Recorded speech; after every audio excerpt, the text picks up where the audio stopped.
Chapter 15. The Cullens. I think this is the one with the salad bowl breaks or something. Twilight, Stephenie Meyer, 15. The Cullens. The muted light of yet another cloudy day eventually woke me. I lay with my arm across my eyes, groggy and dazed. Something, a dream, to be remembered. Something, struggling to break into consciousness. I moaned, rolling onto my side, hoping I would fall back asleep, and the previous day flooded back into my awareness. Oh! I sat up so fast it made my head spin. Your hair looks like a haystack, but I like it. His unruffled voice came from the rocking chair in the corner. Edward, you stayed! I rejoiced, and thoughtlessly threw myself across the room and into his lap. In the instant that my thoughts caught up with my consciousness, I froze, shocked by my own uncontrolled enthusiasm. I stared up at him, afraid I had crossed the wrong line, but he laughed. Of course, he answered. I needed a sweater. I'm freezing. Oh, gosh.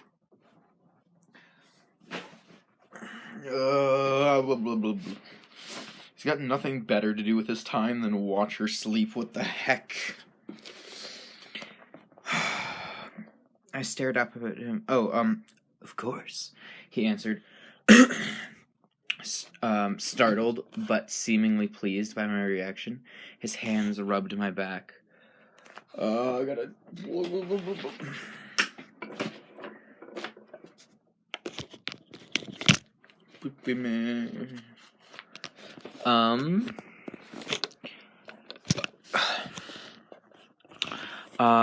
I laid my head cautiously against his shoulder, breathing in the scent of his skin. I was sure it was a dream. You're not very creative, he scoffed. Charlie! I remembered, thoughtlessly jumping up again and headed for the door. He left an hour ago.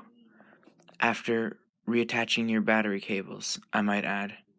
I have to admit, I was disappointed. Is that really all it would take to stop you if you were determined? Determined to go? I deliberated where I stood, wanting to return to him so badly, but afraid I might have morning breath. You're not usually this confused in the morning, he noted. He held his arms open for me to return. A nearly irresistible invitation. I need another human minute, I admitted. I'll wait. I skipped to the bathroom, my emotions unrecognizable. I didn't know myself, inside or out. The face in the mirror was a particular stranger. Eyes too bright, hectic, red spots across my cheekbones. After I brushed my teeth, I worked up to straightening the tangled chaos that was my hair. I splashed my face with cold water and tried to breathe normally, with no noticeable success. I half ran to the back of my room. It seemed like a miracle that he was there. His arm still waited for me. He reached out to me, and my heart was thumping unsteadily. Welcome back, he murmured again. Why does he murmur so much? Taking me into his arms. He rocked for a while in silence until I noticed that his clothes were changed. His hair smooth. You left? I accused, touching the collar of his fresh shirt. I could hardly leave the clothes I came in. What would the neighbors think? I pouted. You were very deeply asleep. I didn't miss anything. His eyes gleamed. The talking came earlier. I groaned. What did you hear? His golden eyes were soft. You said you loved me. You knew that already, I reminded him, ducking my head. It's nice to hear it, just the same. I hid my face against his shoulders. I love you, I whispered. Oh, boy. You are my life now. You are my life now, he answered simply. There was nothing more to say for the moment. He rocked us back and forth as the room grew lighter. Breakfast time, he eventually said casually, to prove, I'm sure, that he remembered that all my human frailties. I clutched my throat with both sides and stared at him, wide eyes. Shock crossed his face. Kidding, I snickered. Uh,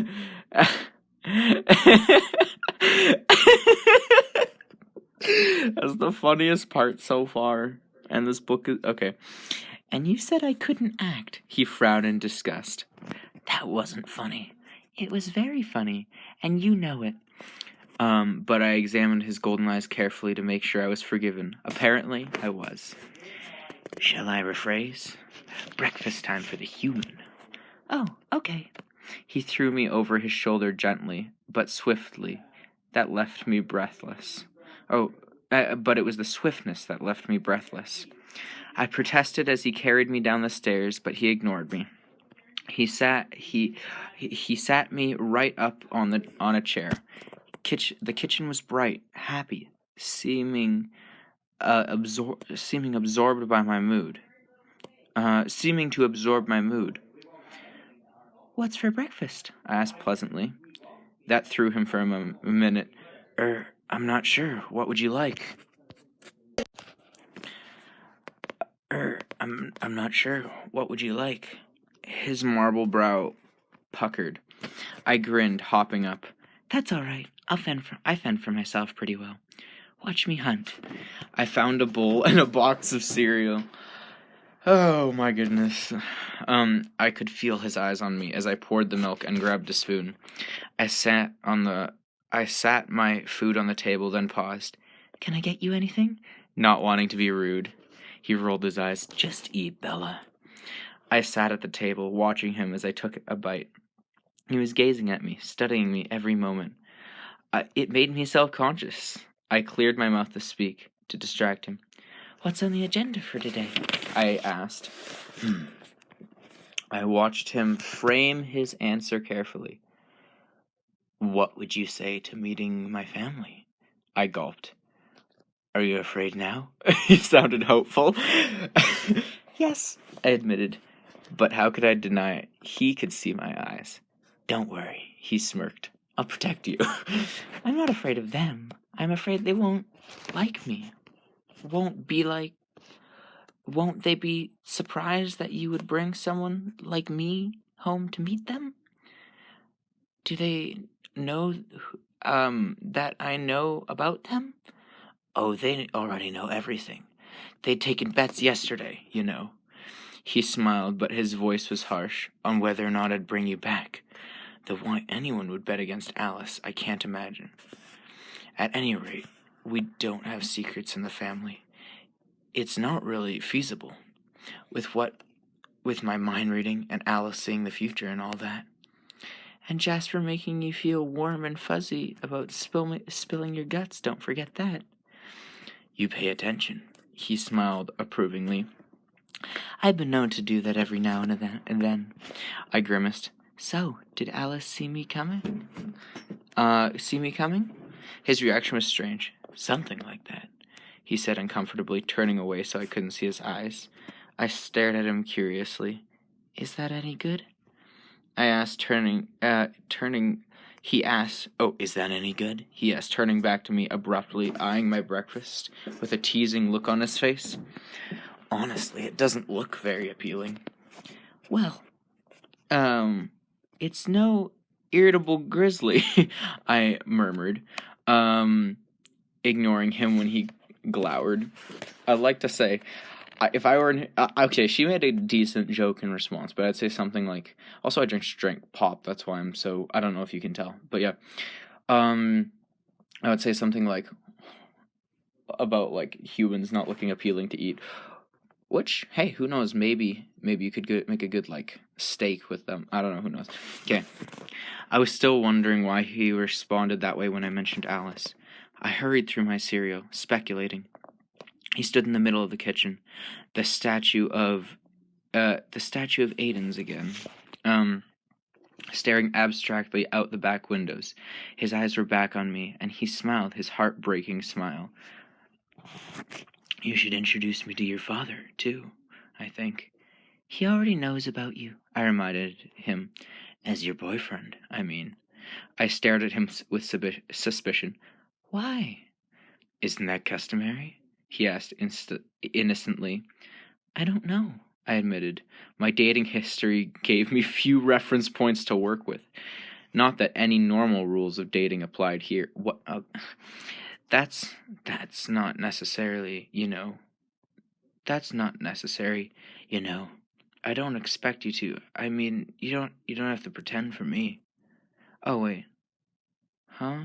I don't know who's saying. Oh, that's not necessary, I don't expect you to. I mean, you don't have to pretend for me. Um, his smile was patient. I'm not pretending. I pushed the remains of my cereal around the edges of my bowl, biting my lip. Are you going to tell Charlie I'm your boyfriend or not?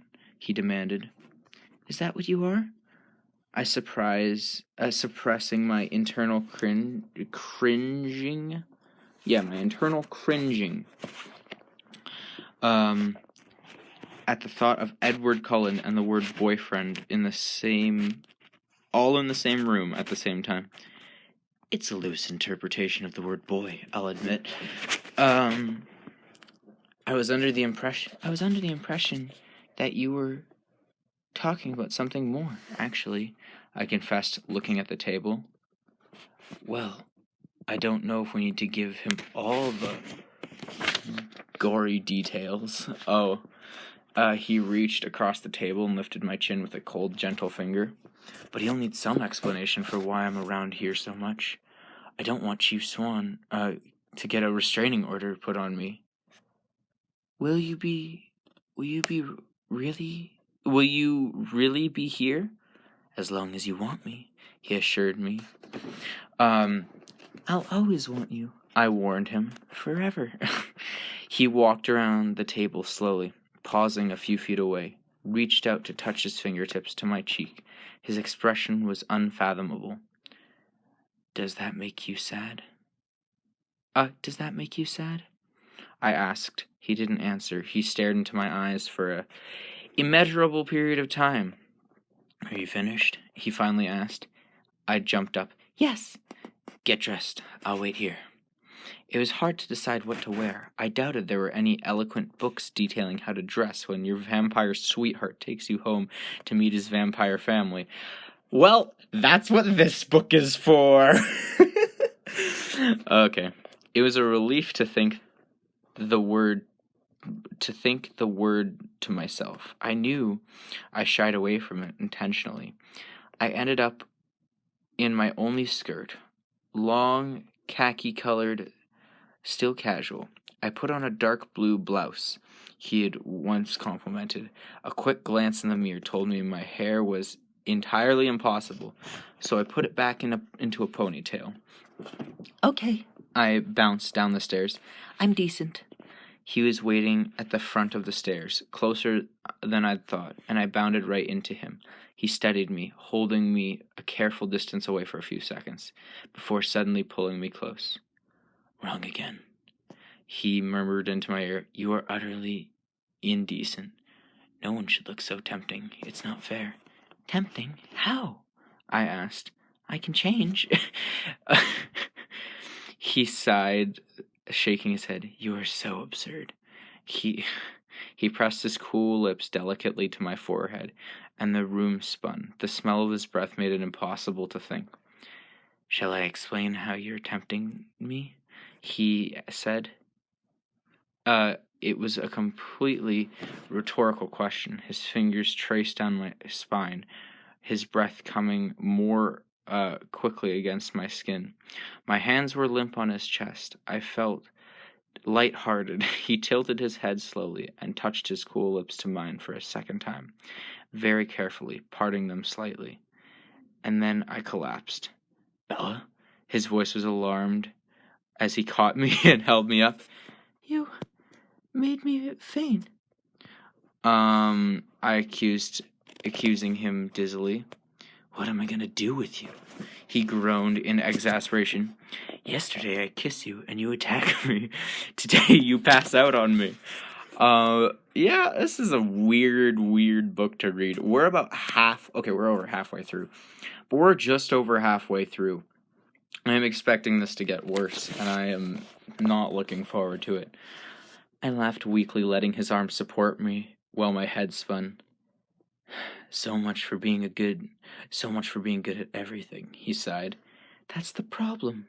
I was still dizzy. You're too good. Far too good. Do you feel sick? He asked, as he had seen me like this before. No, it wasn't the same kind of fainting at all. I don't know what's happening. What happened? I shook my head apologetically. I think I forgot to breathe. I can't take you anywhere like this. I'm fine, I insisted. Your family is gonna think I'm insane anyway. What's the difference? He measured my expression for a moment. I'm very partial to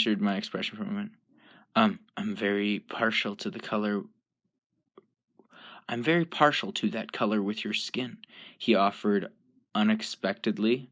I flushed with pleasure and looked away. Look, I'm trying really hard not to think about what I'm about to do. So can we go already? I asked. Because you're worried about not being your...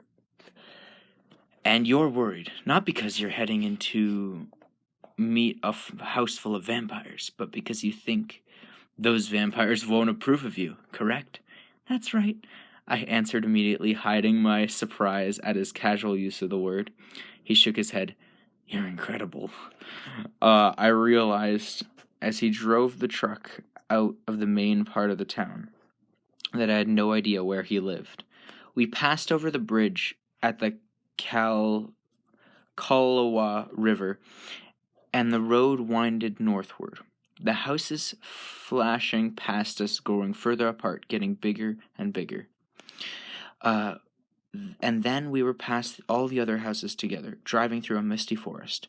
I was trying to decide whether to ask or to be patient, when he abruptly turned onto an unpaved road. It was marked, barely visible among the ferns. The forest encroached on both sides, leaving the road ahead only discernible from a few meters above, serpent-like around the ancient trees. And then, after a few miles, the woods thinned, and we were suddenly in a small meadow. Or was it actually a lawn? The gloom of the forest didn't relent, though. There were 6 primordial... I don't think it's primordial, but I'm going to go with the word primordial cedars that shaded an entire acre with the vast sweep of their branches.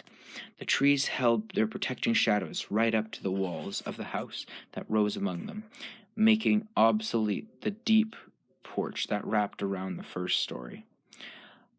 I don't think this is what I expected. I don't know what I expected, but this definitely wasn't it. The house was timeless, graceful, and probably 100 years old.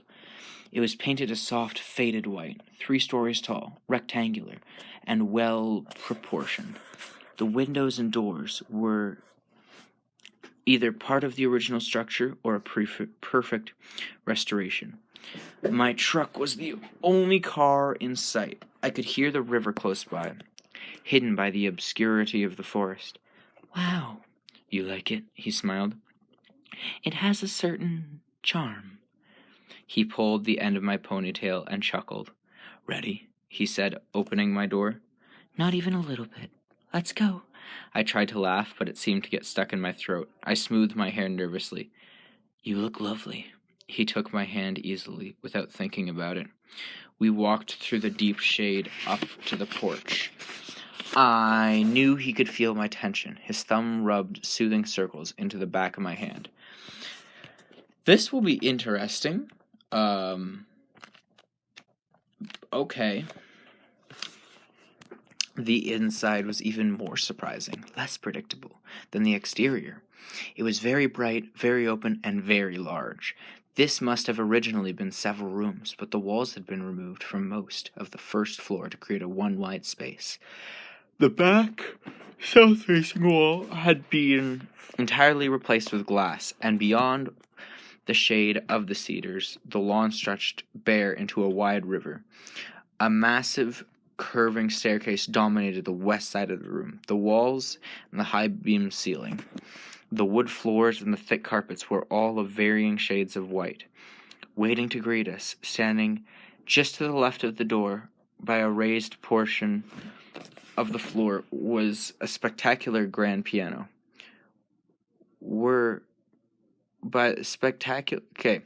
Waiting to greet us, standing just to the left of the door, on a raised portion of the floor by a spectacular grand piano, were Edward's parents. I'd seen Dr. Cullen before, of course, yet I couldn't help but being struck again by his youth. This outrageous perfection at his side was Stephenie. I assumed the only one of the family I'd never seen. I assumed the only one of the family I'd never seen before. She had the same pale, beautiful features as the rest of them. Something about her heart-shaped face, her billows of soft, caramel-colored hair, reminded me of the silent movie era. She was small, slender, yet less angular, more round than the others. They were both dressed casually, in light colors that matched the inside of the house. They smiled in welcome, but made no move to approach us, trying not to frighten me, I guessed. "Carlyle, Esma?" Edward's voice broke the shortened silence. "This is Bella." "You're very welcome, Bella." Carlyle stepped with measure carefully as he approached me. He raised his hand tentatively. I stepped forward to shake hands with him. "It's nice to see you again, Dr. Cullen." "Please, call me Carlyle." "Carlyle." I grinned at him, my sudden confidence surprising me. I could feel Edward's relief at my side. Esma smiled and stepped forward as well, reaching for my hand. Her cold stone grasp was just as I expected. It's very nice to know you," she said sincerely. "Thank you. I'm glad I get to meet you too." And I was. It was like meeting a fairy tale, Snow White in the flesh. "Where are Alice and Jasper?" Edward asked, but no one answered, as they had just appeared at the top of the wide staircase. "Hey, Edward." Alice called enthusiastically. She ran down the stairs, a streak of black hair and white skin, coming to a sudden graceful stop in front of me. Carlyle and Esma shot warning glances at her, but I liked it. It was natural for her, anyway. "Hi, Bella," she said as she bounded forward to kiss my cheek. If Carlyle and Emma looked cautious before, they now looked staggered. There was a shock in my eyes, too, but I was also very pleased. She seemed to approve of me entirely. So I started to feel Edward stiffen at my side. I glanced at his face. His expression was unreadable. "You do smell nice. I never noticed that before," she commented, to my extreme embarrassment. No one else seemed to know quite what to say. And then Jasper was there, tall and Lennon. I don't know. A feeling of ease spread through me, as I was suddenly comfortable despite where I was. Edward stared at Jasper, raising one eyebrow, and I remembered what Jasper could do. "Hello, Bella." "Hello, Bella." Hello, Bella. Hello, Bella. Hello, Bella. He kept his distance, not offering to shake my hand, but it was impossible to feel awkward near him. "Hello, Jasper." Hello, Jasper. I smiled at him shyly, and then at the others. "It's nice to meet you all. You have a very beautiful home," I added conveniently. "Thank you." We're so glad that you came," Esma said. She spoke with feeling, and I realized she thought I was brave. I also realized that Rosaline and Emmett were nowhere to be seen. I remembered Edward's too innocent denial when I'd asked him if the others didn't like me. Carlyle's expression distracted me from the train of thought. He was gazing meaningfully at Edward with an intense expression. Okay, wait, I just remembered something. The girl, Bella, that's her name, yeah. She can avoid Edward reading her thoughts. It would be really, really cool if the other vampiric powers like didn't work on her either, like the mind reading one, or not the mind reading one, the emotion one, or like the future telling one. That would be super interesting. Excuse me, but I feel like it'd be too inconvenient for the plot, but it'd be interesting. Okay. Out of the corner of my eye, I saw Edward nod once. I looked away, trying to be polite, my eyes wandering to the beautiful instrument on the platform by the door. I suddenly remembered my childhood fantasy that if I ever win a lottery, I should buy a grand piano for my mother. She wasn't really good. She only played for herself on her second-hand upright. But I loved to watch her play. She was happy, absorbed. She seemed like a new mysterious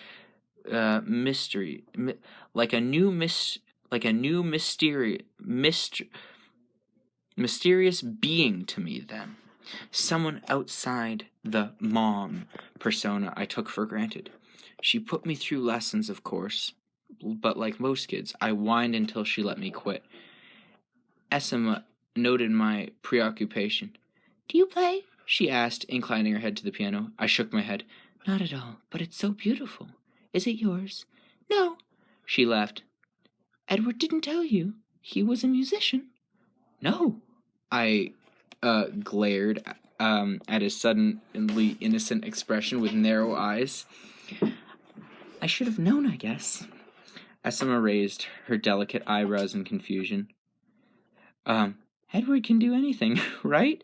I explained. Jasper snickered, and Esma gave Edward a reproving look. "I hope you haven't been showing off. It's rude," she scolded. "Just a bit." He laughed freely. His face softened at the sound. Her face softened at the sound, and they shared a brief look I didn't understand, though Esma's face seemed almost always smug. He's been too modest, actually," I corrected. "Well, wrong person. Well, play for her," Esma encouraged. "You said it was rude to show off," he objected. "There are exceptions to every rule," she replied. "I'd like to hear you play," I volunteered. It's settled then. This is weird, okay? Dude, I don't think most conversations go like this, although they aren't really normal, but whatever. Esma pushed him toward the piano. He pulled me along, sitting me on the bench beside him. He gave me a long, exasperated look before he turned to the keys. And then his fingers... Oh, he could play so fast! Oh my goodness, imagine how useful, like, the flash, like, super speed, and, like, would be if you were, like, a musician. That would be so cool. You would be able... Oh my goodness! If you were fast enough, you could technically play as if you were, like, almost like 2 or 3 people. Like, you could do a duet by yourself. That'd be so cool. Okay, and his fingers flowed swiftly across the ivory, and the room was filled with a composition so complex, so... I don't know that word. It was impossible to believe it was one set of hands playing. Okay, well, I'm right. I felt my chin drop, my mouth open in astonishment, and I heard low chuckles behind me at my reaction. Edward looked at me casually, the music surging around us without a break, and winked. "Do you like it?" You wrote this?" I gasped, understanding. He nodded. It's Esma's favorite." I'm probably pronouncing her name wrong.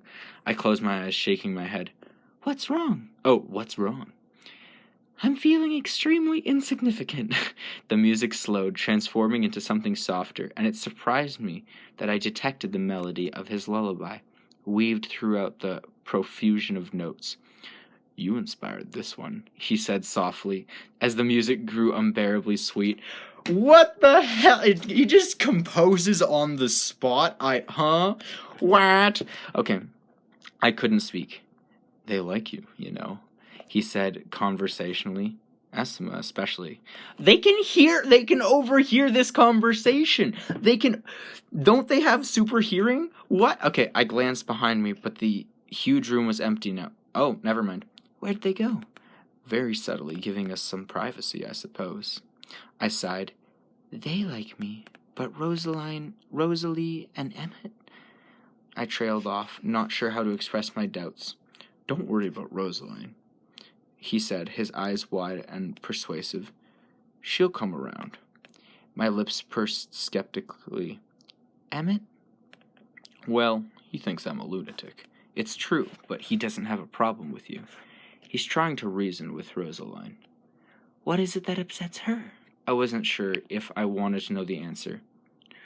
He sighed deeply. Rosaline struggles the most with what we are. It's hard for her to have someone outside to know the truth, and she's a little jealous. Rosalie is jealous of me? I asked incredulously. I tried to imagine a universe in which someone as breathtaking as Rosaline would have any possible reason to feel jealous of someone like me. Do you not read? It's like, oh, the major book nerd doesn't see a literal, what is that? Trope. She doesn't see, such an obvious trope. It's like the princess looking at the poor girl who's happy, and it's like, oh, how dare she be happy, and I'm not happy with all my riches and sleeping on $1 million bills every night. Oh, woe is me. Huh? Okay. You're human. He shrugged. She wishes that she were too. Oh, I muttered, still stunned. Even Jasper, though. That's really my fault, he said. I told you he was the most recent of our way of life. I warned him to keep his distance. I thought about the reason for that and shrugged. Oh, and shuddered. Esma and Carlisle? I continued quickly, to keep him from noticing. Are happy to see me happy, actually. Esma wouldn't care if you had a third eye and webbed feet. All this time she's been worrying about me, afraid that there's something I'm missing from my essential makeup, and that I was too young when Carlisle changed me. She's ecstatic every time I touch you. She just about chokes with satisfaction. Alice seems very enthusiastic. Alex has her own way of looking at things, he said through tight lips. And you're not going to explain that, are you? A moment of wordless communication passed between us, and he realized that I knew he was keeping something from me. I realized he wasn't going to give anything away. Not now. So, what was Carlisle telling you before? His eyebrows pulled together. You noticed that, did you? I shrugged. Of course. He looked at me thoughtfully for a few seconds. He wanted me to tell you some news. He didn't know if it was something I would share with you. Will you? I have to, because I'm going to be a little overbearingly protective the next few days or weeks. I wouldn't want you to think that I'm naturally becoming a tyrant. All right. My guess. What is my guess? Do vampires have any? I can't think of any reactions vampires have to a full moon or anything like that. But I'm sure she's gonna pull something stupid out like, oh, it's the winter solstice, so they're more bloodthirsty. Nothing's wrong, actually. Alice just sees some visions coming soon. They know we're here, and they're curious. Visitors? Yes. Well, they aren't like us, of course. In their hunting habits, I mean. They probably won't come into the town at all, but I'm certainly not going to let you out of my sight till they're gone. I shivered. Finally, a rational response, he muttered. I was beginning to think you had no sense of self-preservation at all. I let that one pass. Oh, okay, new prediction. Wait, I already predicted it. I predicted this last time. Those are going to be the vampires that is gonna hunt her, and then Edward's going to have to protect her, probably get in a bloodthirsty mood. She's going to have to save herself by loving him, and then love will save everything and fix everything, as always does in real life 100% of the time. My eyes wandered around the spacious room. He followed my glance. Not what you expected, is it? He asked, his voice smug. No, I admitted. No coffins, no piled skulls in the corner. I don't even think we have cobwebs. What a disappointment this must be for you, he continued slyly. I ignored his teasing. It's so light and so open. He was more serious when he answered. It's the one place we never have to hide. The song he was still playing, my song, drifted to an end, the final chords shifting to a more melancholy key, the last note hovering poignantly in the silence. Thank you, I murmured again, because everyone has to murmur in this book. I realized there were tears in my eyes, and I dabbed them on them haters, embarrassed. He touched the corner of my eye, tapping one I missed, lifted his finger, examining the drop of moisture. Then, so quickly I couldn't even be positive he really did it, he put his finger in his mouth to taste it. I looked at him questioningly and glanced back for a long moment before he finally smiled. Do you want to see the rest of the house? No coffins? I verified, the sarcasm in my voice not entirely masking the slight but genuine anxiety I felt. He laughed, taking my hand, leading me away from the piano. No coffins, he promised. What's wrong with coffins? They're kind of dope. Okay. He walked up the massive staircase, my hand trailing along the satin-smooth rail. The long hall at the top of the stairs was paneled with honey-colored wood, the same as the floorboards. Rosaline and Emma's room, Carlisle's office, Alice's room. He gestured as he... Okay, what I'm imagining, each room is going to be, like, tuned to them. So, like, in, like, the Teen Titans TV show, I don't know if it's that TV show or the one that my brother watched when he was, like, the Teen Titans Go, where each room is, like, suited for them. So, like, the Raven's room is, like, full of, like, demonic stuff and, like, future-y stuff. That's what I'm assuming, like, or, like, Howl's Moving Castle's room, like, kind of like that for Alice's room. That'd be funny. He gestured as he led me past the doors. He would have continued, but I stopped dead at the end of the hallway, staring incredulously at the ornament hanging on the wall above my head. Edward chuckled to my bewildered expression. You can laugh, he said. It's sort of ironic. I didn't laugh. My hand raised automatically, one finger extending to touch the large wooden cross, its dark something contrasting with the lighter tone of the wall. I didn't touch it, though I was curious if the aged wood would feel as silky as it looked. It must be very old, I guessed. Okay, so crosses don't affect them, it seems. Maybe they're Catholic vampires. He shrugged. Early 16th century, more or less. I looked away at the cross to stare at him. Why do you keep this here? Nostalgia. It belonged to Carlisle's father. He collected antiques. Antiques? No, he carved this one himself. It hung on the wall above the pulpit in the vicarage where he preached. I wasn't sure if my face betrayed my shock, but I returned gazing at it, the simple ancient cross, just in case. I quickly did some mental math. The cross was over 370 years old. The silence stretched on as I shrugged to wrap my mind around the concept of so many years. That's not that long. Like, it is a while, but, like, still. Are you all right? He sounded worried. How old is Carlisle?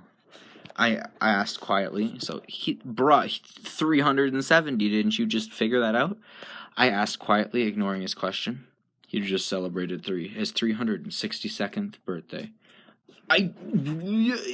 Okay. And I looked back at him, a million questions in my eyes. He watched me carefully as he spoke. Carlisle was born in London in the 1640s, he believes.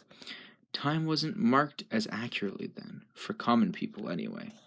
It was just before the Cromwell's rule, though. I kept my face composed, aware of his scrutiny. I listened. It was easier if I didn't try to believe. He was the only son of an Anglican pastor. His mother died giving birth to him, and his father was an intolerant man. As the Protestants came into power, he was enthusiastic in his something of Roman Catholics and other religions. His persecution He also believed very strongly in the reality of evil. He led hunts for witches, werewolves, and vampires. I grew very still at the word. I'm sure he noticed, but he kept on without pausing. They burned a lot of innocent people, of course. The real creatures he saw were not so easy to catch. When the pastor grew old, he placed his obedient son in charge of the raids. At first, Carlyle was a disappointment. He was not quick to accuse, to see demons where they did not exist. But he was persistent and more clever than his father. He actually discovered a coven of true vampires that lived hidden in the sewers of the city, only coming out by night to hunt. In those days, when monsters were not just myths and legends, that was the way many lived. The people gathered their pitchforks and torches, of course. His brief laugh darkened now, and waited where Carlyle had seen the monsters exit in the streets. Eventually one emerged. His voice was very quiet, and I strained to catch the words. He must have been ancient, and weak with hunger. Carlyle heard him call out in Latin to the others. When he caught the scent of the mob, he ran through the streets, and Carlyle, he was 23 and very fast, was the lead of the pursuit. The creature could have easily outrun them, but Carlyle thinks he was too hungry, so he turned and attacked. He fell on Carlyle first, but the others were close behind, and he turned to defend himself. He killed 2 men, made off with a third, leaving Carlyle bleeding in the street. He paused. I could see he was editing something out to keep something from me. Carlyle knew what his father would do. The bodies would be burned, and anything infected by the monsters must be destroyed. Carlyle acted instinctively to save his own life. He crawled away from the alley while the mob followed the fiend and his victim. He hid in a cellar, buried himself in rotting potatoes for 3 days. It's a miracle he was able to keep silent, to stay undiscovered. It was over then. He realized what he had become. I'm not sure if my face is revealing, but he suddenly broke off. How are you feeling? He asked. I'm fine, I assured him, and I thought I bit my lip in hesitation. He must have seen the curiosity building in my eyes. He smiled. I expect you have a few more questions. For me. A few. His smile widened over his brilliant teeth. He stared back down the hallway, pulling me along with his hand. Come on, then, he encouraged. I'll show you. Well, that's the end of the chapter. This is interesting. Next chapter is called Carlyle, so I'm sure we'll learn more about him. That's weird. This book is odd. Okay. Wow.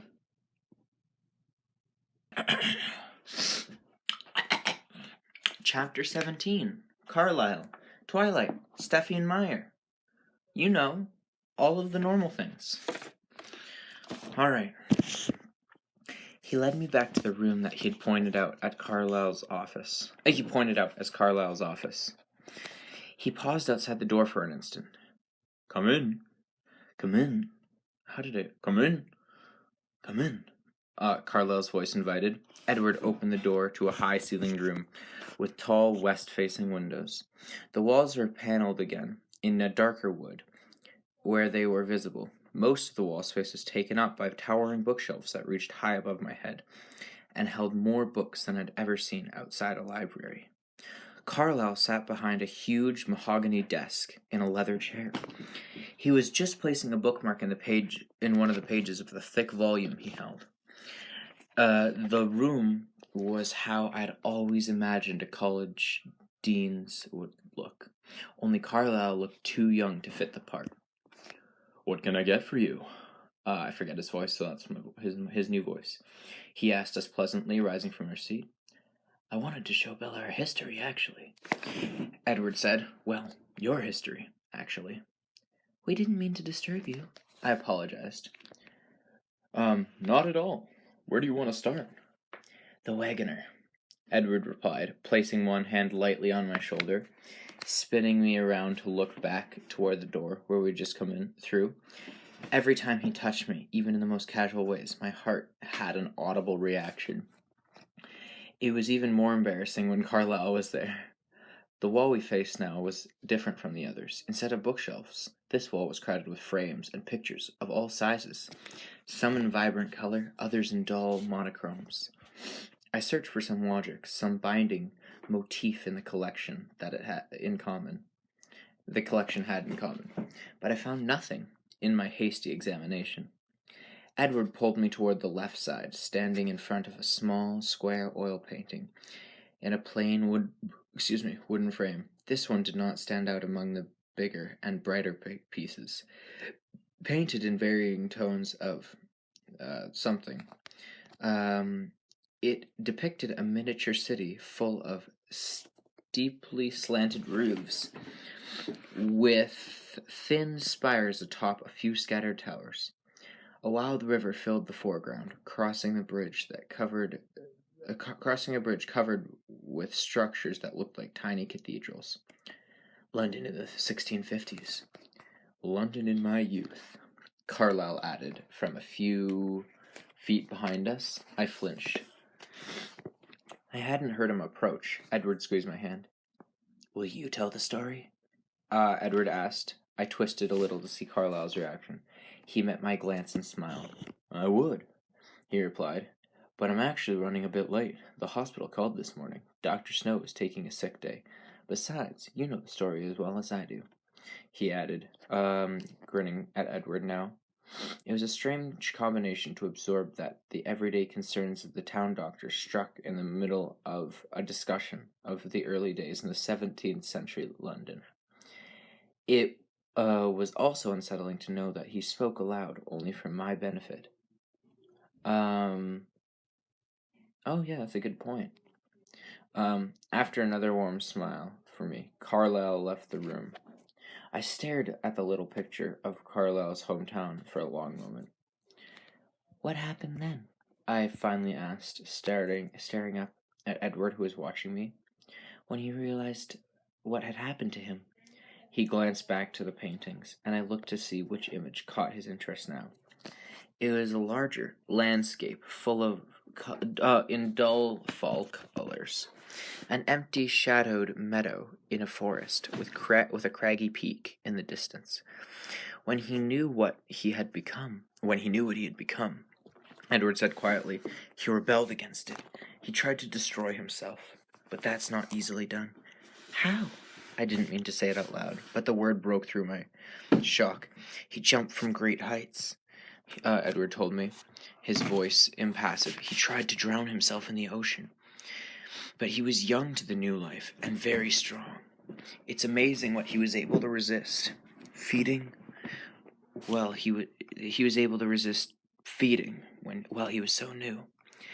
The instinct is so powerful then, and it takes over everything. But he was so repelled by himself that he had the strength to kill himself with try to kill himself with starvation. Is that possible? My voice was faint. No. There are very few ways we can be killed. I wonder if a wooden stake or it has to do with one. I opened my mouth to ask before he spoke, but he spoke before I could. So he grew very hungry and eventually weak. He stayed as far as he could from human population, recognizing that his willpower was too weak now. For months he wandered by night, seeking the loneliest places, loathing himself. One night, a herd of deer passed his hiding place. He was so wild with thirst, he attacked them without thought. His strength returned, and he realized that there was an alternative to being the vile monster he feared. Had he not eaten venison in his former life? One night, a herd of deer passed by his hiding place. He was so wild with thirst that when he attacked them without a thought. His strength returned, and he realized there was an alternative to being the vile monster he feared. Had he not eaten venison in his former life? Over the next months, his new philosophy was born. He could exist without being a demon. He found himself again. Had he not eaten venison in his former life, ? Is what confuses me most. Okay. He began to make better use of his time. He had always been intelligent, eager to learn. Now he had unlimited time before him. He studied by night, planned by day. He swam to France, and... He swam to France? People swim in the canal all the time, Bella. He reminded me patiently. That's true, I guess. It just sounds funny in the context. Go on. Swimming is easy for us. Everything is easy for you, I griped. He waited, his expression amused. I won't interrupt again, I promised. He chuckled darkly and finished his sentence. Because technically, we don't need to breathe. You? No, you promised. He laughed, putting his cold finger lightly to my lips. Do you want to hear the story or not? You can't spring something like that on me and then not expect me to say anything. I mumbled against his finger. He lifted his hand, moving it to rest against my cheek. The speed of my heart reacted to that, but I persisted. You don't have to breathe? I demanded. No, it's not necessary. Just a habit, he shrugged. How long can you go without breathing? Indefinitely, I suppose. I don't know. It gets a bit uncomfortable without being without a sense of smell. A bit uncomfortable, I echoed. I wasn't paying attention to my own expression, but something in it made him grow somber. His hand dropped to his side, and he stood very still, his eyes intent on my face. The silence lengthened. His features were immobile as stone. What is it? I whispered, touching his face, and his face softened under my hand. And he sighed. I keep waiting for it to happen. For what to happen? I know that at some point I'll tell you something.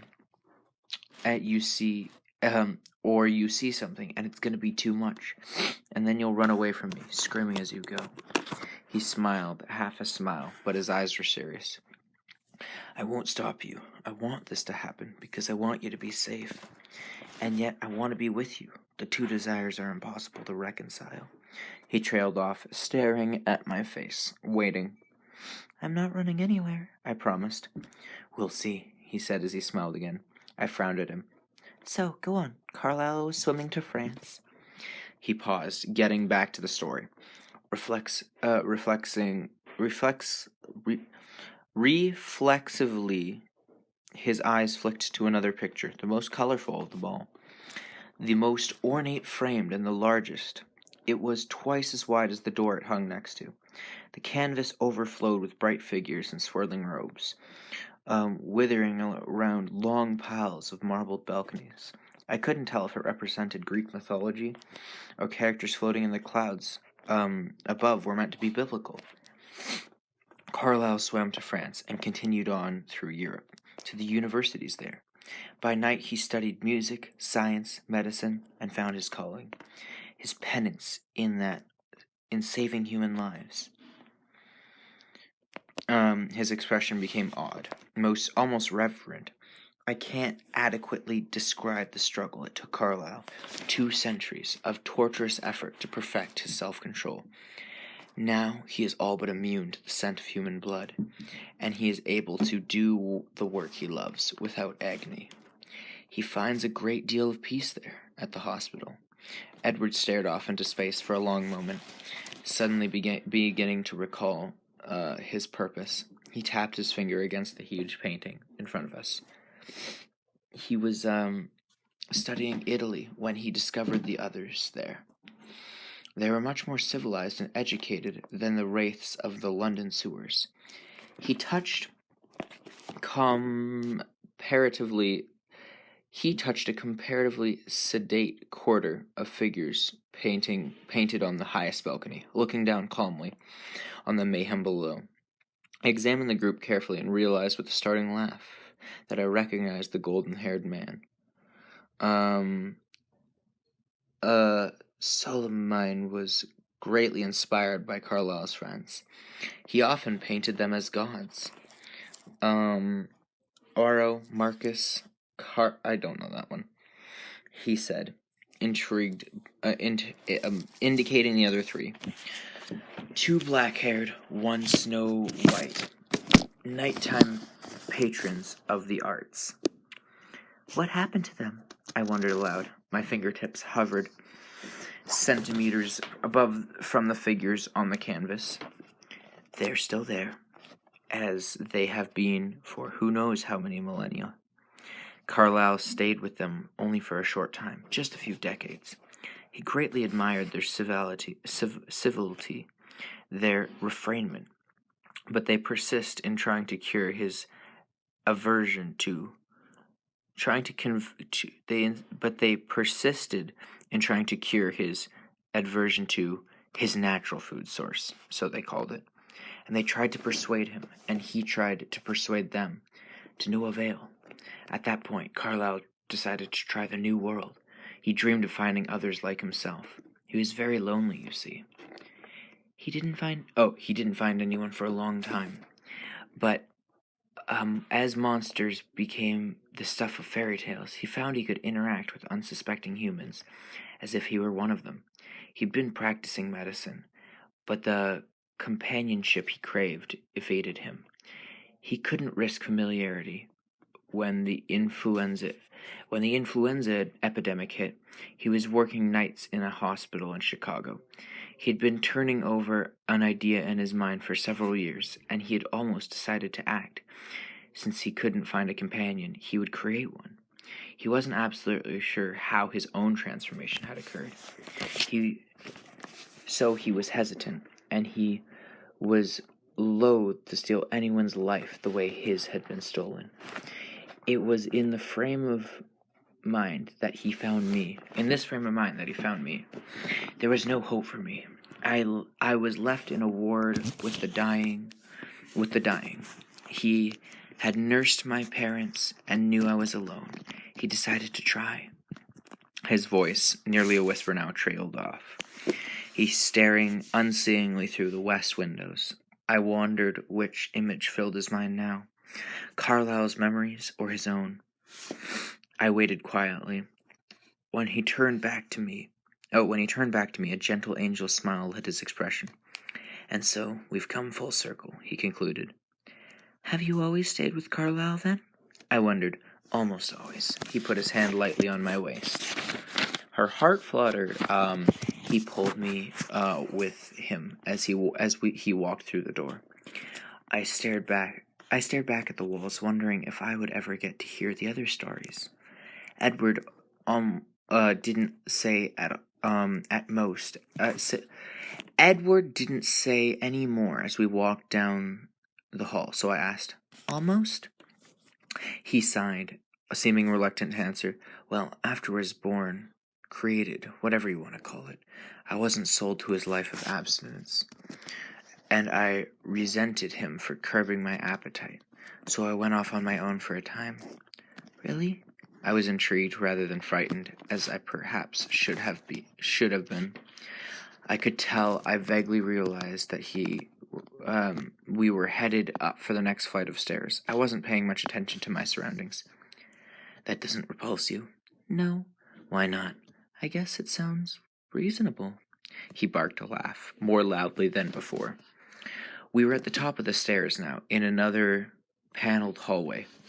From the time of my new birth, he murmured, I had the advantage of knowing what everyone around me was thinking, both human and non-human alike. That's why it took me 10 years to defy Carlyle. I could read his perfect sincerity and understand exactly why he lived the way he did. It took me only a few years to return to Carlyle and recommit to his vision. I thought I would be exempt from the depression that accompanied a conscience, because I knew the thoughts of my prey. I could pass over the innocent and pursue only the evil. If I found a murderer down a dark hallway where he stabbed a young girl, if I saved her, then surely I wasn't so terrible. I shivered, imagining only too clearly what he described. The alley at night, the frightened girl, the dark man behind her, and Edward as he hunted. Terrible and glowing as a young god, unstoppable. Would she be grateful? Would the girl be more frightened than before? Geralt of Rivia time. Okay. But as the time went on, I began to see the monster in my eyes. I couldn't escape the debt of so much human life taken, no matter how justified. I went back to Carlyle and Emissa. They welcomed me back like the prodigal I it was more than I deserved. We'd come to a room in front of the last door in the hallway. My room, he informed me, opening it and pulling me through.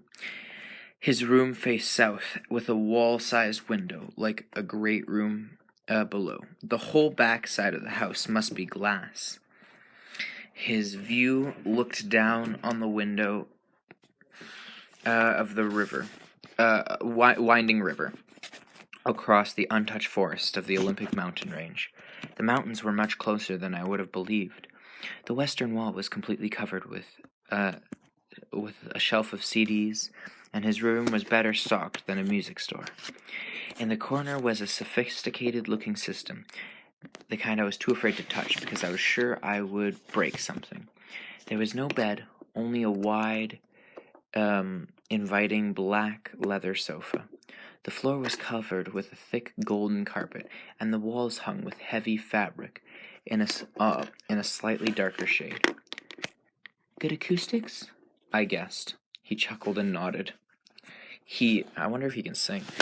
I bet he can, because he's Edward. He picked up a remote and turned the stereo on. It was quiet, but a soft jazz number sounded like the band was in the room with us. I went over to look at the mind-boggling music collection.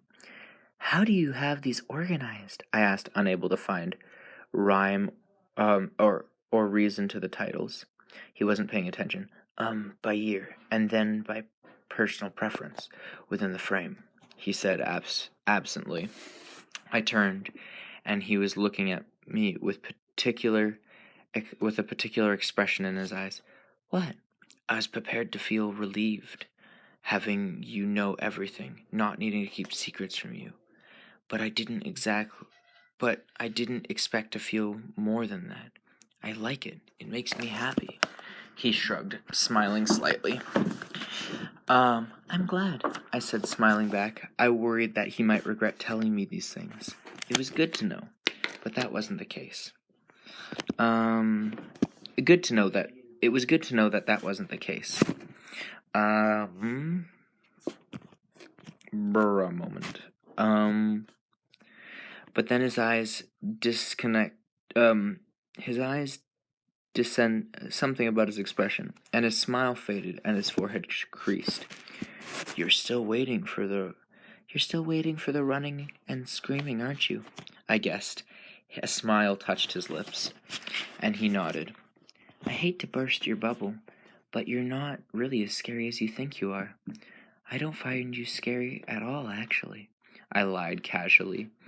He stopped, raising an eyebrow in blatant disbelief, then flashed a wide, wicked smile. You really shouldn't have said that, he chuckled, because now he's got to prove it wrong.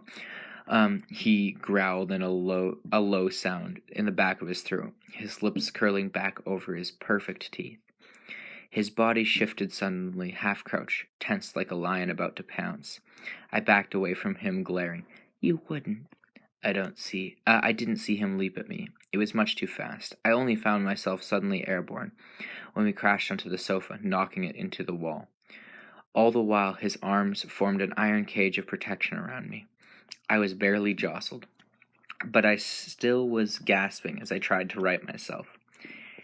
He wasn't having that.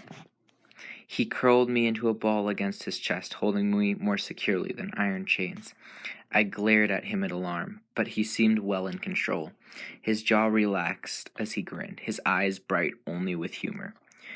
You were saying, he growled playfully, that you were a very, very terrifying monster, I said, my sarcasm marred a bit with my breathless voice. Much better, he approved. Can I get up now? He just laughed. Can we come in? I don't know who this is, a soft voice said from the hall. I struggled to free myself, but Edward merely readjusted me so that I was somewhat more conveniently seated in his lap. I could see it was Alice then, and Jasper behind her in the doorway. My cheeks burned, but Edward seemed at ease. Go ahead, Edward said, still chuckling quietly. Alice seemed to find nothing unusual about our embrace, as she walked, almost danced. Her movements were so graceful, to the center of the room, where she folded herself, something on the floor. Jasper, however, paused at his paused at the door, his expression a trifle shocked. He stared at Edward's face, wondering if he was tasting the atmosphere with his unusual sensitivity. It sounded like you were having Bella for lunch. We came to see if you would share, Alice announced. I stiffened for an instant until I realized that Edward was grinning, whether at her comment or my response. I couldn't tell. Sorry, I don't believe I have enough to spare, he replied, his arms holding me recklessly close. Actually, Jasper said, smiling despite himself as he walked into the room, Alice says there's going to be a real storm tonight, and Emmett wants to play ball. Are you game? The words were all common enough, but the context confused me. I gathered that Alice was a bit more reliable than the weatherman, though. Edward's eyes lit up as he hesitated. Of course you should bring Bella, Alice chirped. I thought I saw Jasper throw a quick glare at her. Do you want to go? Edward asked me, excited, his expression vivid. Sure. I couldn't disappoint such a face. Where are we going? We have to wait for the Thunder to play ball. You'll see why. Will I need an umbrella? Then they all three laughed aloud. Will she? Will she? Jasper asked Alice. No, she was positive. The storm will hit over the town. It should be dry enough in the clearing. Good then. The enthusiasm in Jasper's voice was catching. Naturally, I found myself eager, rather than scared stiff. Let's go see if Carlisle will come. Alice bounded up the door in a fashion that would break any ballerina's heart. Like you don't know, Jasper teased, as they were stiffly on their way. Jasper managed to inconspicuously close the door behind them. What will we be playing? I demanded. You will be watching, Edward clarified. We will be playing baseball. I rolled my eyes. Vampires like baseball? It's an American pastime, he said with a mock of solemnity. I don't know what the word is. Anyway, that's the end of the chapter.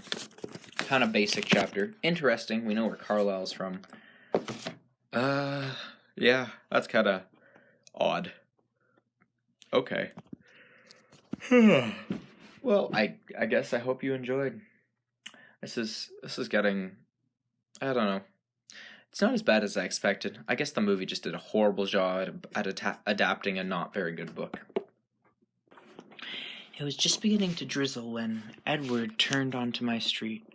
Up until that moment, I had had no doubt that he had been staying with me. Staying with me while I spent a few hours in real life. It's called The Game, by the way. Chapter 17, Twilight, Stephenie Meyer. And I saw a black car, a weathered Ford, parked in Charlie's driveway. I heard Edward mutter something unintelligible in a low, harsh voice. Leaning away from the rain, under a shadow in front of the front porch, Jacob Black stood behind his father's wheelchair. Billy's face was impassive as a stone as Edward parked my truck against the curb. Jacob stared down, his expression mortified. Edward's low, furious voice. This is crossing the line. He came to warn Charlie, I guessed, more horrified than angry. Edward just nodded, answering Billy's gaze. Through the rain, with narrow eyes, I felt weak with relief that Charlie wasn't home yet. Let me deal with this, I suggested. Edward's black glare made me anxious. To my surprise, he agreed. That's probably best. Be careful, though. The child has no idea. I bridled a little bit at the word child. Jacob's not much younger than I am, I reminded him. He looked at me, then anger abruptly fading. Oh, I know, he assured me with a grin. I sighed and put my hand on the door handle. Get them inside, he instructed, so I can leave. I'll be back around dusk. Do you want my truck? I offered, meanwhile wondering how I would explain its absence to Charlie. He rolled his eyes. I could walk home faster than this truck moves. You don't have to leave, I said wistfully. He smiled at my glum expression. Actually, I do, after you get rid of them. He threw it in the Black's direction. You still have to prepare Charlie to meet your new boyfriend. He grinned widely, showing all his teeth. I groaned. Thanks a lot. He smiled, a crooked smile that I loved. I'll be back soon, he promised. His eyes flicked back to the porch, and then he leaned in to swiftly kiss me just under the edge of my jaw. My heart lurched frantically, and I took a glance toward the porch. Billy's face was no longer impassive, and his hands clutched at the armrests of his chair. Soon, I stressed as I opened the door and stepped out into the rain. I could feel his eyes on my back as I half ran through the light sprinkling toward the porch. Hey, Billy. Hey, Billy. Hey, Jacob. I forget her voice, whatever. I greeted them cheerfully as I could manage. Charlie's gone for the day. I hope you haven't been waiting long. Not long. Not long.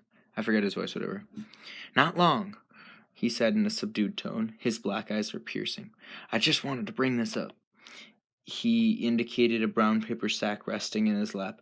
Thanks, I said, though I had no idea what it could be. Why don't you come in for a minute to dry off? I pretended to be oblivious to his intense scrutiny as I unlocked the door and waved to them ahead of me. Here, let me take that, I offered, turning to shut the door. I allowed myself one last glance at Edward. He was waiting, perfectly still, his eyes solemn. You'll want to put that in the fridge, Billy noted as he handed me the package. It's some of Harry's Clearwater homemade fish fry, Charlie's favorite. The fridge keeps it drier. He shrugged.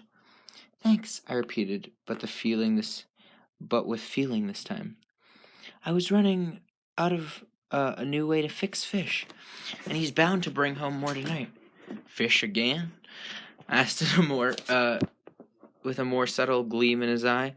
Down in the usual spot? Maybe I'll run by and see him. No, I quickly lied. My face had gone hard. He was heading someplace new. I have no idea where. He took in my changed expression, and it made him thoughtful. Jake, he said, appraising me. Why don't you go get that new picture of Rebecca out of the car? I'll leave that for Charlie, too. Where is it? Jake asked, his voice morose. I glanced at him, but he was staring at the floor, his eyebrows pulled together. I think I saw it in the truck. You may have to dig for it. Jacob slouched back into the rain. Billy and I faced each other in silence. After a few seconds, I quickly started to feel awkward, and I turned to head to the kitchen. I could hear his wet wheels squeaking on the linoleum as he followed. I shoved the bag into the crowded top shelf of the fridge, and he spun around to confront him. His deeply lined face was unreadable. Charlie won't be back for a while. My voice was almost rude. He nodded in agreement, but said nothing. Thanks again for the fish fry, I hinted. He continued and sighed, and I folded my arms across my chest. He seemed to sense that I'd given up on the small talk. Bella, he said, and then he hesitated. I waited. Bella, Charlie is one of my best friends. Yes? He spoke each word carefully in his rumbling voice. I notice you've been spending a lot of time with one of the Cullens. Yes, I repeated curtly. His eyes narrowed. Maybe it's not any of my business, but I don't think that's a good idea. You're right, I agreed. It is none of your business. He raised a graying eyebrow at my tone. You probably don't know this, but the Cullens have an unpleasant reputation on the reservation. Actually, I did know that, I informed him in a hard voice. This surprising him, but that reputation couldn't be deserved, could it? Because the Cullens never set foot on the reservation, do they? I could see that my less subtle reminder of the agreement that the bond that both bound and protected the tribe pulled him up short. That's true, he said, his eyes guarded. You seem well informed about the Cullens. More informed than I expected. I stared at him. Maybe even better informed than you are? He pursed his thick lips and considered that. Maybe. He allowed, but his eyes were shrewd. Is Charlie well informed? He had a few weak chinks in my armor. Charlie likes the Cullens a lot, I hedged. He clearly understood my evasion. His expression was hungry. Oh, he clearly understood my invasion. His expression was hungry. Was unhappy, but unsurprised. It's not my business, but it may be Charlie's, he said. Though it would be my business again. Though it would be my business again, whether or not I think it's Charlie's business, right? I wondered if he even understood my confusing question, as I struggled to not say anything compromising, but he seemed to. He thought about it while the rain picked against the roof. Yes, he finally started. I guess that is your business, too. I sighed with relief. Thanks, Billy. Just think about what you're doing, Bella, he urged. Okay, I agreed quickly. He frowned. What I meant to say is, don't do what you're doing. I looked into his eyes, filled with nothing but concern for me. There was nothing I could say, just as the front door banged loudly. I jumped at the sound. There's no picture anywhere in the car, Jacob complained, his voice reaching us before he did. The shoulders of his shirt were strained with rain, and his hair dropping around the corner.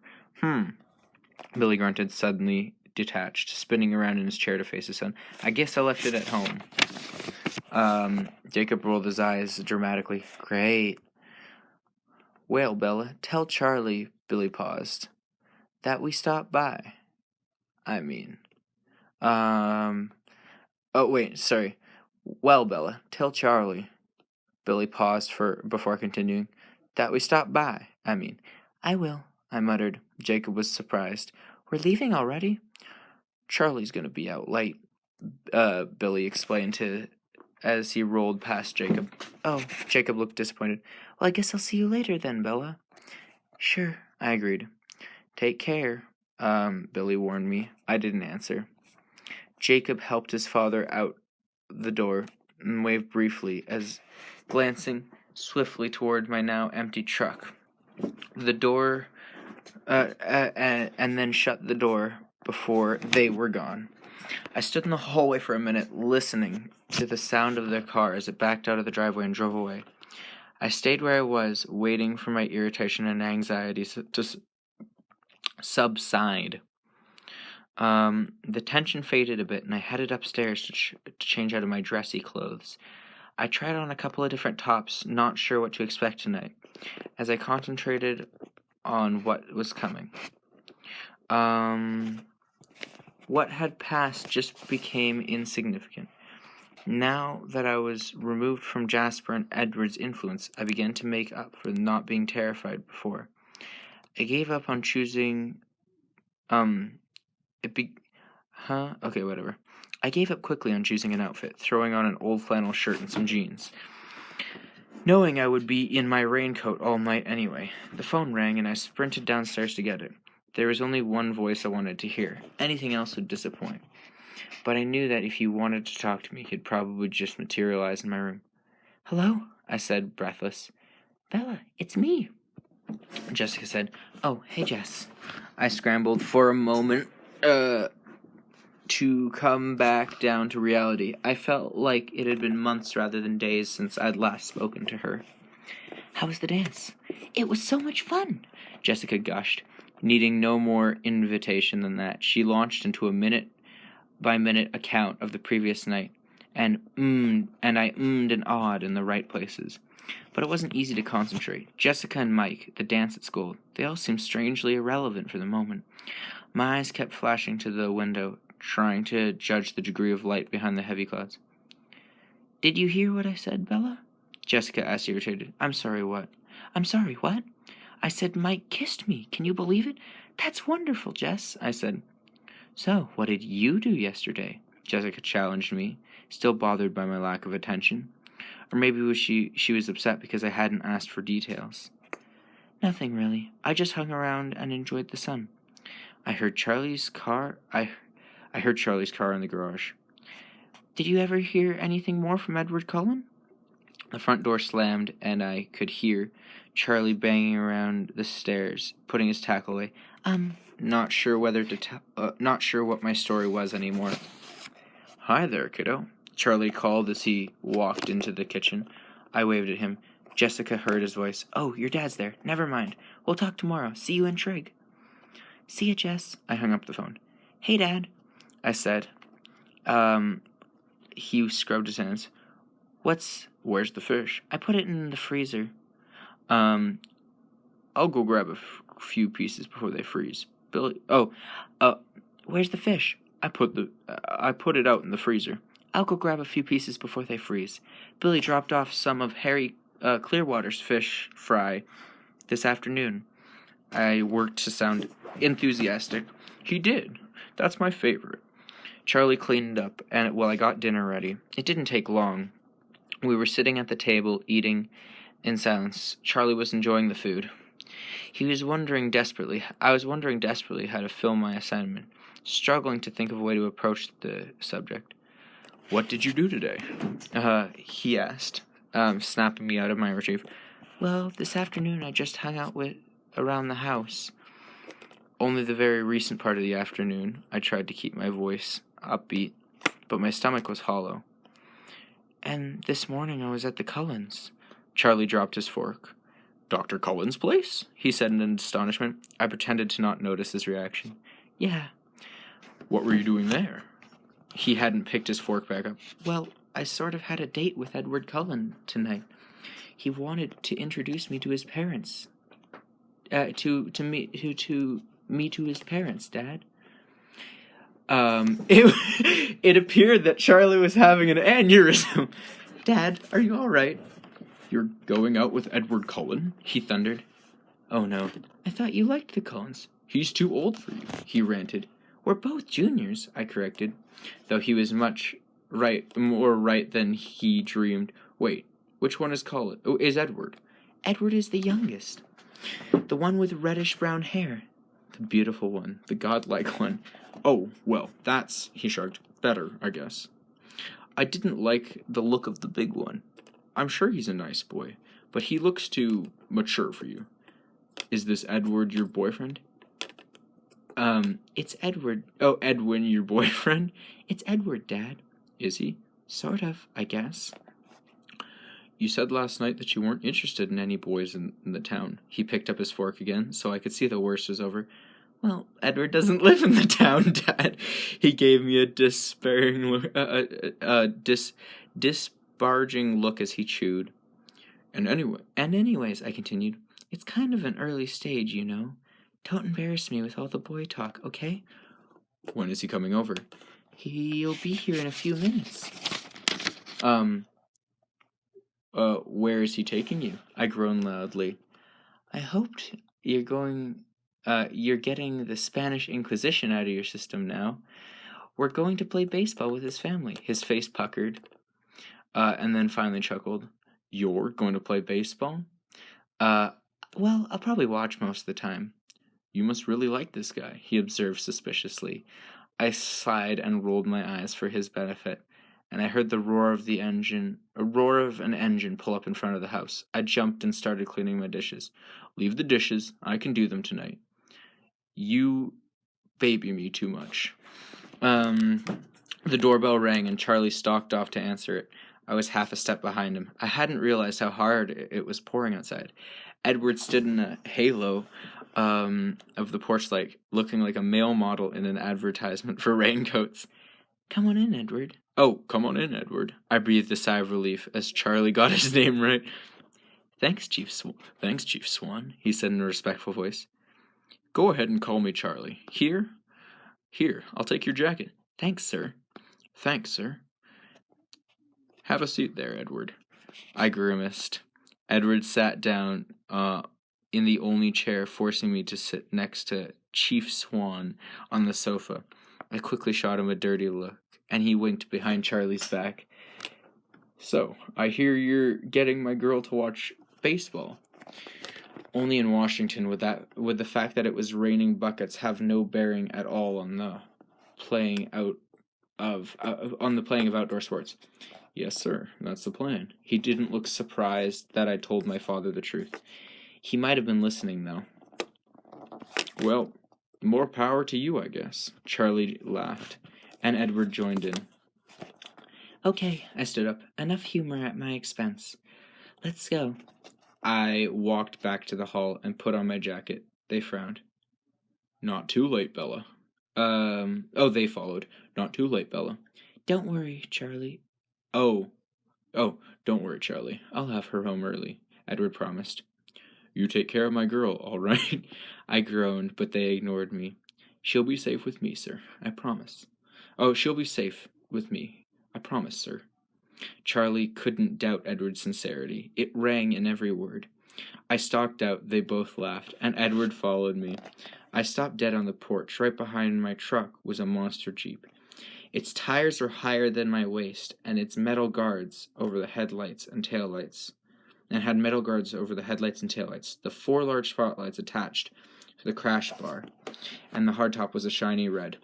Alright, I'd like to quickly point out that the roar of the engine should have given it away that it was a different vehicle.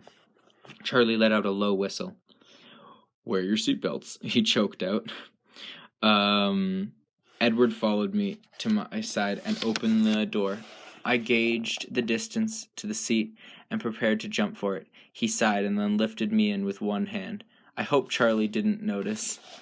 He went around to the driver's side at a normal human pace. I tried to put on my seatbelt, but there were too many buckles. What's all this? I asked when he opened the door.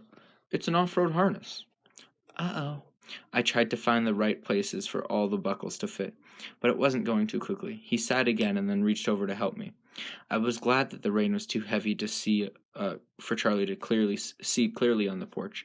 That meant he couldn't see how Edward's hands lingered on my neck and brushed along my collarbones. I gave up trying to help him and focused on hyperventilating.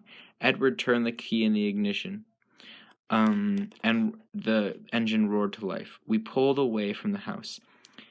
This is, a big Jeep you have. It's Emmett's. I didn't think you'd want to run the whole way. Where do you keep this thing? We remodeled one of the one of the outbuildings into a garage.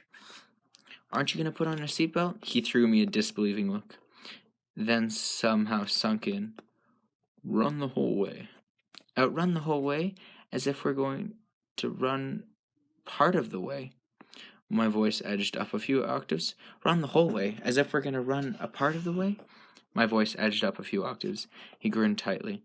You're not going to run. I'm going to be sick. Keep your eyes closed. You'll be fine. I bit my lip, fighting the panic. He leaned over to kiss the top of my head and then groaned. I looked at him puzzled. You smell so good in the rain. What? Okay. In a good way or in a bad way? I asked cautiously. He sighed. Both. Always both. I don't know if he found his way in the gloom or the downpour, but he somehow found a side road that was less a road and more of a mountain path. For a long while, conversation was impossible because I was bouncing up and down on the seat like a jackhammer. He seemed to enjoy the ride, though, smiling hugely the whole way. And then we came to the end of the road. The trees formed green walls on 3 sides of the Jeep. The rain was a mere drizzle, slowing every second. The sky brighter through the clouds. Sorry, Bella, we have to go on foot from here. You know what? I'll just wait here. What happened to all your courage? You were extraordinary this morning. I don't know if I should say extraordinary or extraordinary. You haven't forgotten last time yet. I haven't forgotten last time yet. Could it only have been yesterday? He was around my side of the car in a blur. He started to unbuckle me. I'll get those. You go on ahead, I protested. He mused as he quickly finished. It seems like I'm going to have to tamper with your memory. Now she's going to be like, you can do that? ? Okay. Before I could react, he pulled me from the Jeep and set my feet on the ground. I was barely It was barely misting now. Alice was going to be right. Tamper with my memory? I asked nervously. Something like that. He watched me intensely, carefully, but there was humor in his eyes.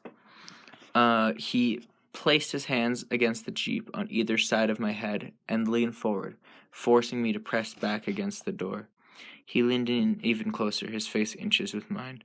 I had no room to escape. Now, he breathed. And just his smell disturbed my thought process. What exactly were you worrying about? Well, hitting a tree, I gulped, and dying, and then getting sick. He fought back a smile. He bent his head down and touched his cold lips to the soft hollow at the base of my throat. Are you still worried now? He muttered against my skin. Yes. I struggled to concentrate. About hitting trees and getting sick? His nose drew a line up the skin of my throat to the point of my chin. And no? Trees? I gasped. Motion sick?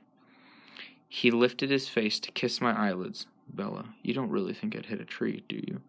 No, but I might. There was no confidence in my voice. He smelled an easy victory. He kissed slowly down my cheek. This is so weird. This person obviously is just writing a fiction, like a fantasy for what they want, but whatever. He kissed slowly down my cheek, stopping just at the corner of my mouth. Would I let a tree hurt you? His lips barely brushed against my trembling lower lip.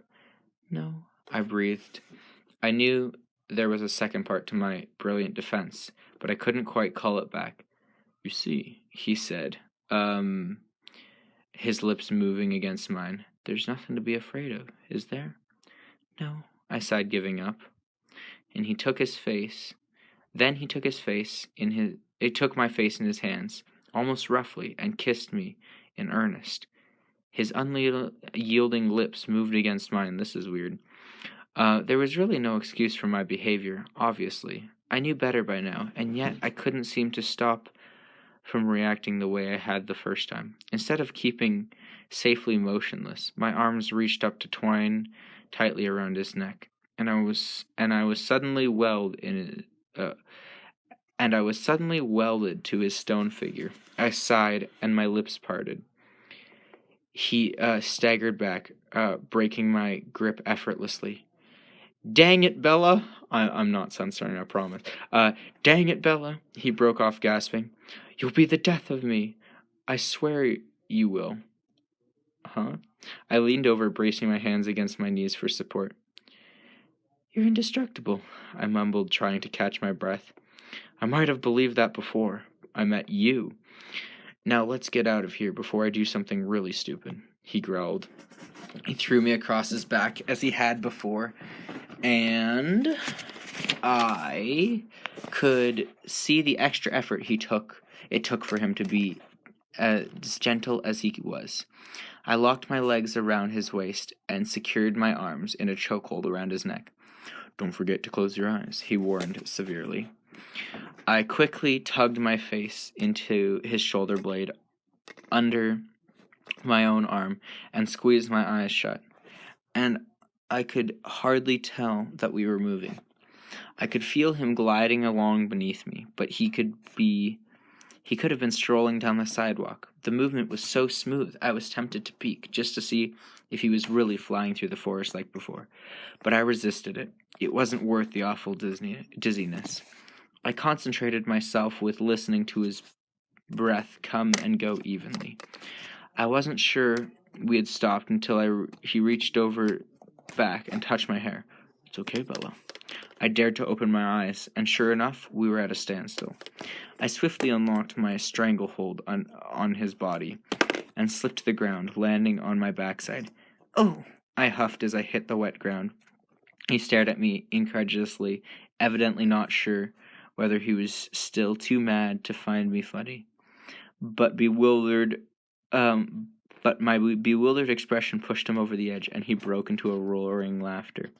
I picked myself up, ignoring him as I brushed the mud and bracken off the back of my jacket. That only made him laugh harder. Annoyed, I began to stride off into the forest.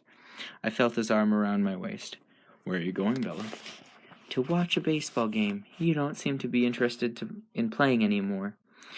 I'm sure the others will have fun without you. You're going the wrong way. I turned around without looking at him and started off in the opposite direction. He caught me again. Don't be mad. I couldn't help myself. You should have seen your face. He chuckled before he could stop myself. Oh, you're the only one who's allowed to get mad. I asked, raising my eyebrows. I wasn't mad at you. Bella, you'll be the death of me, I quoted sourly. That was a simple statement of fact.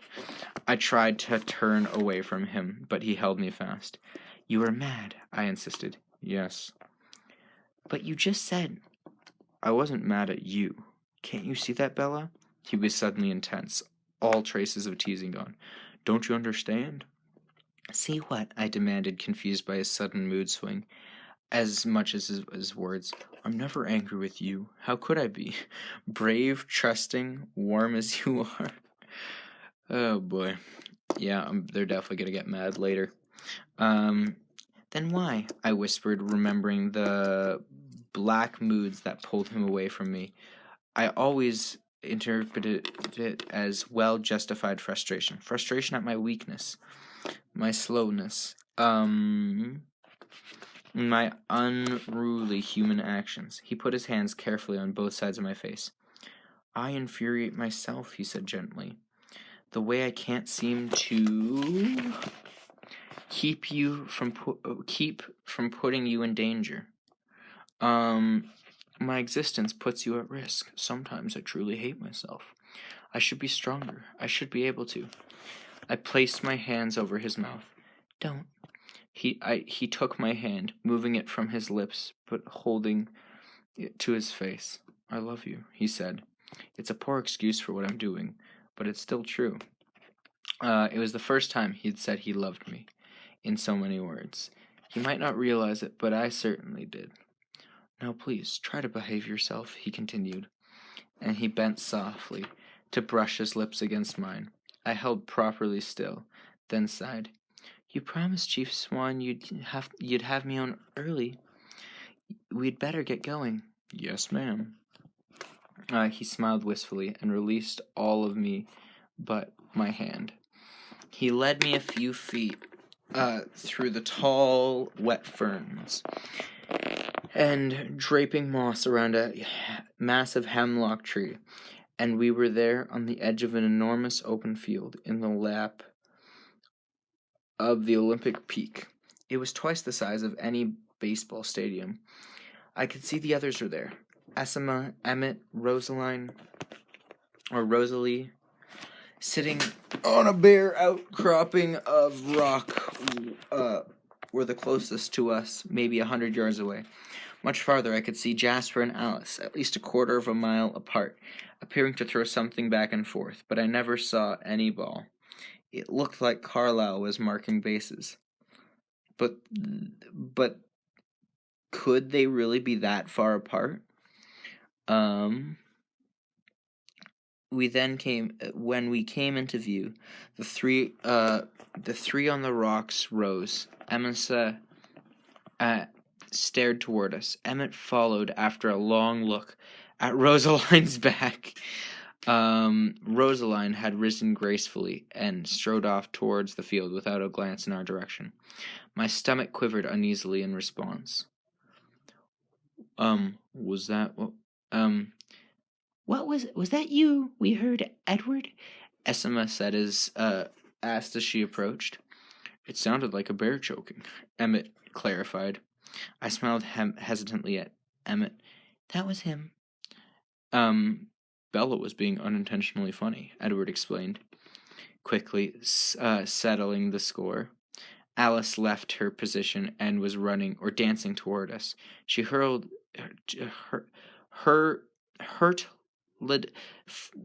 she stopped. She came to a fluid stop at our feet. It's time, she announced.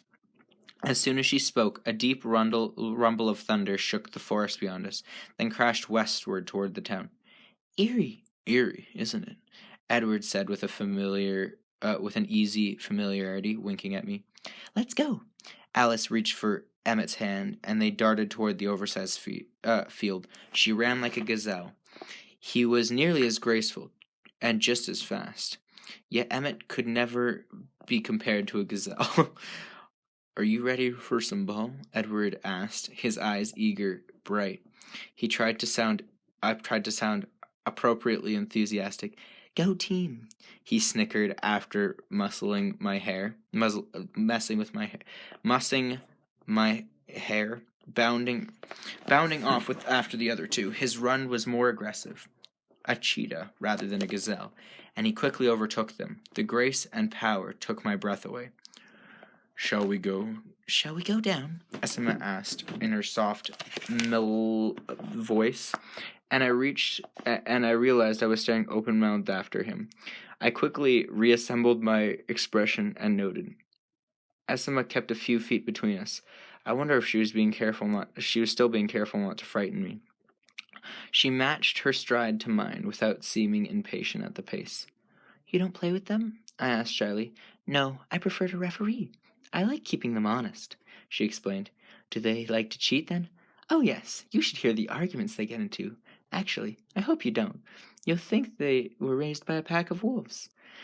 You sound like my mom. I laughed, surprised. She laughed, too. Well, I don't think of them as my children, in most ways. I could never get over my mothering instincts. Did Edward tell you I had lost a child?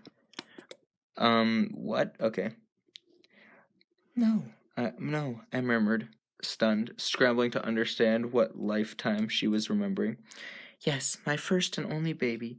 He died just a few days after he was born. The poor tiny thing. It broke my heart.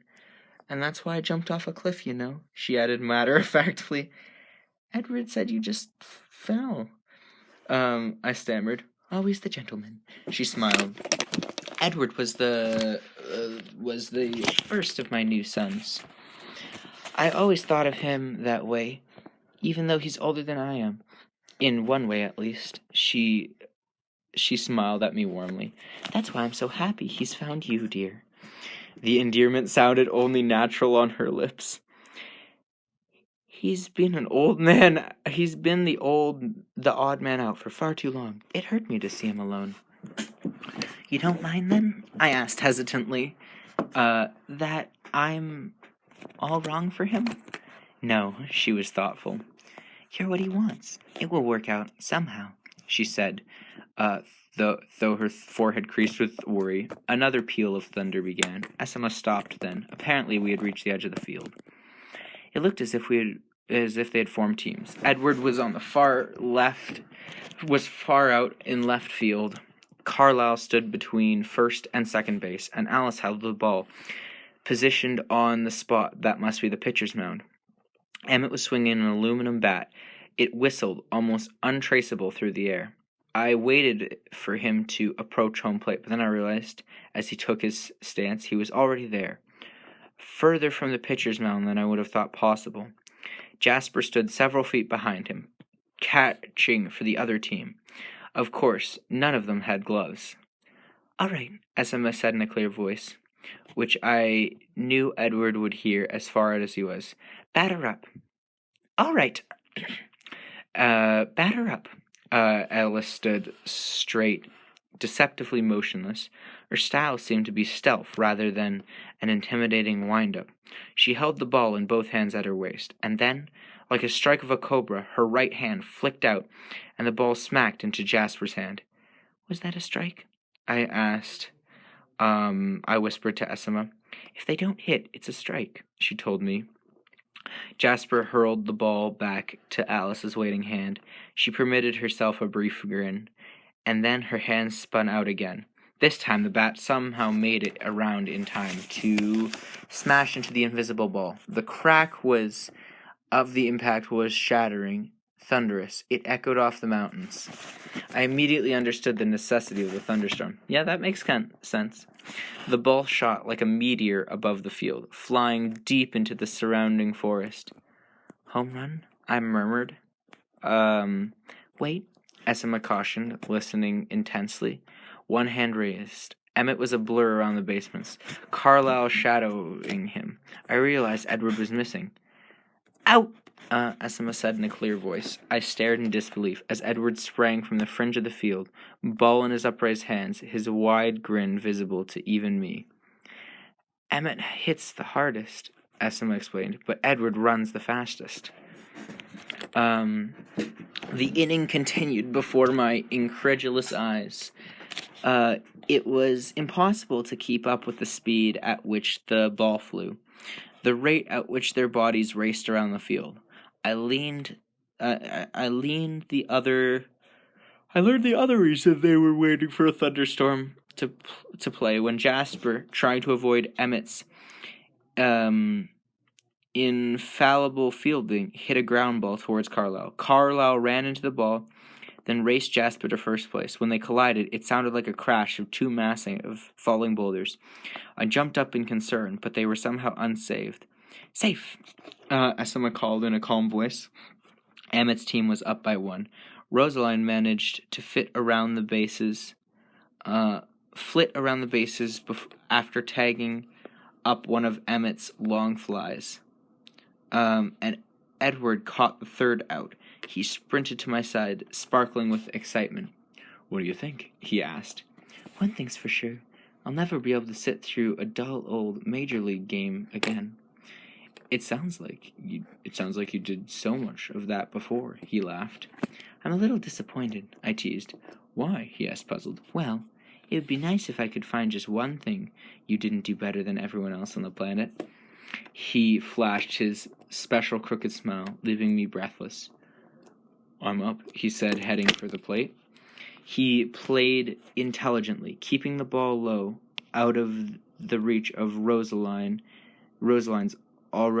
always ready hand in the outfield, gaining like 2 bases of lightning before Emmett could get the ball back into play.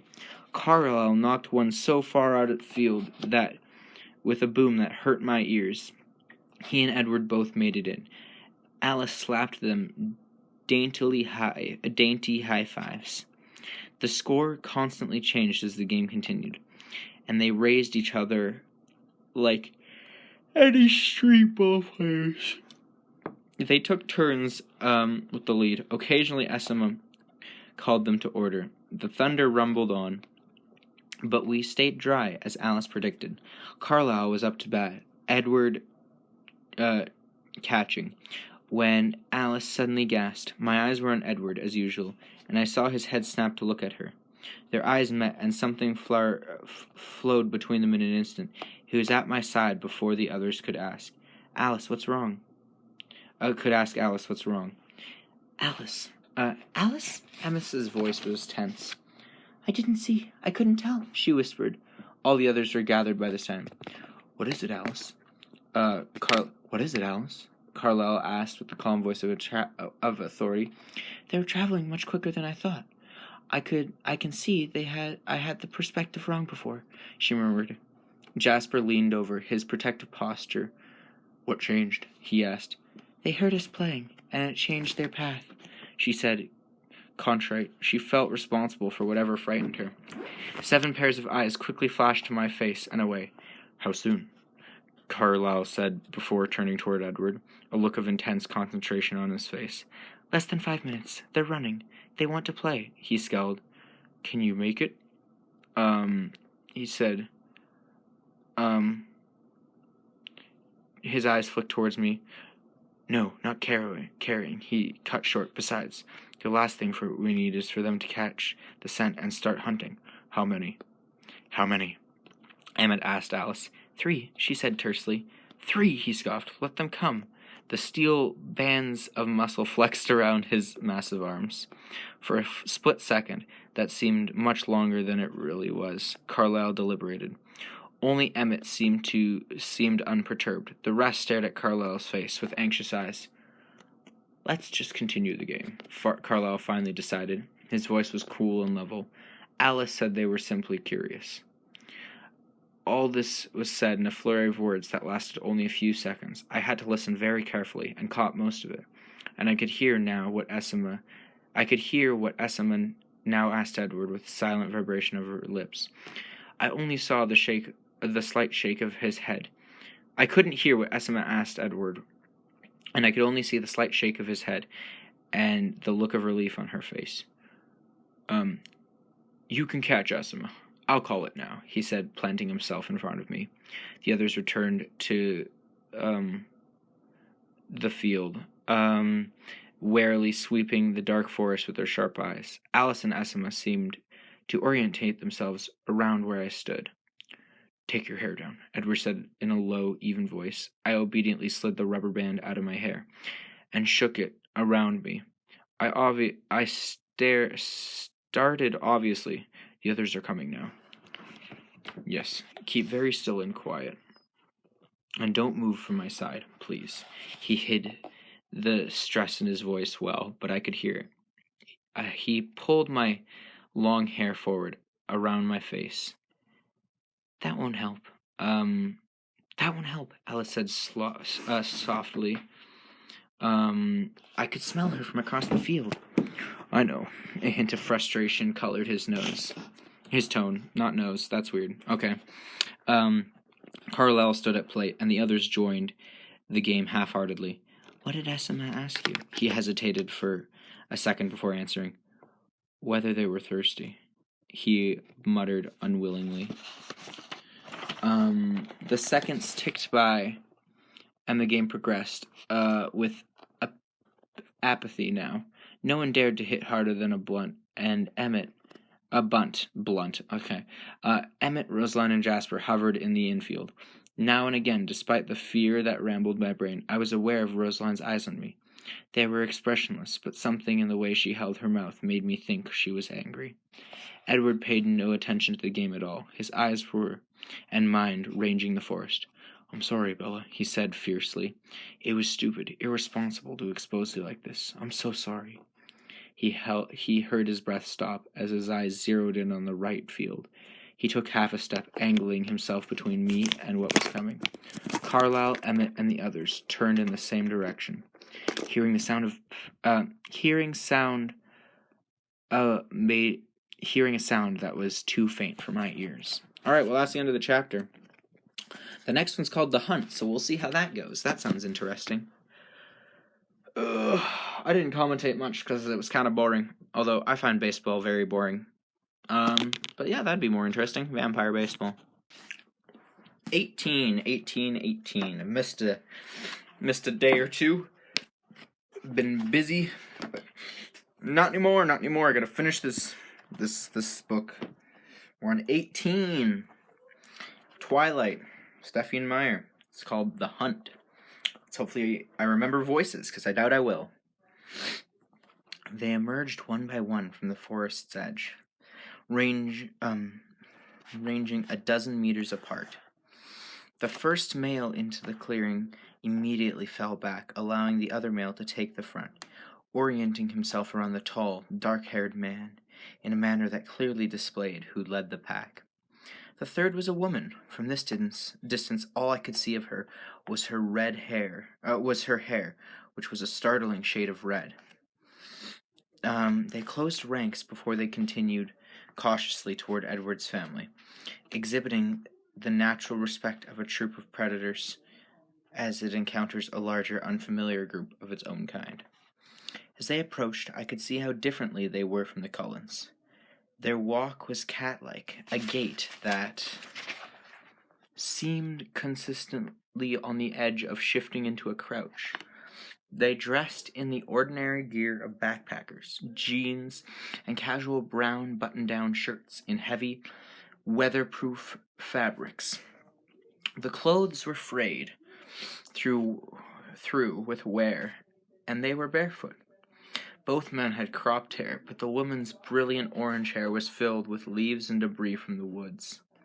Their sharp eyes carefully took in the more polished, urban state of Carlyle, who, flanked by Emmett and Jasper, stepped guardedly forward to meet them, without any seeming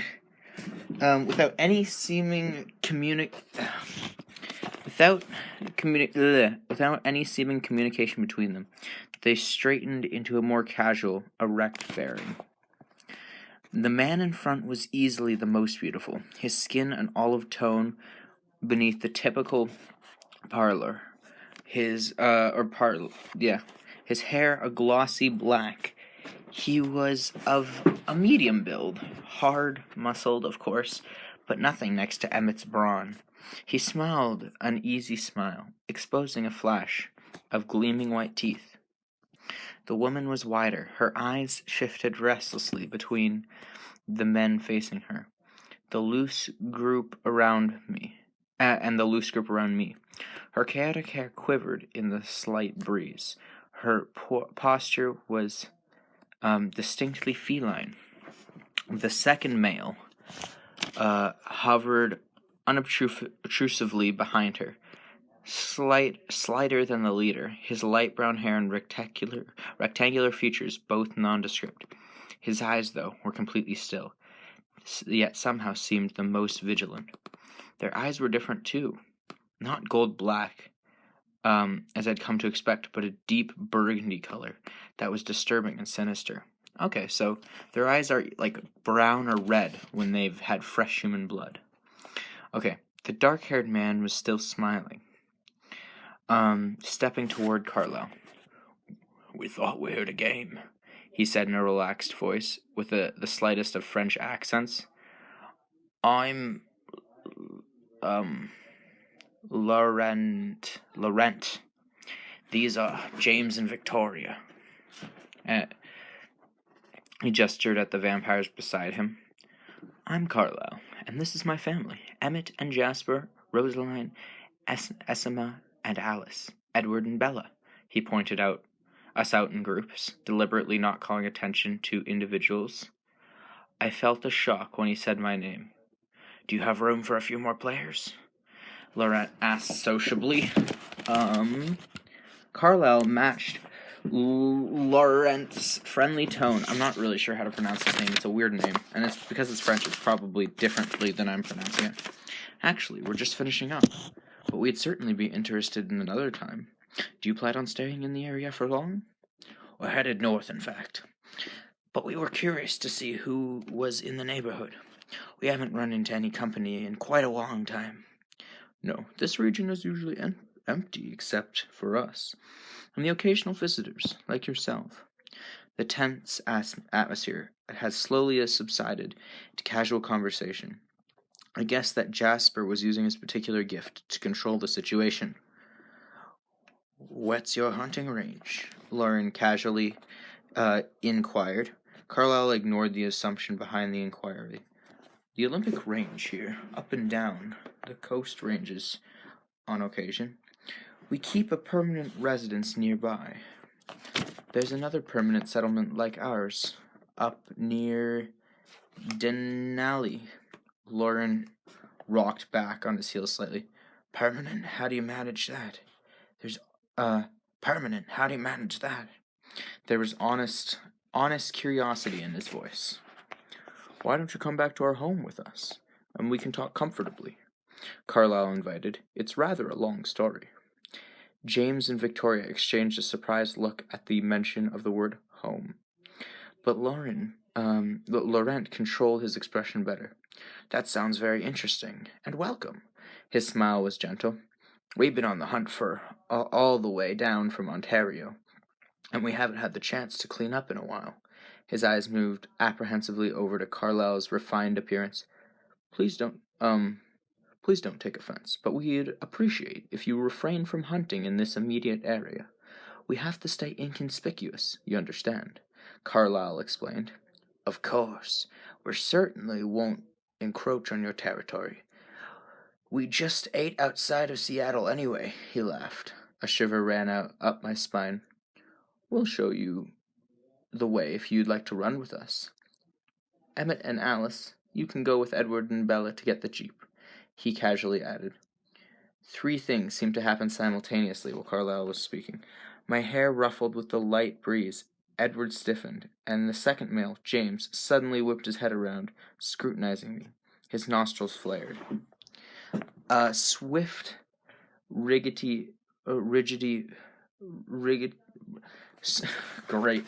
A swift something fell on all of them as James launched one step forward into a crouch. Edward bared his teeth, crouching in defense, a feral snarl ripping from his throat. It was nothing like the playful sounds I had heard from him this morning. It was the singular, most menacing thing I'd ever heard. The chills ran from the crown of my head to the back of my heels. "What's this?" Laurent exclaimed in open surprise. Neither James nor Edward relaxed their aggressive poises. James feigned slightly to the side, and Edward shifted in response. "She's with us," Carlyle said. Carlyle's firm rebuff directed toward James. Laurent seemed to catch my scent, less powerfully than James, but awareness now dawned on his face. "You brought a snack?" he asked, his expression incredulous. He took an involuntary step forward. Edward snarled even more fiercely, harshly, his lip curling high above with glistening bared teeth. Laurent stepped back again. "I said she's with us," in a harder tone. "But she's human," Laurent protested. The words were not at all aggressive, merely astounded. "Yes. Oh, yes. I don't remember how I did Emmett's voice. Emmett was very much in evidence at Carlyle's side. His eyes met James's. James slowly straightened out of his crouch, but his eyes never left me, his nostrils still wide. Edward stayed tense like a lion in front of me. Laurent spoke, his tone soothing, trying to diffuse the sudden hostility. "It appears we have a lot to learn about each other." "Indeed." Carlyle's voice was still cool. But we'd like to accept your invitation. I gotta remember to do the voices properly. His eyes flicked toward me and back to Carlyle. "And of course, we will not harm the human girl.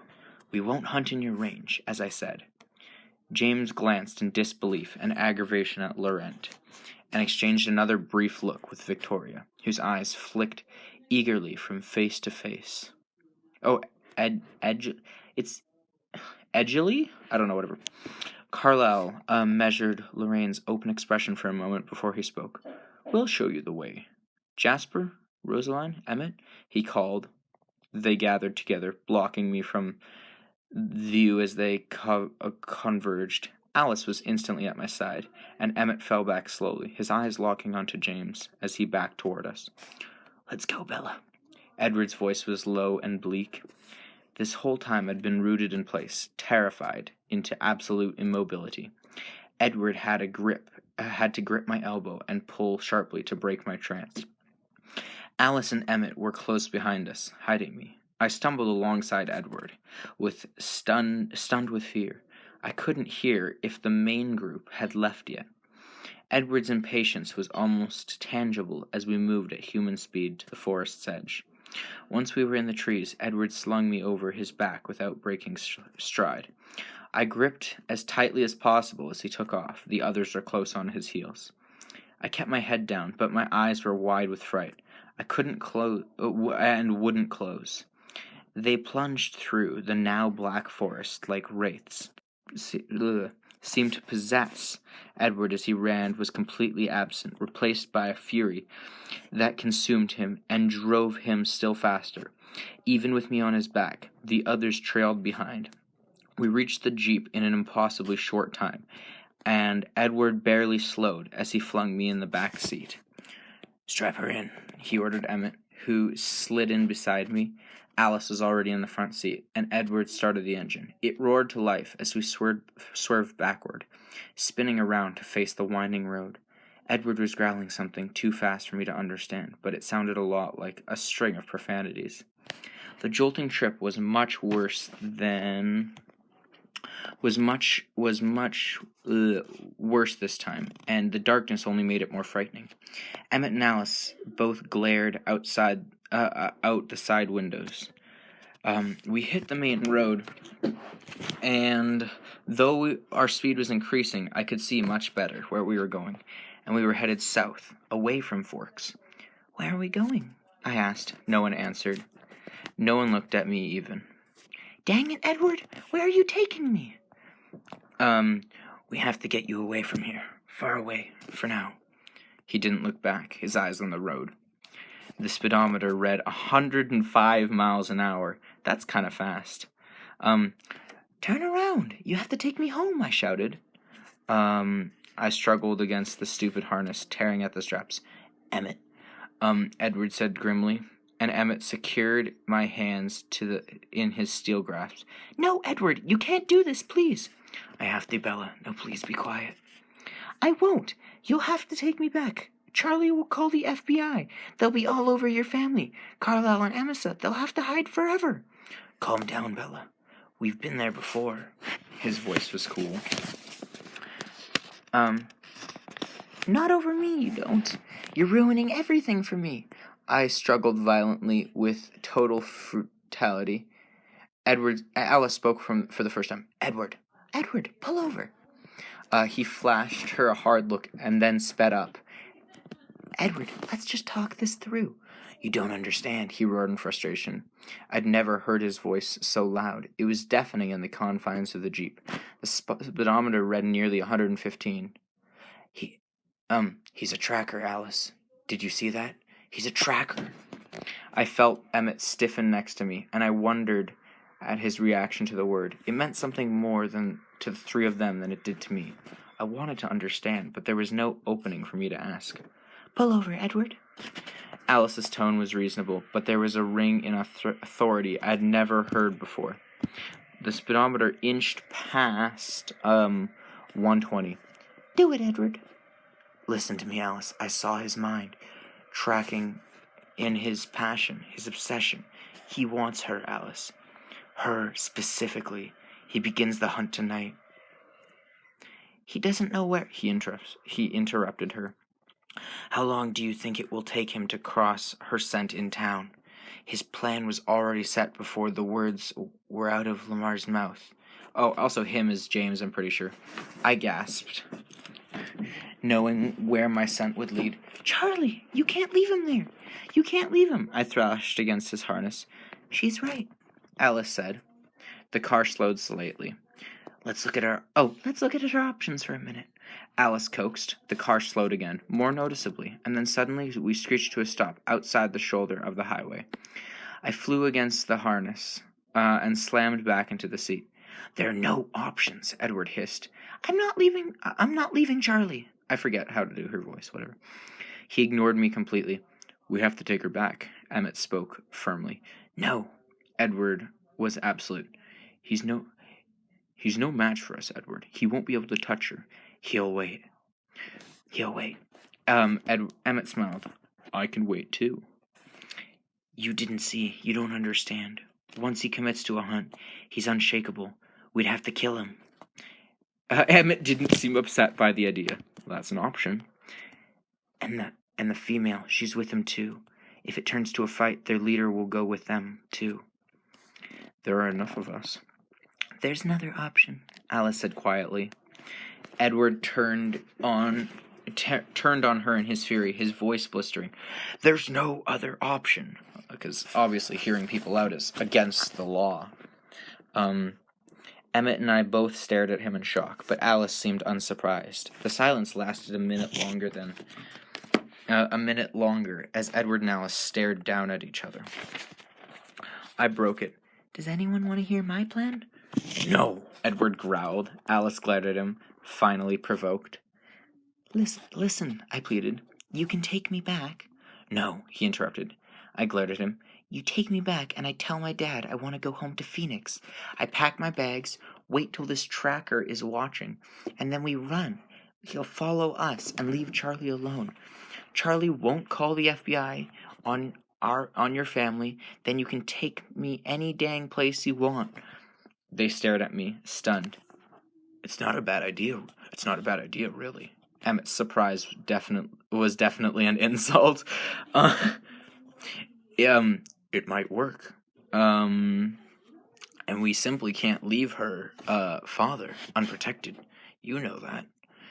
Alice said. "Oh, and we simply can't leave your father unprotected. You know that." Everyone looked at Edward. "It's too dangerous. I don't want him within 100 miles of her." Emmett was supremely confident. "Edward, he's not getting through." "Oh, Edward, he's not getting through us." Alice thought for a minute. I don't see him attacking. He'll try to wait for us to leave her alone." It won't take long for him to realize that that's not going to happen." I demand that you take me home." I tried to sound firm. Edward pressed his fingers into his temples and squeezed his eyes shut. "Please," I said in a much smaller voice. He didn't look up. When I spoke, his voice sounded worn. "You're leaving tonight, whether the tracker sees you or not. Tell Charlie you can't stand another minute in Forks. Tell him whatever story works. Pack the first things your hands touch, and then get in your truck. I don't care what he says. You have 15 minutes. Do you hear me? 15 minutes from the time you cross your doorstep." The Jeep rumbled to life as he spun around, the tires squealing. The needle on the speedometer started to dial up. Emmett, I said, looking pointedly at my hands. "Oh, sorry." He let me loose. A few minutes passed in silence, other than the roar of the engine. Edward spoke again. "This is how it's going to happen. When we get to the house, if the tracker's not there, I will walk her to the door. Then she has 15 minutes. He glared at me in the rearview mirror. "Emmett, you take outside of the house. Alice, you get in the truck. I'll be inside as long as she is. And after she's out, you can take the Jeep home and tell Carlisle." "No way. I'm with you." "Think through it, Emmett. I don't know how long I'll be gone."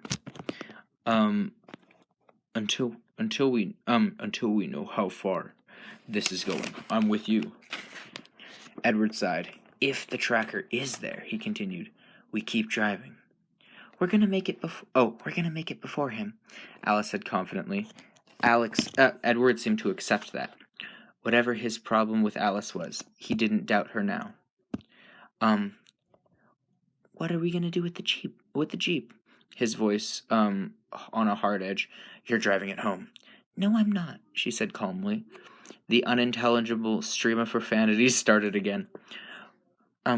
We can't all fit in my truck," I whispered. Edward didn't appear to hear me.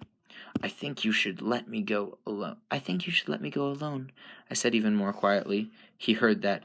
"Bella, please, do it my way just this once," he said between clenched teeth. "Listen, Carlisle's not, an imbecile," I protested. "If we're not going in town tomorrow, he's gonna get suspicious. If you're not in town tomorrow, he's gonna get suspicious. That's irrelevant.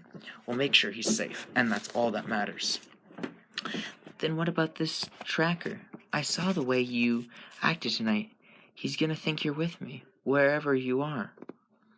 Emmett looked at me, insultingly surprised again. "Edward, listen to her. I think she's right." "Yes, she is," Alice agreed. "I can't do that." Edward's voice was icy. "Emmett should stay too. He definitely got an eyeful of Emmett." "What?" Emmett turned on me. You get a better crack at him if you stay," Alice agreed. Edward stared at her incredulously. "You think I should let her go alone?" "Of course not. Jasper and I will take her." "I can't do that," Edward repeated. This time there was a trace of defeat in his voice. The logic was working on him. I tried to be persuasive. Hang out here for a week." I saw his expression in the mirror and amended. "A few days. Let Charlie see you haven't kidnapped me, and lead this James in a wild goose chase. Make sure he's completely off my trail. Then come and meet me. Take a roundabout route, of course. And then Jasper and Alice can go home." I could see he was beginning to consider it. "Meet you where?" "Phoenix, of course." "No, he'll hear where you're going," he said impatiently. "And you'll make it look like a ruse, obviously. He'll know, he'll know that we'll know he's listening. He'll never believe I'm actually going where I say I'm going." "She's diabolical," Emmett chuckled. And what if it doesn't work? There are several million people in Phoenix, I informed him. It's not hard to find a phone book. I won't go home. Oh, he inquired, a dangerous note in his voice. I'm quite old enough to get my own place. Edward will be with her. Edward will be with her, Alice reminded him. What are you going to do in Phoenix? He asked her, whatever. Stay indoors. I kind of like it. Emmett was thinking around, about cornering James, no doubt. Shut up, Emmett. Shut up, Emmett. That wasn't just me interjecting. Look, if we try to take him down while she's still around, there'll be a much better chance that someone will get hurt. She'll get hurt, or you will, trying to protect her. Now, if we get him alone, he trailed off, a slow smile. I was right. The Jeep was crawling along now as we drove into town. Despite my brave talk, I could feel the hairs on my arms standing up. I thought about Charlie alone in the house, and tried to be courageous. Bella. Edward's voice was soft. Alice and Emmett looked out their windows. If you let anything happen to yourself at all, I'm holding you personally responsible. Do you understand that? Yes, I gulped. He turned to Alice. Can Jasper handle this? Give him some credit, Edward. He's doing very, very well, all things considered. Can you handle this? He asked. And graceful little Alice pulled back her lips in a horrified grimace and let loose a guttural snarl that had me cowering in my seat in terror. Edward smiled at her. But keep your opinions to yourself, he muttered suddenly. Okay. Well, that was a chapter for sure. Yeah, that was short. Good. Alright, bye. Goodbyes. By Stephenie Meyer. 19. Chapter. Charlie was waiting up for me.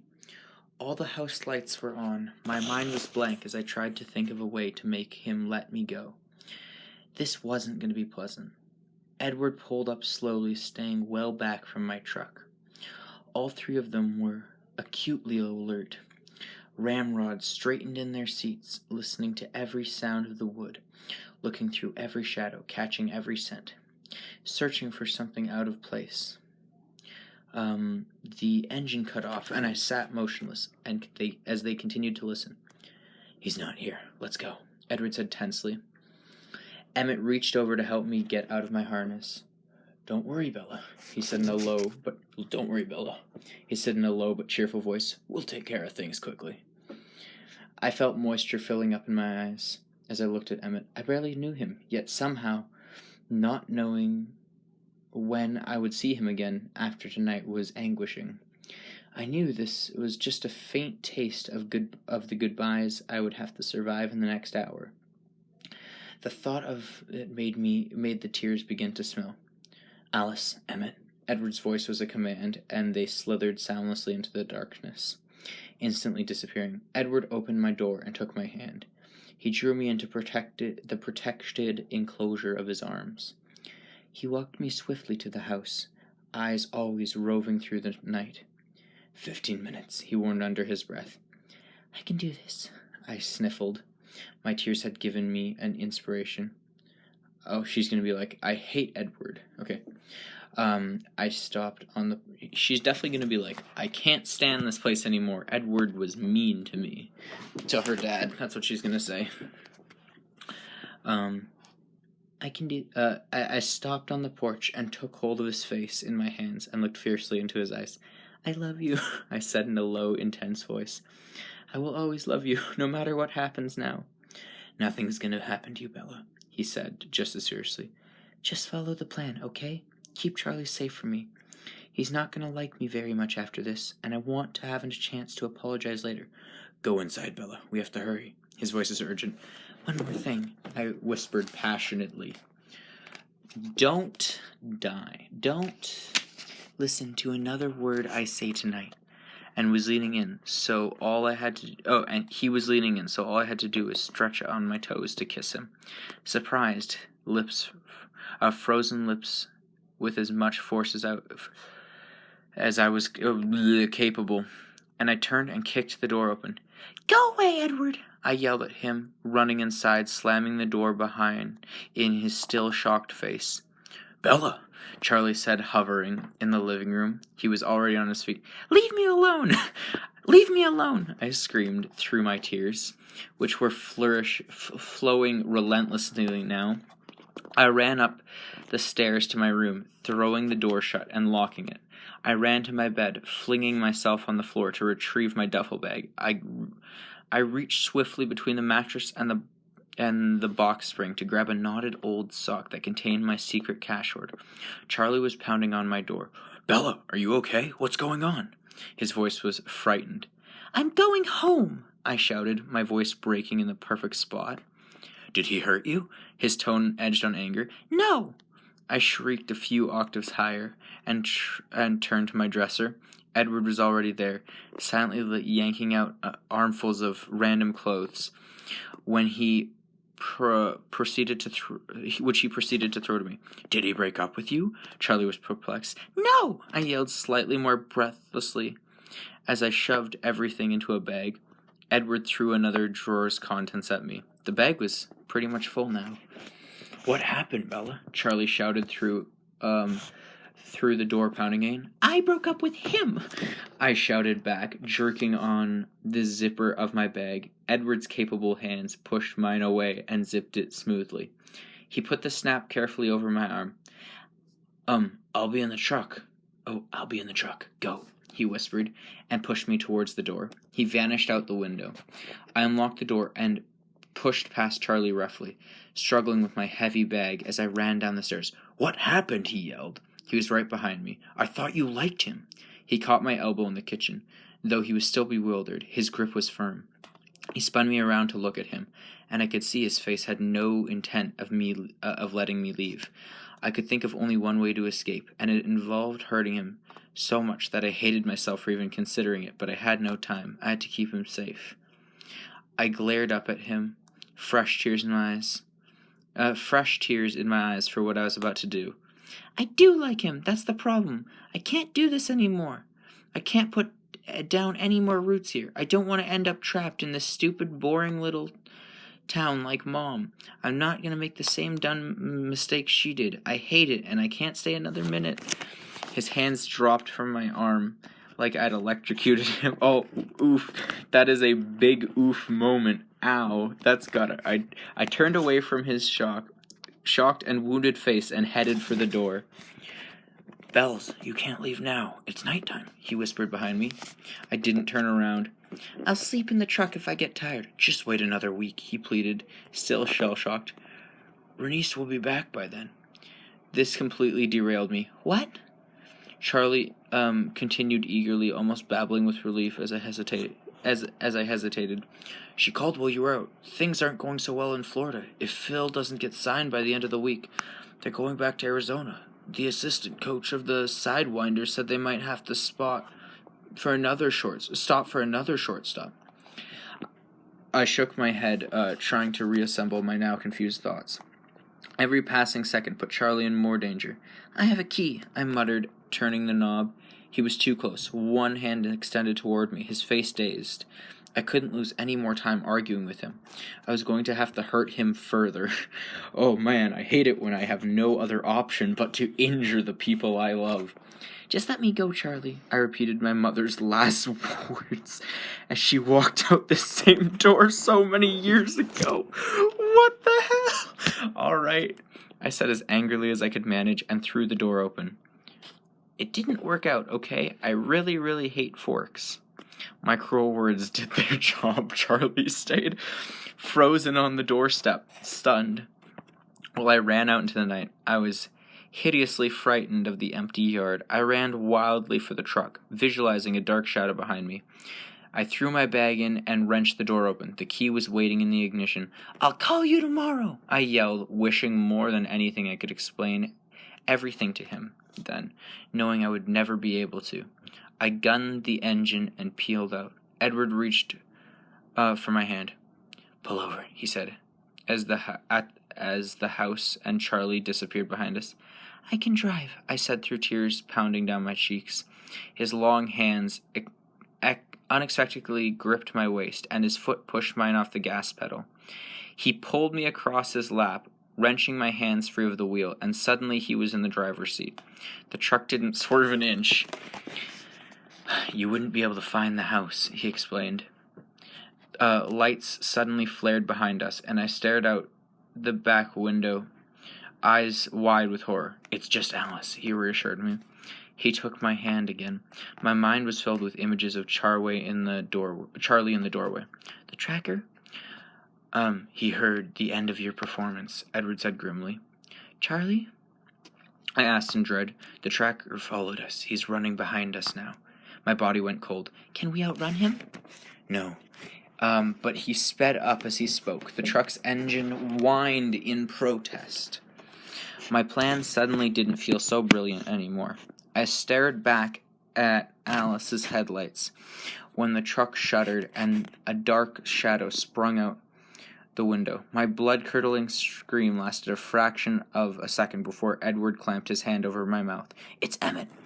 He released my mouth and wound his arm around my waist. "It's okay, Bella," he promised. "You're gonna be safe."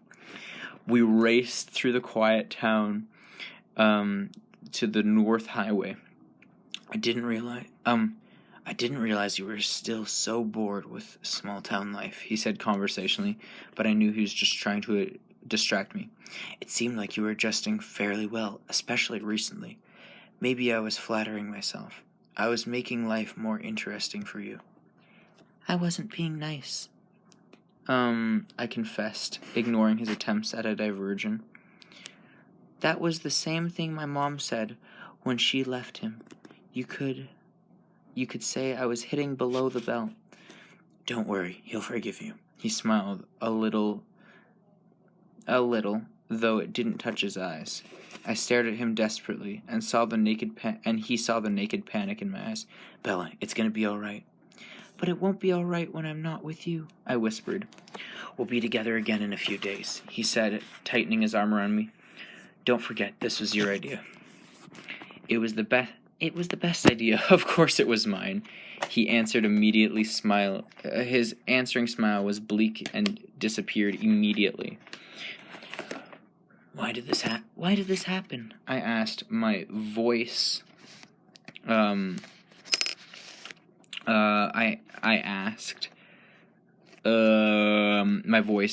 catching. "Why me?" He stared blankly at the roadhead. "It's my fault. I was a fool to expose you like that." The rage in his voice was directly internal. That's not what I meant," I insisted. "I was there. Big deal. It didn't bother the other two, but why did James decide to kill me? There are people all over the place. Why me?" He hesitated before thinking up an answer. "I got a good look at his mind tonight," he began in a low voice.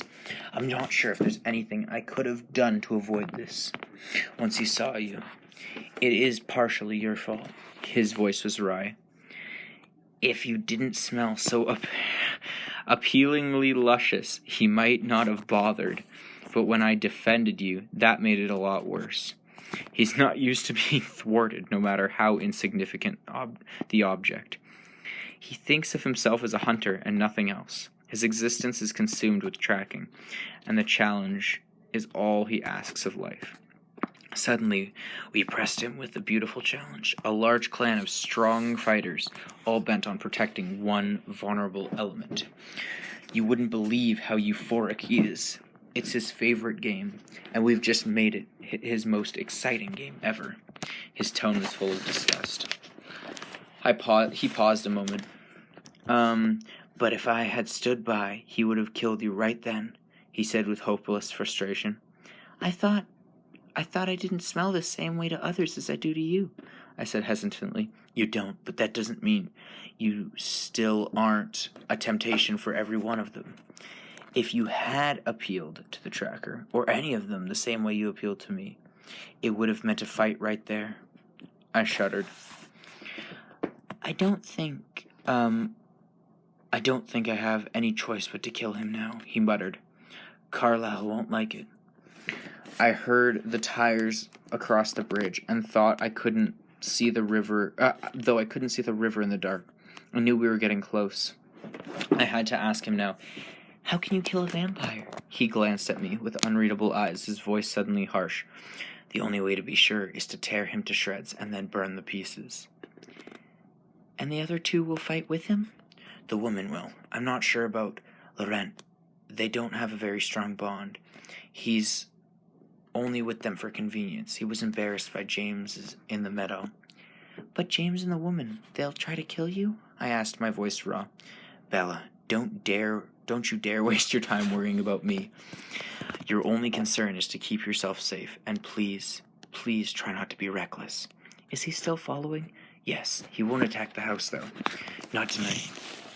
He turned off onto the invisible drive with Alice following behind. We drove right up to the house. The lights were inside were bright, but they did little to alleviate the blackness of the encroaching forest. Emmett had my door open before the truck stopped. He pulled me out of the seat, tucked me like a football in his vast chest, and ran through the door. We burst into the large white room, Edward and Alice at our sides. All of us were there, and were already and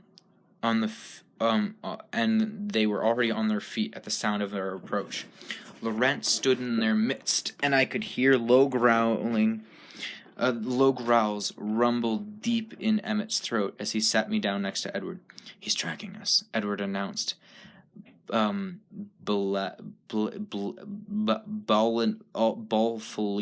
at Laurent. Laurent's face was unhappy. I was afraid of this. Alice danced to Jasper's side and whispered in his ear. Her lips quivered with the speed of her silent speech. They flew up a few stairs together. Rosaline watched them, and they moved quickly to Emmett's side. Her beautiful eyes were intense, and they flicked unwilling to my face, furious. And what will he do? Carlyle asked Laurent in chilling tones. I'm sorry, he answered. I'm afraid when your boy defended her, I was afraid when your boy defended her that it would set him off. Can you stop him? Laurent shook his head. Nothing stops James when he gets started. We'll stop him, Emmett promised. There's no doubt in what he meant. You can't bring him down. I've never seen anything like him in my 300 years. He's absolutely lethal. That's why I joined his coven. His coven? I thought, of course, the show of leadership in the clearing was merely that, a show. Laurent was shaking his head. He glanced at me, perplexed, and back to Carlyle. Are you sure it's worth it? Edward's enraged roar filled the room. Laurent cringed back. Carlyle looked gravely at Laurent. I'm afraid you're going to have to make a choice. Laurent understood. He deliberated for a moment. His eyes took in every face and finally swept the bright room. I'm intrigued by the life you've created here, but I won't get in the middle of this. I bear none of you enmity, but I won't go up against James. I think I will head north to the clan in Denali. Don't underestimate James. He hesitated. He's got a brilliant mind and unparalleled senses. He's every bit as comfortable in the human world as you seem to be, and he won't come at you head on. I'm sorry for what's been unleashed here. Truly sorry. He bowed his head. But I saw him flicker another puzzled look at me. Go in peace, was Carlyle's formal answer. Laurent took another long look around himself, and then hurried out the door. The silence lasted more than a second. How close? He looked to Edward. Essima was already moving, her hand touching an inconspicuous keypad on the wall. With a groan, the huge metal shutters began sealing up the glass wall. I gasped. About 3 miles past the river, he's circling around to meet up with the female. What's the plan? We'll lead him off. Then Jasper and Alice will run her south. And then? Edward's tone was deadly. As soon as Bella is in the clear, we hunt for him. I guess there's no other choice. Carlyle agreed, his face grim. Edward turned to Rosaline. Get her upstairs and trade clothes, Edward commanded. She stared back at him with a livid disbelief. Why should I? She hissed. What is she to me, except a menace? A danger you've chosen to inflict on all of us. I flinched back at the venom in her voice. Rose, Emmett muttered, putting one hand on her shoulder. She shook it off. But I watched Edward carefully, knowing his temper, worried about his reaction. He surprised me, and looked away from Rose as if she hadn't spoken, as if she didn't exist. Essima, he said calmly. Of course, Essima murmured. Essima was at my side in half a heartbeat, swinging me up easily in her arms, dashing me up the stairs before I could gasp in shock. What are we doing? I asked breathlessly as she set me down in the dark room somewhere off in the second story, trying to confuse the smell. It won't work for long, but it might get you out. I could hear her clothes falling to the floor. I don't think I'll fit. I hesitated, but her hands were abruptly pulling my shirt over my head. I quickly stripped off the jeans myself. She handed me something. It felt like a t-shirt. I struggled to get my arms through the right holes. As soon as I was done, she handed me her slacks. I yanked them on, but I couldn't get my feet out. They were too long. She defiantly rolled the hems a few times so I could stand. Somehow she was already in my clothes. She pulled me back to the stairs where Alice stood, a small leather bag in one hand.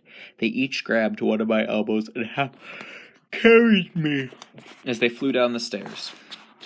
It appeared that everything had been settled downstairs in our absence. Emmett and Edward were ready to leave. Emmett was carrying a heavy-looking backpack over his shoulder. Carlyle was handing something small to Essima, and he turned to hand Alice the same thing. It was a tiny silver cell phone. Emmett, Rosaline, you'll be taking Bella, he told me as... Emmett, Rosaline, you'll be taking Bella, he told me as he passed. I nodded, glancing warily at Rosaline. Bruh,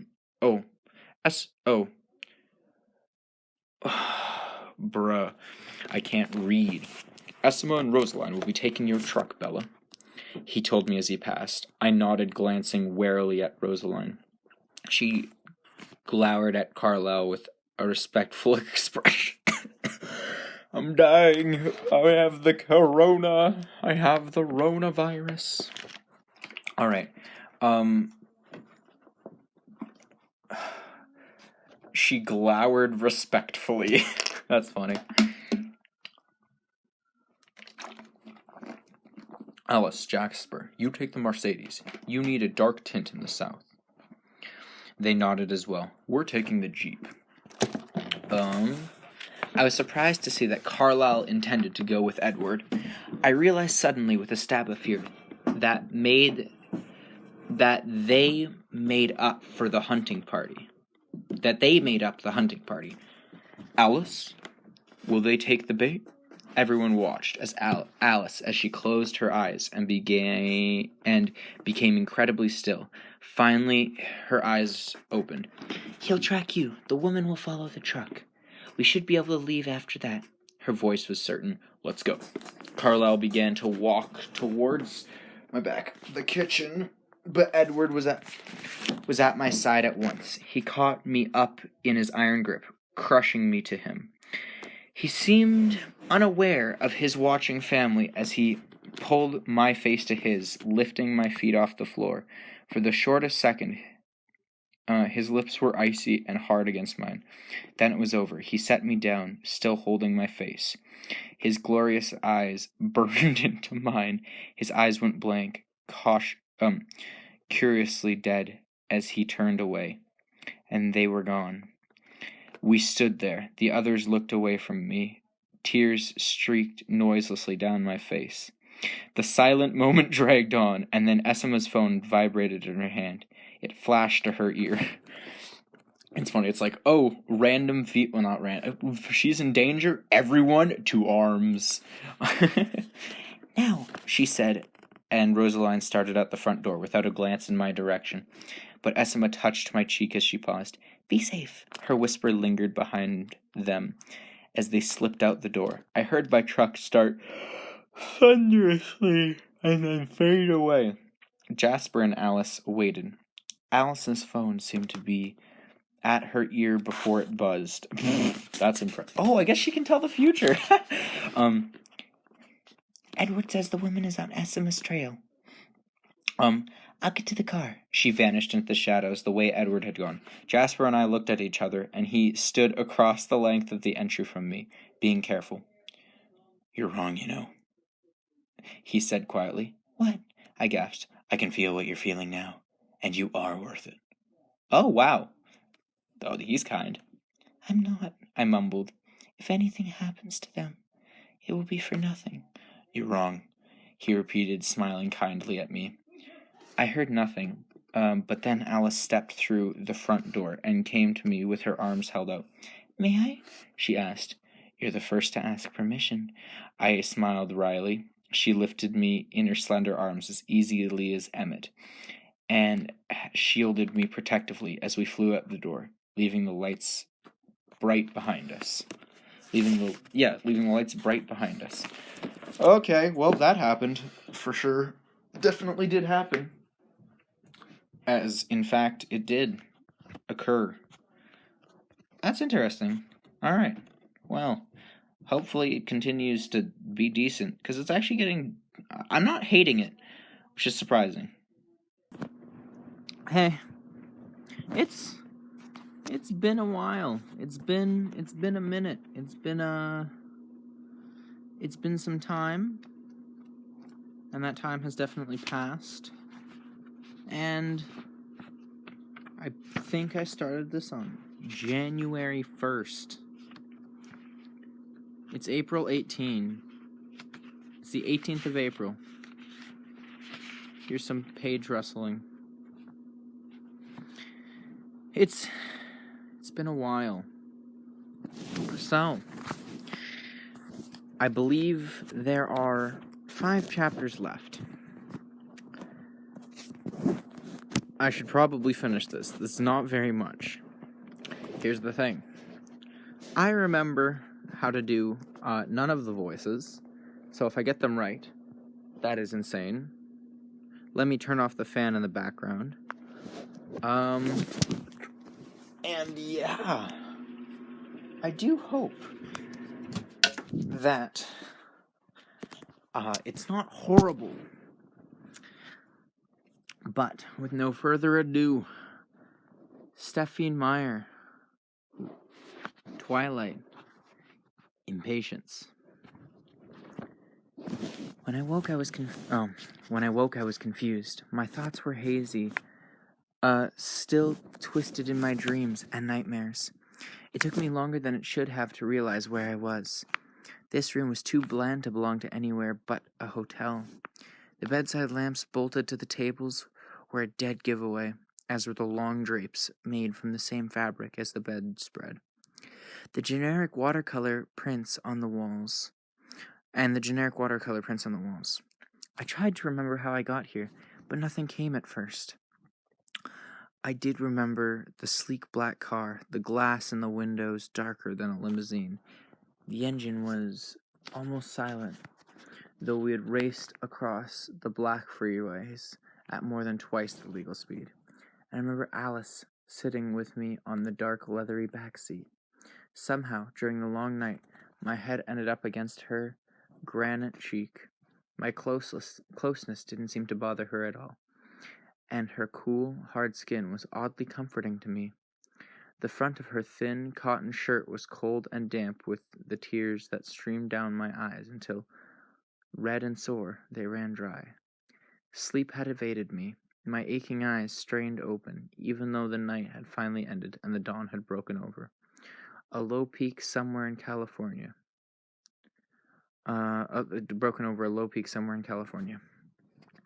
gray light streaking across the cloudless sky stung my eyes, but I couldn't close them. When I did, the images flashed all too vividly, like slides behind my lids. They were unbearable. Charlie's broken expression, Edward's brutal, snarled teeth bared, um, Rosaline's resentful glare, the keen-eyed scrutiny of the tracker, the dead look in Edward's eyes after he kissed me for the last time. I couldn't stand to see them, so I fought against my weariness, and the sun rose higher. I was still awake when we came through a shallow mountain pass, and the sun, behind us now, reflected off the tiled rooftops of the valley. I didn't have enough emotion left to be surprised that we had made a 3-day journey in one. I stared blankly at the wide, flat expanse laid out in front of me. Phoenix, the palm trees, the scrubby thing, the haphazard lines of intersecting freeways, and the green swaths of the golf courses.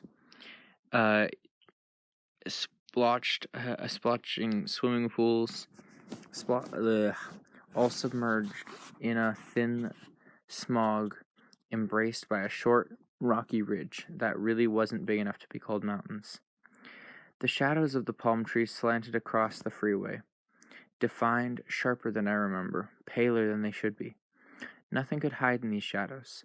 The bright and open freeway seemed to be enough. I felt no relief and sense of homecoming, of coming home. Which way to the airport, Bella? Oh, which way to the airport, Bella? I don't know his voice, Jasper asked.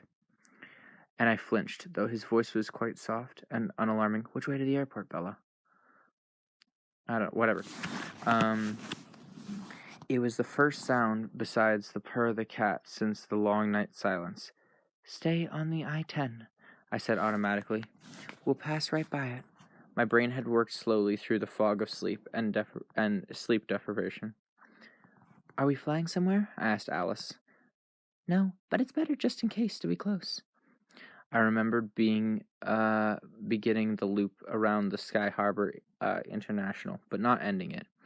I suppose that must have been when I fell asleep. Now, though now that I chased the memories down, I did have a vague impression of leaving the car. The sun fell just behind the horizon. My arm draped over Alice's shoulder, and her arm firmly around my waist, dragging me along as I stumbled through the warm, dry shadows. I had no memory of this room. Also, I guess, they can't go outside, so I wonder how that happened, but alright. I looked at the digital clock on the nightstand. The red numbers claimed it was 3 o'clock, but they gave no indication if it was night or day. What? Okay, my alarm clock has an AM or PM button, a light up thing. No edge of light escaped. ASMR. Escaped the thick curtains, but the room was bright with the light from the lamps. I rose stiffly and staggered to the window, pulling back the drapes. It was dark outside, 3 a.m. Then, my room looked like a deserted section. 3 a.m. Then, my room looked out on a deserted section of the freeway and the new long-term parking garage for the airport. It was slightly comforting to be able to pinpoint my time and place. I looked down at myself. I was still wearing Essima's clothes, and they didn't fit very well. I looked around the room and was glad to discover that my duffel bag was on top of a low dresser. I was on my way to find new clothes when a light tap on the door made me jump. Can I come in? Alice asked. I took a deep breath. Sure. She walked in and looked over cautiously. You look like you could sleep longer, she said. You look like you could sleep longer, she said. I shook my head. She drifted silently to the curtains and closed them securely before turning back to me. We'll need to stay inside, she told me. Okay. My voice was hoarse. It cracked. Thirsty? I shrugged. I'm okay. How about you? Nothing unmanageable, she smiled. I ordered some food for you. It's in the front room. Edward reminded me that you have to eat a lot more frequently than we do. I was instantly more alert. He called? He called? No, she said, and watched my face fall. It was before we left. She took my hand carefully and led me through the door into the living room of the hotel suite. I could hear a low buzz of voices coming from the TV. Jasper sat motionless at the desk in the corner, his eyes watching the news with no glimmer of interest. I sat on the floor next to the coffee table, where a tray of food waited. I began picking at it without noticing what I was eating. Alice perched on the top arm of a sofa and stared blankly at the TV like Jasper. I ate slowly, watching her, turning now and then to glance quickly at Jasper. It began to dawn on me that they were too still. They never looked away from the screen, though commercials were playing now. I pushed the tray away, and my stomach abruptly uneasy. Alice looked down at me. "What's wrong, Alice?" I asked. "Nothing's wrong." Her eyes wide, honest, and I didn't trust them. Her eyes were wide and honest, and I didn't trust them. What do we do now? We wait for Carlisle to call. We wait for Carlisle to call. And he should have called by now? I could see that I was near the mark. Alice's eyes flitted from mine to the phone on her leather bag and back. What does it mean? My voice quavered. I fought to control it. That he hasn't called yet. It means they don't have anything to tell us. Which is... no news is good news. I don't know. But her voice was too even. The air was harder to breathe. Jasper was suddenly beside Alice, closer to me than usual. Bella, he said in a suspiciously soothing tone, you have nothing to worry about. You're completely safe here. I know that. Then why are you frightened? He asked, confused. He might feel the tenor of my emotions, but he couldn't read the reason behind them.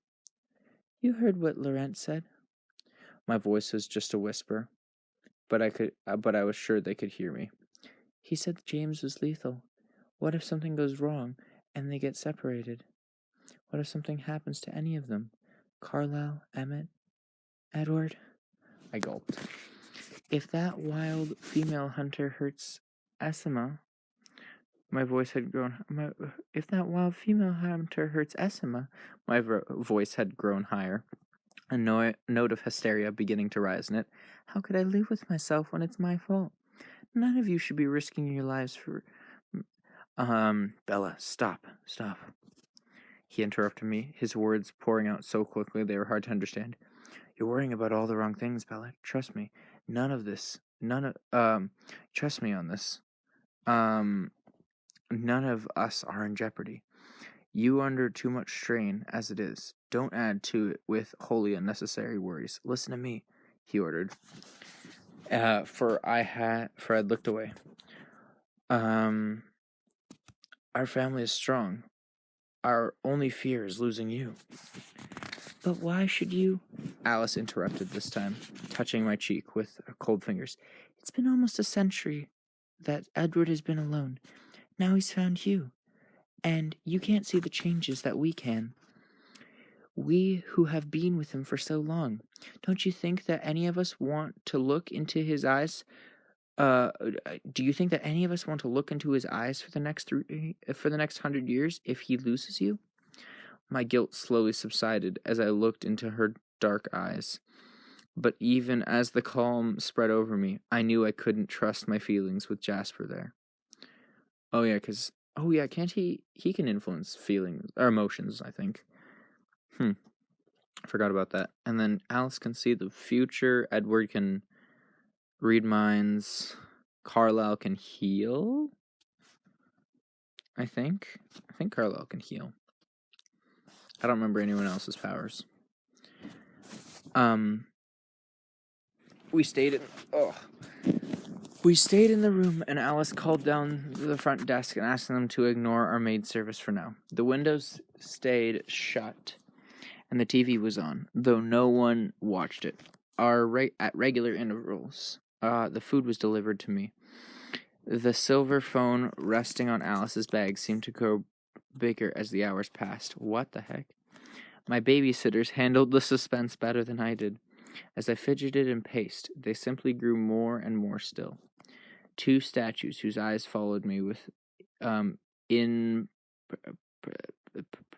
thing as I moved.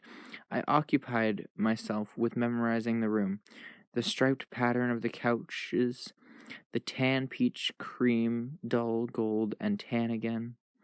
Sometimes I stared at the abstract prints and randomly finding pictures in the shapes. I had found pictures in the clouds as a child, and I traced a blue hand, a woman combing her hair, a cat stretching. When the pale red circle started to become an eye, I looked away. As the afternoon wore on, I went back to bed and simply something to do.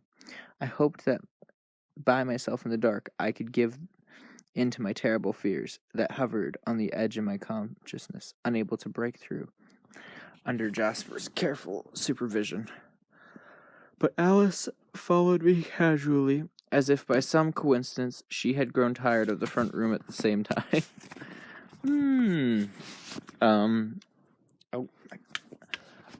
I was beginning to wonder exactly what sort of instructions Edward had given her. I lay across the bed, and she sat, legs folded next to me. I ignored her at first, suddenly tired enough to sleep. But after a few minutes, the panic that held off in Jasper's presence began to make itself known. I gave up on the idea of sleeping quickly, then curled into a small ball, wrapping my arms around myself. Alice, I asked. Yes? I kept my voice calm. What do you think they're doing? Carlyle wanted to lead the tracker as far north as possible. Wait for him to get close, and then turn and ambush him. Esma and Rosaline were supposed to head west as long as they could, to keep the female behind them. If she turned around, they could head back to Forks and keep an eye on your dad. So I imagine things are going well if they didn't call. It means the tracker is close enough that they don't want him to overhear. And Esma? I think she must be back in Forks. She won't call if she thinks there's a chance the female will overhear. I expect they're being very careful. Do you think they're safe, really? Bella, how many times do I have to tell you this? There's no danger to us. Would you tell me the truth, though? Yes, I will always tell you the truth. Her voice was earnest. I deliberated for a moment, and then decided she meant it. Tell me then, how do you become a vampire? My question caught her off guard. Actually, yeah, this is a good question. I forget. She was caught her off guard. She was quiet. I rolled over to look at her, and her expression seemed the words. Edward doesn't want me to tell you that, she said firmly. But I sense she didn't agree. Edward doesn't want me to tell you that, she said firmly. But I sense she didn't agree. That's not fair. I think I have the right to know. That's not fair. I think I have the right to know. I know. I looked at her, waiting. She said, He'll be extremely angry. Ugh. It's none of his business. This is between you and me, Alice. As a friend, I'm begging you. And we were friends. Now, somehow, she must have known that she would be all along. She looked at me with her splendid wise eyes, choosing. I'll tell you the mechanics of it, but I don't remember myself. I haven't done it or seen it done. So keep in mind, I can only tell you the theory. I waited. As predators, we have a gullet, maybe? G-L-U-T, of weapons in our physical arsenal. Much, much, much more than really necessary. Speed, strength, acute senses, not to mention those of us like Edward and Jasper and I, who have extra senses as well. And then, like a carnivorous flower, we are physically attractive to our prey. So they're superheroes who have the slight issue of are bloodthirsty occasionally. I was very still, remembering how pointedly Edward had demonstrated the same concept for me in the meadow. She smiled a wide, ominous grin. We have another fairly superfluous weapon. They're also venomous, she said, her teeth glistening. The venom doesn't kill, though. It merely incapacitates. It works slowly, spreading through the bloodstream, so that once bitten, our prey is in too much physical pain to escape us. Mostly superfluous, as I said. If we're that close, the prey doesn't escape. Of course. There are always exceptions. Carlyle, for example. So, if the venom is left to spread, I murmured, it takes a few days for the transformation to become complete, depending on how much venom is in the bloodstream and how close the venom enters the heart. As long as the heart keeps beating, the poison spreads, healing and changing the body as it moves through it. Eventually, the heart stops and the conversion is finished. But all that time, every minute of it, the victim was wishing to be dead. I shivered. It's not pleasant, you see. Okay, quick pause.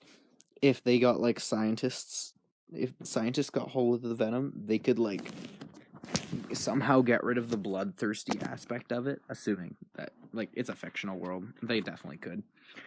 And then basically make super soldiers. Okay, it's not pleasant, you see. Edward said it was very hard to do. I don't quite understand why, I said. We're like sharks in a way. Once we taste blood, or even smell it for that matter, it becomes very, very hard to keep from feeding. Sometimes impossible. So you see, to actually bite someone, to taste their blood, it would begin the frenzy. It's difficult on both sides. The bloodlust on one hand, and the awful pain on the other. Why do you think you don't remember? Why do you think you don't remember? I don't know. For everyone else, the pain transformation is the sharpest memory they have of their human life. I remember nothing of being a human. Her voice was wistful. We lay silently, wrapped in our individual meditations. The seconds ticked by. I'd almost forgotten her presence. I was so enveloped in my thoughts. Then, without any warning, Alice leaped from the bed, landing lightly on her feet. My head jerked up as I and stared at her, startled. Something's changed. Her voice was urgent, and she wasn't talking to me anymore. She reached the door at the same time Jasper did, and he obviously had heard our conversation. He had obviously heard our conversation, and her sudden exclamation. He put his hands on her shoulders, guided her back to the bed, sitting her on the edge. What do you see? What do you see? He said, intensely, and stared into her eyes. Her eyes were focused on something very far away. I sat close to her, leaning in to catch a low, quick voice. I see a room. It's long and hollow, and there are mirrors everywhere. The floor is wooden. He's in the room, and he's waiting. There's a gold stripe across the mirrors. Where's the room? I don't know. Something's missing. Another decision hasn't been made yet. How much time? It's soon. He'll be in the mirror room today, or maybe tomorrow. It all depends. He's waiting for something. He's in the dark now. Jasper's voice was calm, methodical, as he questioned her in a practiced way. What is he doing? He's watching TV. No, he's running a VCR in the dark, in another place. Can you see where he is? No, it's too dark. And the mirrors in the room? What else? There are mirrors in the room? What else is there? Just mirrors. And the gold. It's a band around the room. And there's a black table with a big stereo and a TV. He's touching the VCR. But he doesn't watch the way he does. But he doesn't watch the way he does in the dark room. I'm confused. Okay. There's a room where he waits. Her eyes drifted, then focused on Jasper's face. There's nothing else? She shook her head. They looked at each other, and at each other motionless.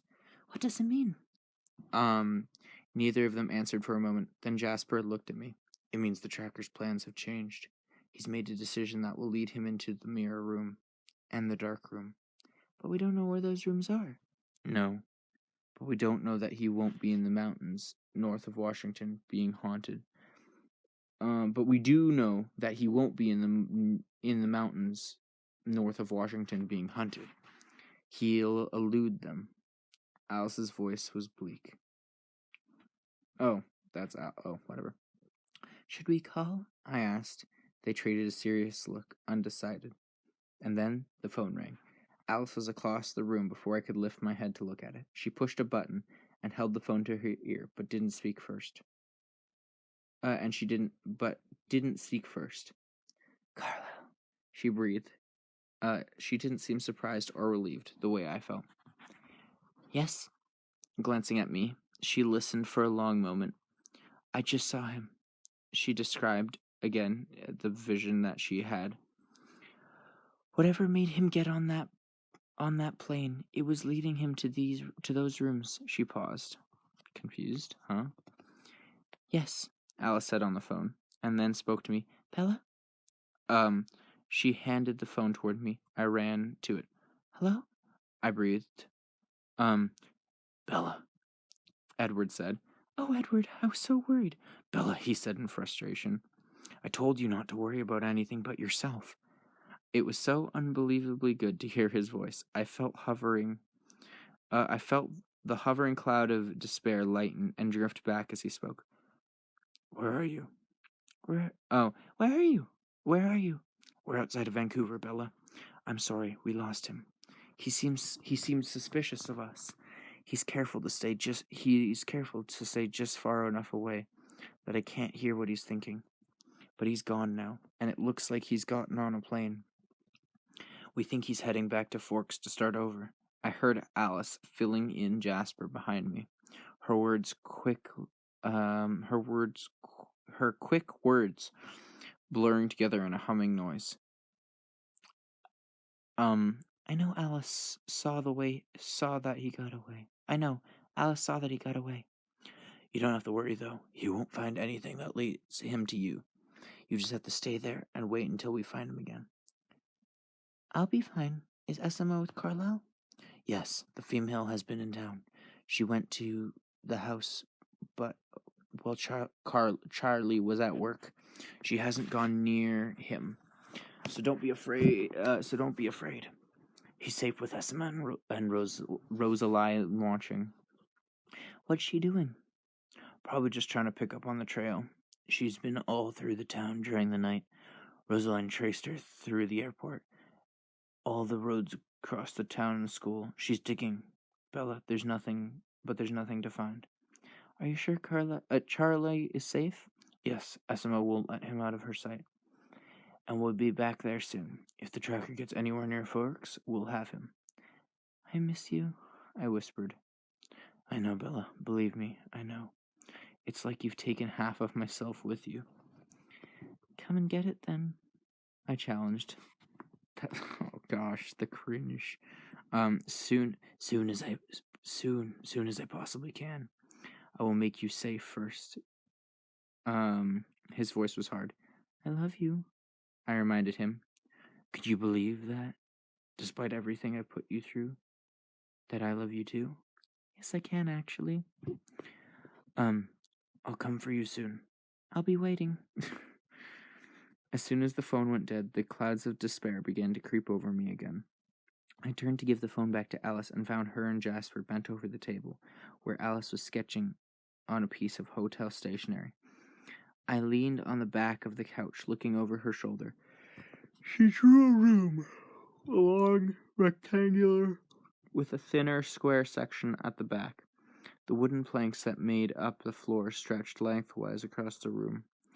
Down the walls were lines of detailing the breaks in the mirrors.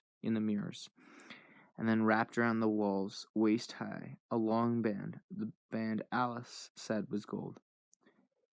It's a ballet studio, I said, suddenly recognizing the familiar shapes. They looked at me in surprise. Do you know this room? Jasper's voice sounded calm, but there was a undercurrent of something I couldn't identify. Alice bent her head to her work, her hand flying across the page now. The shapes of the emergency exit taking place against the back wall, the stereo, the TV, and a low cable in the front right corner. It looks just like the place I used to do dance lessons when I was 8 or 9. Oh, I was expecting it to be like her bedroom or something. Like before she said it was a studio. It was shaped just the same. I touched the page where the square section jutted out near the back of the wall. That's where the bathrooms were. The doors were there. The doors were through the other dance floor, but the stereo was here. I pointed to the left corner. It was older. There wasn't a TV, and there was a window in the waiting room. You could see the room from this perspective if you looked through it. Alice and Jasper were staring at me. Are you sure it's the same room? He asked, still calm. Calm? No, not at all. I suppose most dance studios would look the same. The mirrors, the bar. I traced my fingers along the ballet bar set against the mirrors. It's just the shape looked familiar. I touched the doors, set in exactly the same place as I once remembered. Would you have any reason to go there now? Alice asked, breaking my revier. I don't know what that word is. Oh, my neck hurts. Okay. No, I haven't been there in almost 10 years. I was a terrible dancer. They always put me in the back for recitals, I admitted. Dang, piano recitals sucked. I had to play, and I didn't like that. So there's no way it could ever be connected with you? Alice asked intently. No, I don't even think the same person owns it. I'm just sure it's another dance studio somewhere. That's way too much of a coincidence. It's obviously the same one. Why is it there? Who knows, but it's obviously the same one. I walked around the corner of my mom. It was just around the corner of my mom's house. I used to walk there after school. Well, I was half right about it being her old house. My voice trailed off, and I didn't miss the look they exchanged. Here in Phoenix, then. His voice was still casual. Yes, I whispered. 58th Street and Cactus. We all sat in silence, staring at the drawing. Alice, is that phone safe? Yes, she reassured me. The number would just trace back to Washington. Then can I use it to call my mom? I thought she was in Florida. She is, but she's coming home soon, and she can't come back to that house. While my voice trembled. I was thinking about something Edward had said about the red-haired female at Carlisle's house, at the school where my records would be.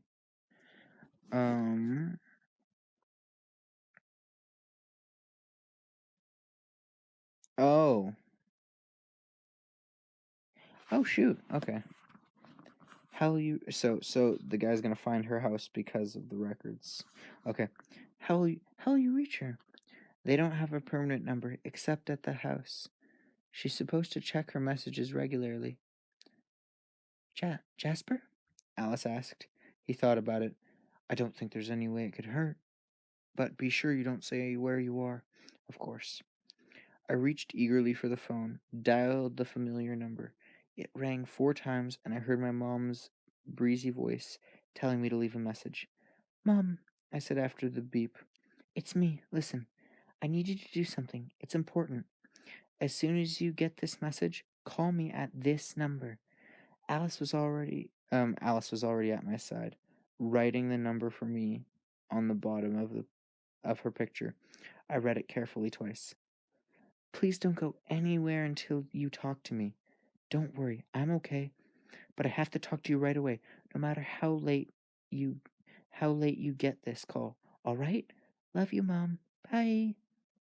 I closed my eyes and prayed with all my might that no unforeseen change of plans would bring her home before she got my message. I settled into the sofa, nibbling on the plate of leftover fruit, anticipating a long evening. I thought about calling Charlie, but I wasn't sure if I should be home by now or not. And I concentrated on the news, watching out for stories about Florida, or spring training, or strikes, or hunters, or hurricanes, or terrorist attacks. Anything that might send them home early. Immortal, immortality must grant endless patience. Neither Jasper nor Alice seemed to feel the need to do anything at all.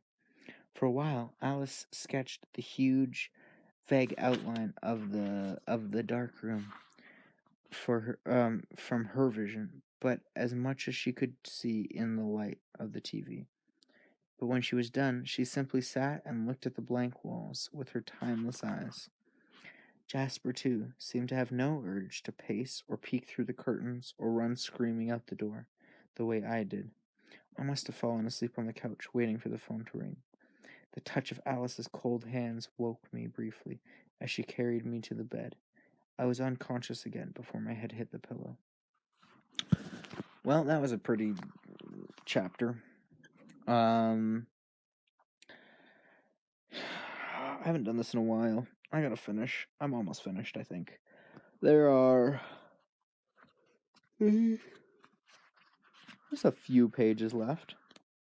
Not many. Like 80. Oh, which is like 16% of the book. I don't know, 15%. Yeah, whatever. A little more than 15% of the book left. I guess I'll finish this. Hopefully, it's interesting. Who knows? Hello, everybody. I haven't done this in a little while. So we've got a few chapters left. Let's see. Yeah, we got four chapters and an epilogue left. I don't really remember the voices well. But I'm gonna try. So let's see. Twilight by Stephenie Meyer. Chapter 21, Phone Call. I could feel it was too early again when I woke, and I knew I was getting the schedule of my days and nights slowly reversed. I lay in my bed and listened to the quiet voices of Alice and Jasper in the other room. That they were loud enough for me to hear. That they were loud enough to hear from me at all was strange. I rolled till my feet touched the floor, and then I staggered to the living room. The clock on the TV said it was just after 2 a.m. Alice and Jasper were sitting together on the sofa. Alice sketching again, Jasper looking over her shoulder. They didn't look up when I entered, too engrossed in Alex's work. I crept to Jasper's side to peek. Did she see something more? I asked him quietly. Yes, something's brought him back to the room with the VCR, but it's late now. I watched Alice draw a square room with dark beams across its low ceiling. The walls were paneled in wood, a little too dark, out of date. The floor had a dark carpet with a pattern on it. There was a large window against the south wall, and an opening through the west wall that led to the living room.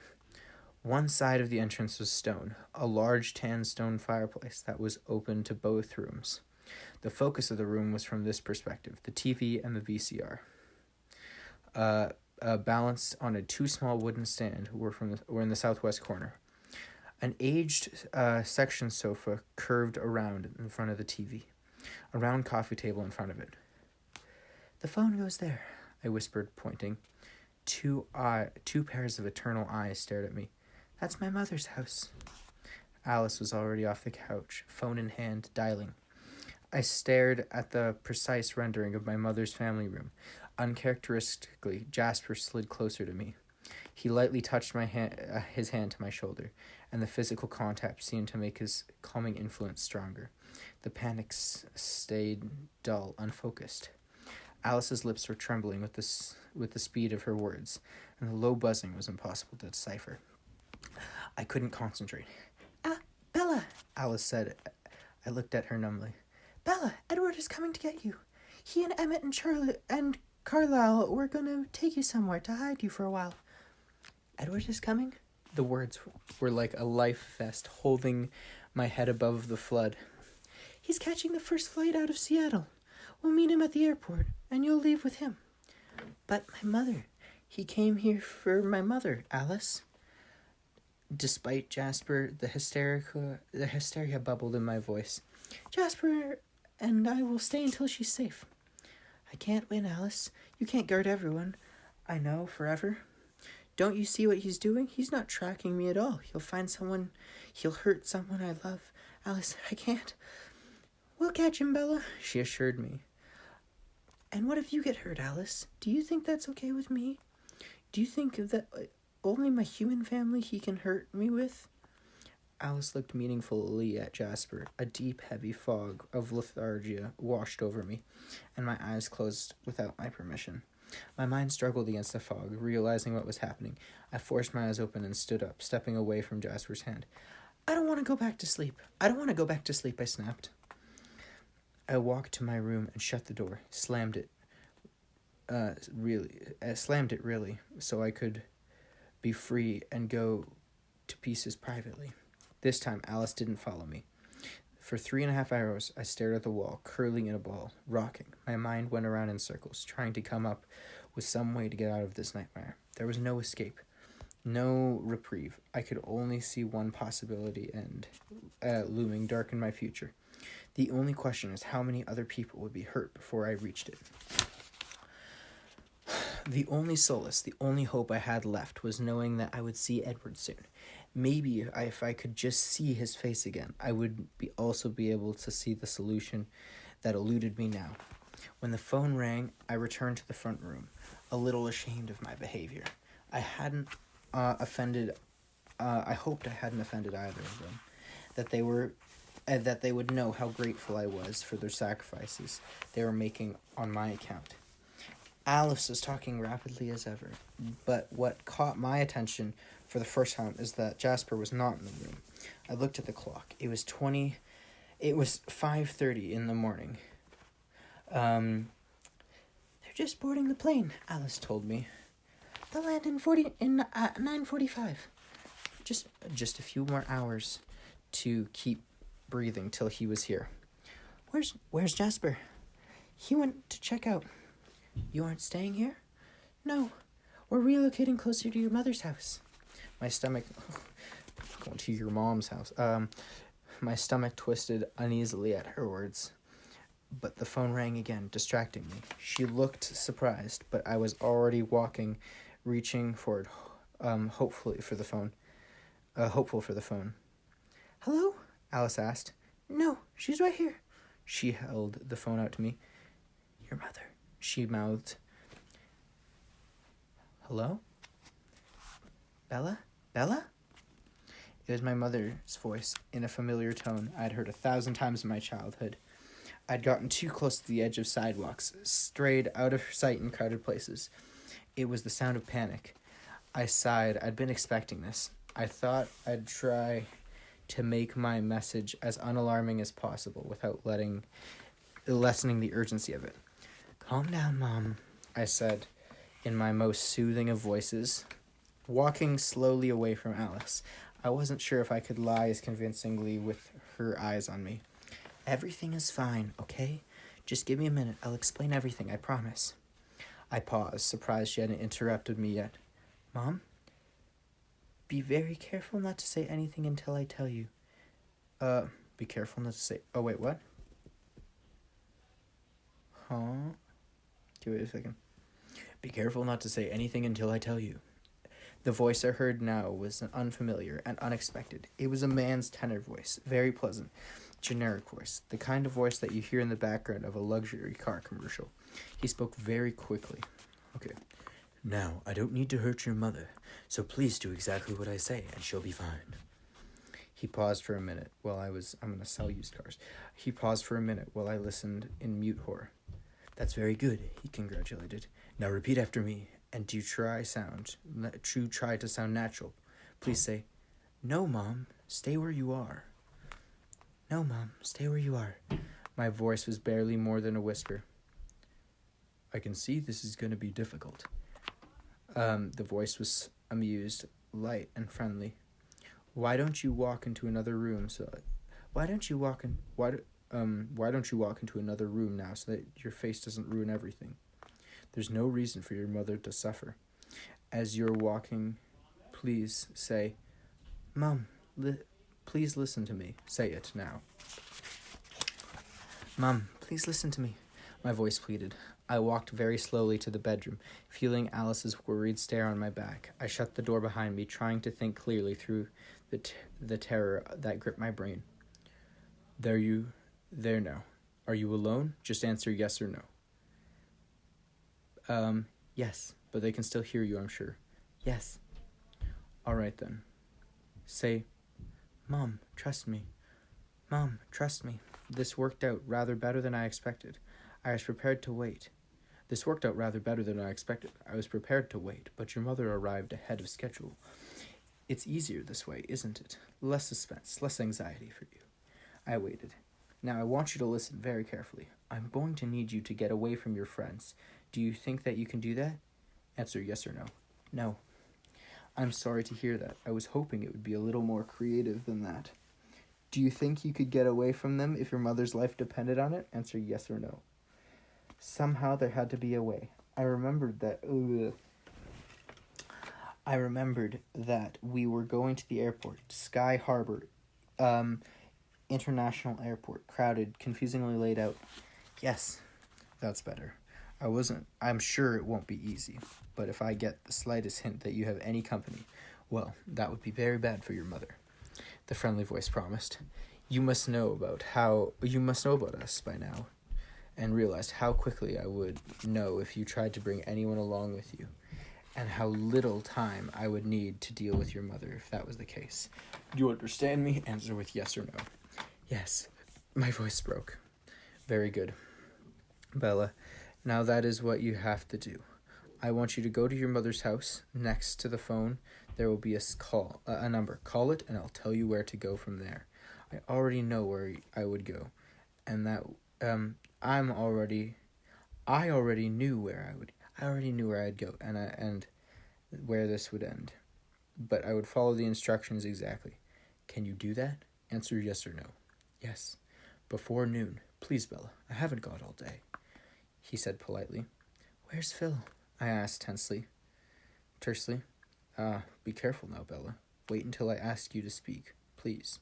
I waited. "It's important now that you don't make your friends suspicious when you go back to them. Tell them that your mother called, and that you talked her out of coming home for the time being. Now repeat after me. Thank you, Mom." Say it now. "Thank you, Mom." The tears were coming. I tried to fight them back. Say, "I love you, Mom. I'll see you soon." Say it now. "I love you, Mom. I'll see you soon," I promised.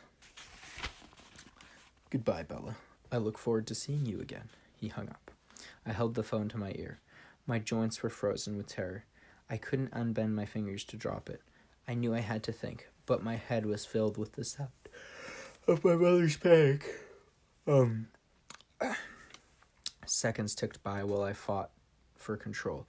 Slowly, my thoughts started to break past that brick wall of pain. To plan. I had no choice but one. I had to go to the mirrored room and die. I had no guarantees, nothing to give to keep my mother alive. I could only hope that James would be satisfied with winning the game, that beating Edward would be enough. Despair gripped me. There would be no way I could bargain, nothing I could offer or withhold that could influence him. But I still had no choice. I had to try. I pushed the terror back as well as I could. My decision was made. It did no good to waste time agonizing over the outcome. I had to think clearly, because Alice and Jasper were waiting for me, and evading them was absolutely essential and absolutely impossible. I was suddenly grateful that Jasper was gone. It had begun to feel like my anguish in the last 5... I was suddenly grateful that Jasper was gone. If he had begin to feel my anguish in the last 5 minutes, how could I have kept them from being suspicious? I choked back the dread, the anxiety, and tried to stifle it. I couldn't afford it now. I could not. I didn't know what to do if he would return, or when he would return. I concentrated on my escape. I had hoped that my familiarity with the airport would turn the odds in my favor. Somehow, I had to keep Alice away. I knew Alice was in the other room waiting for me, curious. But I had to deal with one more thing in private before Jasper was back. I had to accept that I would not see Edward again. Not even one last glimpse of his face to carry me to the mirrored room. I was going to hurt him, and I couldn't say goodbye. I let the waves of torture wash over me, have their way for a time, and then I pushed them back too, and went to face Alice. This was the only expression I could manage was a dull, dead look. I saw her alarm, and I didn't wait for her to ask. I had just one script. I had never managed to improvise. I'd never managed to improvise now. My mom was worried. She wanted to come home, but it's okay. I convinced her to stay away. My voice was lifeless. We'll make sure that she's fine, Bella. Don't worry. I turned away. I couldn't let her see my face. My eyes fell on a blank page of the hotel desk, and I went to it slowly, a plan forming. There was an envelope there, too. Alice, I said slowly without turning, keeping my voice level, if I write a letter for my mother, would you give it to her and leave it at the house, I mean? Sure, Bella. Her voice was careful. She could see my coming apart at the seams. I had to keep my emotions under better control. I went into the bedroom again and knelt next to the little bedside table to write. Edward, I wrote. My hand was shaking. The letters were hardly legible. Oh, crap. Okay, so, the letter is written like a letter, and she's not wrong about it being barely legible. Let's try. I love you. I am so sorry. He has my mom, and I have to go. I know it may not work. I am so very, very sorry. Don't be angry with Alice and Jasper. If I get away from them, it will be a miracle. Tell them thank you for me, Alice especially, please. And please, please don't come after him. That's what he wants, I think. I can't bear it if anyone has to be hurt because of me, especially you. Please, this is the only thing I can ask you now. For me, I love you. Forgive me, Bella. The only reason I could read that is my handwriting is also barely legible. Okay. I folded the letter carefully and sealed it in the envelope. Eventually he would find it. I only hoped he would understand and listen to me just this once. And then I carefully sealed away my heart. Okay, well, that's the end of 21. Hope you enjoyed. Chapter 22. Hide and Seek. From Twilight by Stephenie Meyer. It had taken me much less time than I'd thought. All the terror and despair, the shattering of my heart. The minutes were ticking by more slowly than usual. Jasper still hadn't come back when I returned to Alice. I was afraid that he'd be in the same room with her, afraid that she would guess, and afraid to hide from her for that same reason. I would have thought I was far beyond the ability to be surprised. My thoughts were tortured and unstable, but I was surprised when I saw Alice bent over the desk, gripping the edge with 2 hands. Alice? She didn't react when I called her name, but her head was slowly rocking side to side, and I saw her face. Her eyes were blank, dazed. My thoughts flew to my mother. Was I already too late? I hurried to her side, reaching out automatically to touch her hand. Alice! Jasper's voice whipped, and then he was right behind me, his hands curling over hers, loosening them from the grip of the table. Across the room, the door swung shut with a low click. What is it? He demanded. She turned her face away from me, into his chest. Bella, she said. I'm right here, I replied. Her head was twisting around, her eyes locking onto mine, the expression still strangely blank. I realized at once that she hadn't been speaking to me. She'd been answering Jasper's question. "What do you see?" I said. "Oh, what do you see?" I said. There was no questioning in my flat, uncaring voice. Jasper looked at me sharply. I kept my expression vacant and waited. His eyes were confused as they flicked swiftly between Alice's face and mine, feeling the chaos. For I could guess what Alice had seen. I felt a tranquil atmosphere settle around me. I welcomed it, using to keep my emotions disciplined and under control. Alice, too, recovered herself. "Nothing, really," she answered finally, her voice remarkably calm and convincing. "Just the same room as before." She finally looked at me, her expression smooth and withdrawn. "Do you want breakfast?" "No, I'll eat at the airport." I was very calm, too. I went to the bathroom to shower, almost as if I were borrowing Jasper's extra sense. I could feel Alice's wild, though well-concealed, desperation to have me out of the room, to be alone with Jasper so that she could tell him that they were doing something wrong, and that we were going to fail. I got ready methodically, concentrating on each little task. I let my hair down, swirling around me, covered my face. The peaceful mood Jasper created worked its way through me and helped me think clearly, helped me plan. I dug through my bag till I found my sock full of money and emptied it into my pocket. I was anxious to get to the airport and glad when we left by 7. I sat alone this time in the back of the car. Alice leaning against the door, her face towards Jasper, but behind her sunglasses, shooting glances in my direction every few seconds. "Alice," I said indifferently. She was wary. "Yes? How does it work, the things that you see?" I stared out on the side of the window. My voice sounded bored. "Edward said it wasn't definite, that things change." It was harder than I would have thought to say his name, but that must have been what alerted Jasper.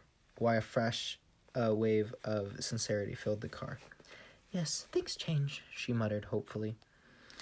Some things are more certain than others, like the weather. People are harder. I only see the courses that they're on, and once they change their minds, make a new decision, no matter how small, the whole future shifts." I nodded thoughtfully. "So you couldn't see James in Phoenix until he decided to come here?" "Yes," she agreed, wary again. She hadn't seen me in the mirror room, and she hadn't seen me in the mirror room with James until I had made the decision to meet him there. I tried not to think about what else she might have seen. I didn't want to my panic to make Jasper more suspicious, that they would be watching me twice as carefully now. Anyway, after Alice's vision, this was going to be impossible. We got to the airport. Lucky for me, or maybe it was just good odds, Edward's plane was landing in the Terminal 4, the largest terminal, where most flights landed. It wasn't surprising that his was, but the terminal I needed, the biggest, the most confusing. Yeah, I think it's okay, but I'll hold my thought until the end of the paragraph. And there was a door on level 3 that just might be my only chance. Okay, there we go. I think in Denver, there's an airport that's, like, super weird, where, like, hallways lead to nowhere, and there's some really creepy, weird murals and, like, statues and stuff.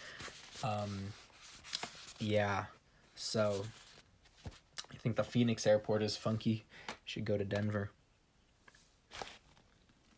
We parked on the 4th floor of the huge garage. I led the way, for once more knowledgeable about my surroundings than they were. We took the elevator down to level 3, where the passengers unloaded. Alice and Jasper spent a long time looking at departing flight sport. I could hear them discussing pros and cons of New York, Atlanta, Chicago, places I'd never been and would never see. I waited for my opportunity, impatient, unable to stop my toe from tapping. We sat in the long rows of chairs by the metal detectors, Alice and Jasper pretending to people watch, but really watching me. Every inch I shifted in my seat was followed by a quick glance out of the corner of their eyes. I was hopeless. Should I run? Would they dare stop me physically in a public place, or would they simply follow? I put the unmarked envelope in my pocket and set it on top of Alice's leather bag. She looked at me. "My letter," I said. She nodded and tucked it under the top flap. He would find it soon enough. The minutes passed, and Edward's arrival grew closer. Okay, here's my question. What was my question? Well, there was a question there, but I forget what it was. Something about, like, how she could dip without them knowing.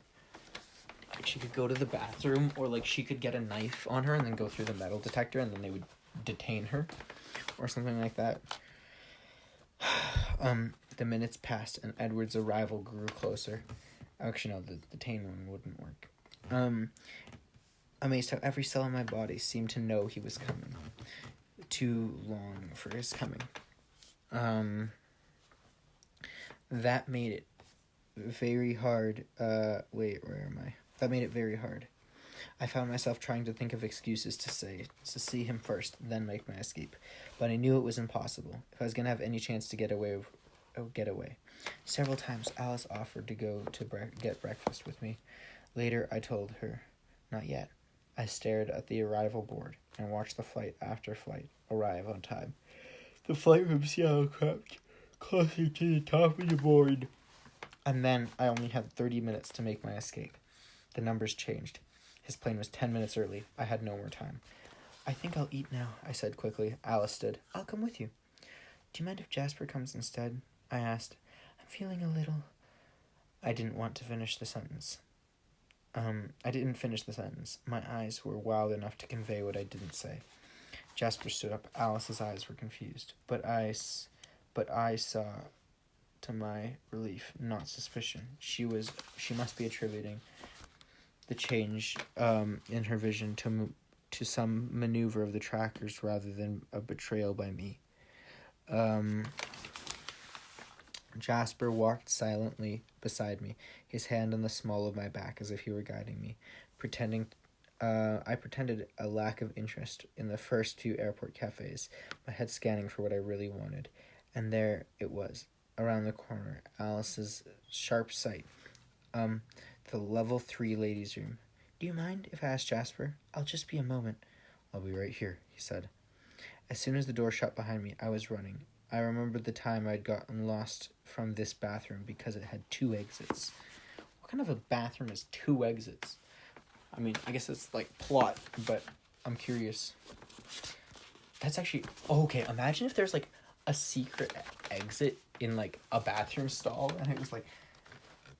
I don't want to see the entrance to a spy thing, because I can think of like 3 things where that's actually the case, where like the entrance to the spy place is like in a bathroom. Like, I think that's in Harry Potter, actually. Anyway, I'll be right...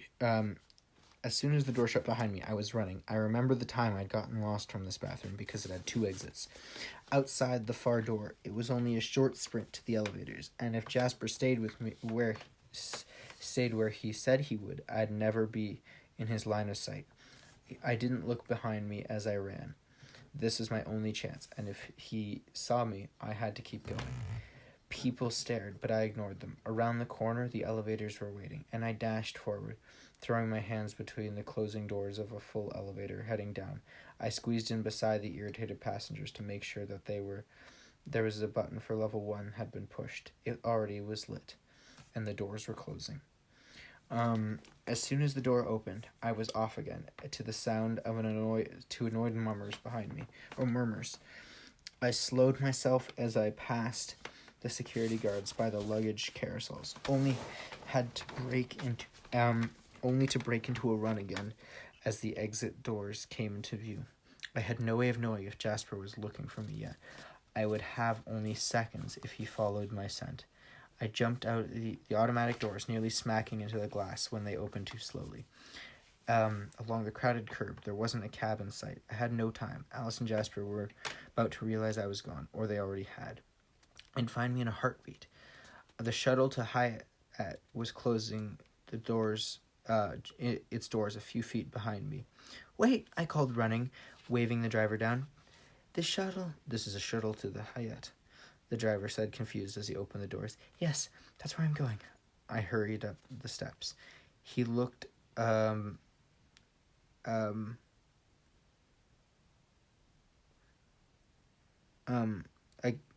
cat asking at my luggage-less state, but then shrugged, not caring enough to ask.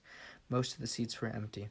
I sat far from the other travelers as possible and watched out the window to the first sidewalk, and then the airport drifted away. I couldn't help but imagine Edward and where he would stand on the edge of the road when he found the end of my trail.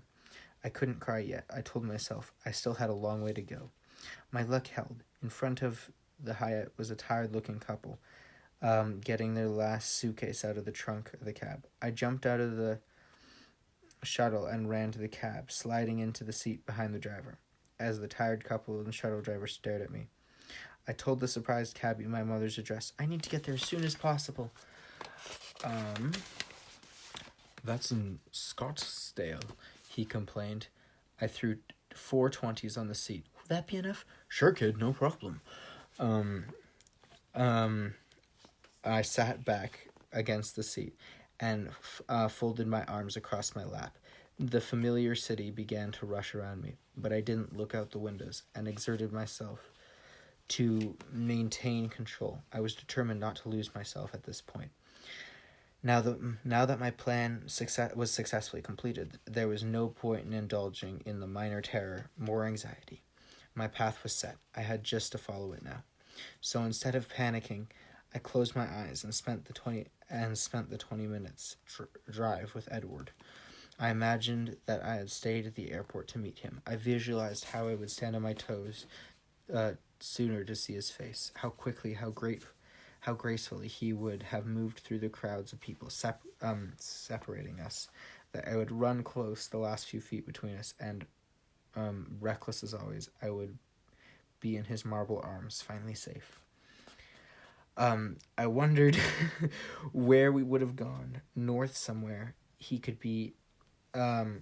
he could be outside in the day, or maybe somewhere very remote where we could lay in the sun together. I imagined him by the shore, his skin sparkling like the sea. It wouldn't matter how long we had to hide. To be trapped in a hotel with him would be a kind of heaven. So many questions I still had for him. I could talk to him forever, never sleeping, never leaving his side. I could see his face so clearly now, almost hear his voice, and despite all the horrors and helplessness, I was fleetingly happy. So involved I was in my escapist dreams that I lost all track of seconds running by. "Hey, what was the number?" The cabbie's question punctured my fantasy, letting the colors out of my lovely delusions. Fear, bleak and hard, was waiting to fill the empty space that left behind. 5821. My voice sounded strangled. The cabbie looked at me, nervous that I was having an episode or something. "We're here then." He was anxious to get me out of the car, probably, hoping I wouldn't ask for my change. "Thank you," I whispered. There was no need to be afraid. I reminded myself, the house is empty. I had to hurry. My mom was waiting for me, frightened, depending on me. I ran to the door, reaching up to automatically grab the key under the eaves. I unlocked the door. It was dark inside, empty, normal. I ran to the phone, turning on the kitchen lights on the way. There on the whiteboard was a 10-digit number written in a small, neat hand. My fingers stumbled over the keypad, making mistakes. I had to hang up and start again. I concentrated on the buttons this time, carefully pressing each one in turn. I was successful. Woo! I typed the phone number right. That's how I feel every time I make a call. I held the phone to my ear, shaking. It rang once. "Hello, Bella?" The easy voice answered. "That was very quick. I'm impressed. Is my mom all right?" "She's perfectly fine. Don't worry, Bella. I have no quarrel with her, unless you didn't come alone, of course." Light amused. My neck. "I'm alone. I'd never been more alone in my entire life." Very good. Now, you know the ballad studio just around the corner from your house? Yes, I know how to get there. Well, I'll see you very soon. And he hung up. I ran from the room, through the door, out into the baking heat. There was no time to look back at my house. I didn't want to see it now. Empty, a symbol of the fear instead of sanctity, or sanctuary. The last person to walk through those familiar rooms was my enemy. From the corner of my eye, I could almost see my mother standing in the shade of one of the big eucalyptus trees where I played as a child, or kneeling on the little plot of dirt around the mailbox and the cemetery of all the flowers she'd tried to grow. The memories were better than any reality I would see today, but I raced away from them, towards the corner, leaving everything behind me. It felt so slow, like I was running through wet sand, and I couldn't seem to get enough purchase from the concrete, and I tripped several times, once falling, catching myself with my hands, scraping them on the sidewalk, and then lurching, plunging forward again. But just as I made it to the corner, another street now, I ran, sweat pouring down my face, gasping. The sun was hot in my skin, too bright as it bounced off the white concrete and blinded me. I felt dangerously exposed, more fierce than I would have dreamed I was capable of. I wished for the green, protective forests of Forks, of home. Wow, she called Forks home. Character development, huh? Okay. When I rounded the last corner onto a cactus, I could see the studio, looking just as I remembered it. The parking lot in front was empty, the vertical blinds of the windows drawn. I couldn't run anymore. I couldn't breathe. Exertion, the fear had gotten the best of me. I had thought of my mother and kept my feet moving, one in front of the other. As I got closer, I could see the sign on the inside of the door. It was handwritten on a hot pink paper. It said the dance studio was closed for spring break. I touched the handle and tugged on it cautiously. It was unlocked. I fought to catch my breath and open the door. The lobby was dark and empty, cool, the air conditioning thrumming. The plastic molded chairs were stacked along the wall, and the carpet smelled like shampoo. The west dance floor was dark. I could see through the open view window. The east dance floor, the bigger room, was lit, but the blinds were closed by the window. Terror seized me so strongly that I was literally trapped by it. I couldn't make my feet move forward, and then my mother's voice called, "Bella, Bella!" The same tone of hysterical panic. I sprinted to the door. To the sound of her, "Bella, you scared me. Don't ever do that to me again." Her voice continued as I ran into the long, high-ceilinged room. I stared around, trying to find where her voice was coming from. I heard her laugh and worlds of the sound. She was on the TV screen, tousling my hair in relief. It was Thanksgiving, and I was 12. We'd gone to see my grandmother in California last year before she died. Oh, she's been tricked. She's been bamboozled. Okay. We went to the beach one day, and I'd leaned too far over the edge of the pier. She'd seen my feet flailing and trying to reclaim my balance. "Bella, Bella," she'd called to me in fear. And then the TV screen was blue. Oh, dang. Oh, he's tricked her. He's pulled a fast one. Man, what a gamer. I can't believe it. That's insane. Actually, I didn't see that coming, kind of. I feel kind of dumb, because I should have seen that coming. Though, I don't know if there was foreshadowing. So we're going to say that it's okay that I didn't see it coming. Anyway, I'll continue. And the TV screen was blue. I turned slowly. He was standing very still by the back exit, so I still hadn't noticed him at first. In his hand was a remote control. So menacing. We stared at each other for a long moment, and then he smiled. He walked toward me, quite close, then past me to put the remote down next to the VCR. I turned carefully to watch him. "Sorry about that, Bella. Isn't it better than your mother? Isn't it better than your mother? Isn't it better that your mother didn't really have to be involved in all this? His voice was courteous, kind.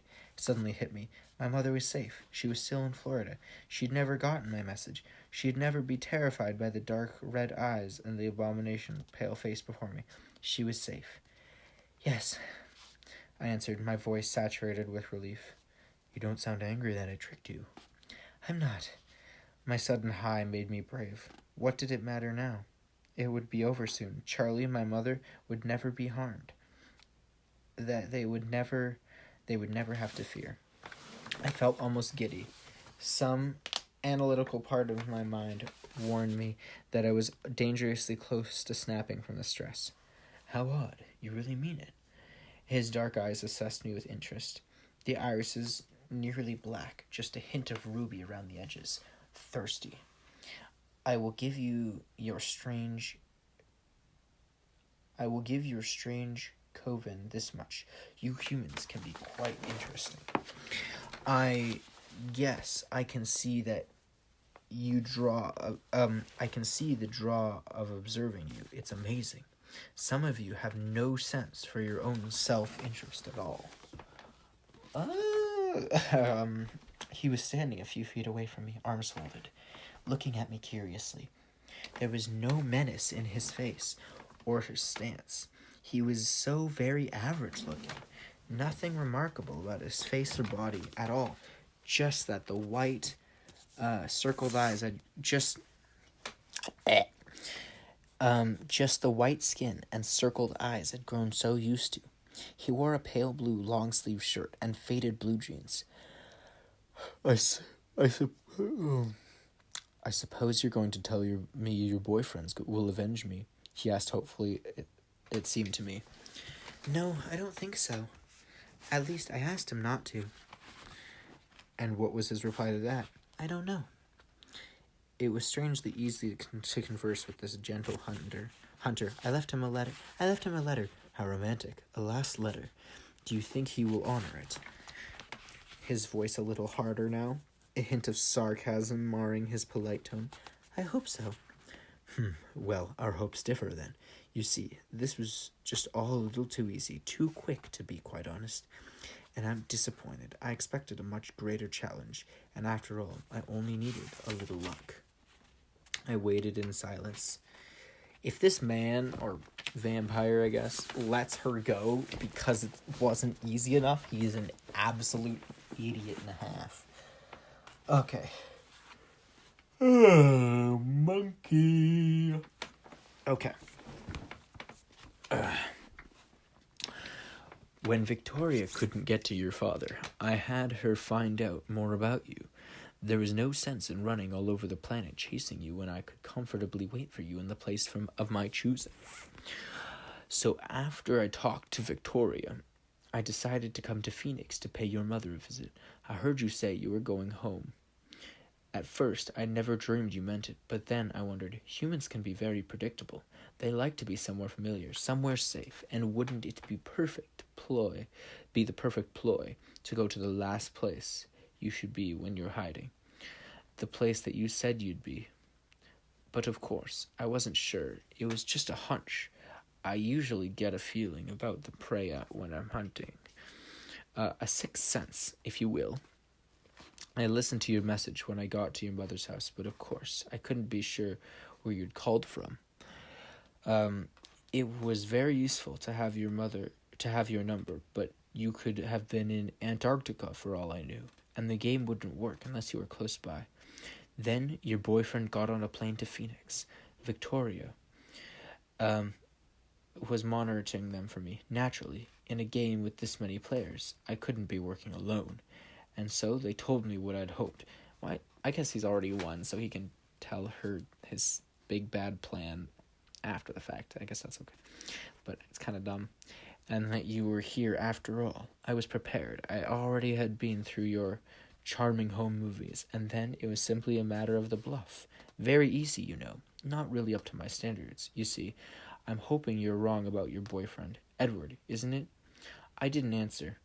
The Bravo was wearing off. I sensed that he was coming to the end of his gloat. It wasn't meant for me anyways. There was no glory in beating me, a weak human. Would you mind very much if I left a little letter of my own for your Edward? Is that a question? Like, I'm pretty sure she'll mind, but okay. He took a step back and touched the palm-sized digital video camera balanced carefully on top of the stereo. A small red light indicated he was already running. He adjusted it a few times, widened the frame. I stared at him in horror. Okay. I'm sorry, but I just don't think he'll be able to resist hunting me after he watches this. Okay. And I wouldn't want him to miss anything. It was all for him, of course. You're simply a human who, unfortunately, was in the wrong place at the wrong time. And indisputably running with the wrong crowd, I might add. I felt a step, he stepped toward me smiling. Before we begin, I felt a curl of nausea on the pit of my stomach as he spoke. This was something I had not anticipated. I would just like to rub it in, a little bit. The answer was there all along, and I was so afraid Edward would see that and ruin my fun. It happened once, ages ago. The one and only time my prey escaped. You see, the vampire who was so stupidly fond of the little victim made the choice that your Edward was too weak to make. When the old one knew I was after his little friend, he stole her from the asylum where he worked. And I never will understand the obsession that some vampires form to your humans. And as soon as he freed her, he made her safe. He didn't even seem to notice the pain, the poor little, she didn't even seem to notice the pain. Poor little creature.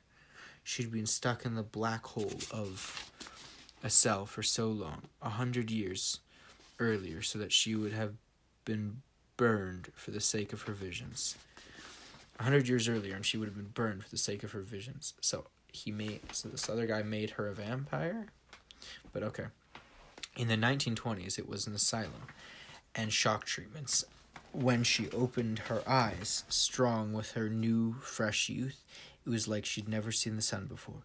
The old vampire had made a strong new vampire, and there was no reason for me to touch her then. I destroyed the old one in vengeance.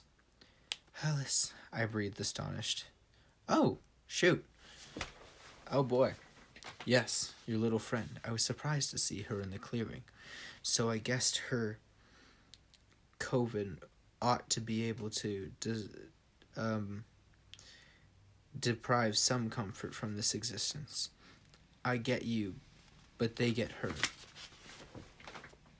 So, okay. The one victim who escaped me. Quite an honor, actually. So did she did she smell so delicious? I still regret that I never got to taste. She smelled even better than you do. Sorry, I don't mean to be offensive. You have a very nice smell. Floral, somehow. What? These vampires are wacky. He took another step towards me, till he was inches away. He lifted a lock of my hair and sniffed it delicately, then gently patted the strand back into place. I felt his cool fingertips against my throat. He reached up to stroke my cheek once, quickly with his thumb, his face curious. I wanted so badly to run, but I was frozen. I couldn't even flinch away. No, he muttered to himself as he dropped his hand. I don't understand. He sighed. Well, I suppose we should get on with it. And then I can call your friends and tell them where to find you, and my little message. I was definitely sick now. There was pain coming. I could see it in his eyes. I wouldn't be enough for him to win. Feed and go. There would be no quick end like I had been counting on. My knees began to shake, and I was afraid I was going to fall. He stepped back and began to circle casually, as if he was trying to get a better view of the statue in a museum. His face was still open and friendly as he decided where to start, and then he slumped forward into a couch I recognized, his pleasant smile growing wider and grew until it wasn't a smile, but a contortion of teeth exposed and glistening. I couldn't help myself. I tried to run. As useless as I knew it would be, as weak as my knees already were, panic overtook me, and I bolted for the emergency door. He was in front of me in a flash, and I didn't see if his hand or his foot, if he used his hand or his foot. It was too fast. A crushing blow struck my chest, and I felt myself flying backwards, then heard a crunch as my head bashed into the mirrors. The glass buckled, some of the pieces shattering to splinters on the floor beside me. I was too stunned to feel the pain. I couldn't breathe yet. He walked toward me slowly. "That's a very nice effort," he said, examining the mess of glass, his voice friendly again. "I thought this room would be visually dramatic for my little film. That's why I picked this place to meet you. It's perfect, isn't it?" I ignored him, scrambling onto my hands and knees, crawling towards the other door. He was over me at once. His foot stepped down hard, and I heard a sickening snap before I felt it. But then I did feel it. I couldn't hold back the scream of agony. I twisted up to reach for my leg. He was standing over me, smiling. "Would you like to rethink your last request?" he said. Pleasantly. His toe nudged my broken leg as I heard a piercing scream. With a shock, I realized it was mine. "Would you rather have Edward try to find me?" he prompted. "No," I croaked. "No, Edward, don't." Then something smashed into my face, throwing me back into the broken mirrors. Over the pain in my leg, I felt a sharp rip across my scalp where the glass cut in. And then there was warm wetness that began to spread through my hair with alarming speed. I could feel it soaking through the shoulders of my shirt, hearing it drip on the wood below, the smell of it twisting my stomach. Through the nausea, I saw something that gave me sudden shred of hope. My eyes, merely intent before me, now burning in uncontrollable need. The blood, spreading crimson across my white shirt, pooling rapidly across the floor, was driving him mad with thirst. No matter his original intentions, he couldn't draw this out much longer. Let it be quick was all that I could hope, as the flow of my blood from my head sucked my consciousness away. My eyes were closing. I heard, as from underwater, the final growl of the hunter. I could see through the long tunnels my eyes had become, his dark shape coming towards me. With my last effort, my hand indistinctly raised to protect my face, my eyes closed, and I drifted. Well, that was the end of chapter 22. Yeah. Well, we're getting near the end of it all. Twilight by Stephenie Meyer, chapter 23, The Angel. I wonder if Bella will die. Wouldn't that be crazy? All right. As I drifted, I dreamed, where I floated under the dark water. I heard the happiest sound my mind could conjure up, as beautiful and as uplifting as was ghastly. It was another snarl, a deeper, wilder roar that rang with fury. I was brought back almost to the surface by a sharp pain slashing by my upraised hand. My eyes couldn't find my way back far enough to open my eyes. And then I knew I was dead. Yeah, I'm sure. Because though through the heavy water I heard the sound of an angel calling my name, calling me to the only heaven I wanted. Oh no, Bella. Wait. Oh no, Bella. Who is this? I don't know who this is. I'm gonna guess it's Edward, so that's the voice I'm gonna do. Oh no, Bella. Oh no, the angel's voice cried in horror. Behind that longing sound was another noise, an awful tumult in my mind sheared away from a vicious bass growling, a shocking snapping sound, and a high kneeling suddenly breaking off. I tried to concentrate on the angel's voice instead. Bella, please, listen to me. Please, Bella, please, he begged. Yes, I want to stay. Anything, but I couldn't find my lips. Carlisle, the angel called in agony in his perfect voice. Bella, Bella, no, oh, please, no, no, no. The angel was sobbing, tearless, broken sobs. The angel shouldn't weep. It was wrong. I tried to find him, to tell him everything was fine, but the water was so deep, and it was pressing on me, and I couldn't breathe. There was a point of pressure against my head. It hurt. Then, as that pain broke through the darkness, the other pains came, stronger pains. I cried out, gasping, to break through the dark pool. Bella, the angel cried. She's lost some blood, but the head wound isn't deep, a calm voice informed me. Watch out for the leg. It's broken. A howl of rage strangled on the angel's lips. I felt a sharp stab in my side. That couldn't be heaven, could it? There was too much pain for that. Some ribs, too, I think, the methodical voice continued. But the sharp pains were fading. There was a new pain, a scalding pain in my hand that was overshadowing everything else. Someone was burning me. Edward, I tried to tell him, but my voice was so heavy I couldn't understand myself. Bella, you're going to be fine. Can you hear me? I love you. Edward, I tried again, my voice a little clearer. Yes, I'm here. It hurts. I know, Bella, I know. And then, away from me, anguished. Can't you do anything? My bag, please hold it. Hold your breath. Please, hold your breath. Alice, will you help? Carlisle prompted. Alice? Alice, I groaned. She's here. She knew where to find you. My head hurts, I tried to tell him. I know, Bella. Carlisle will give you... I know, Bella. Carlisle will give you something that will help it stop. My hand is burning. My hand is burning. I screamed, finally breaking through the last of the darkness, my eyes fluttering open, and I couldn't see his face. Something dark and warm clouded my eyes. Why couldn't they see the fire and put it out? His voice frightened. Bella? The fire! Someone stop the fire! I screamed as it burned me. Carlisle, her hand! He bit her! Oh, shoot. Carlisle was no longer calm. It was appalled. I heard, he bit her. Carlisle's voice was no longer calm. It was appalled. I heard Edward catch his breath in horror. Edward, you have to do it. Alice's voice close to my head, close by my head.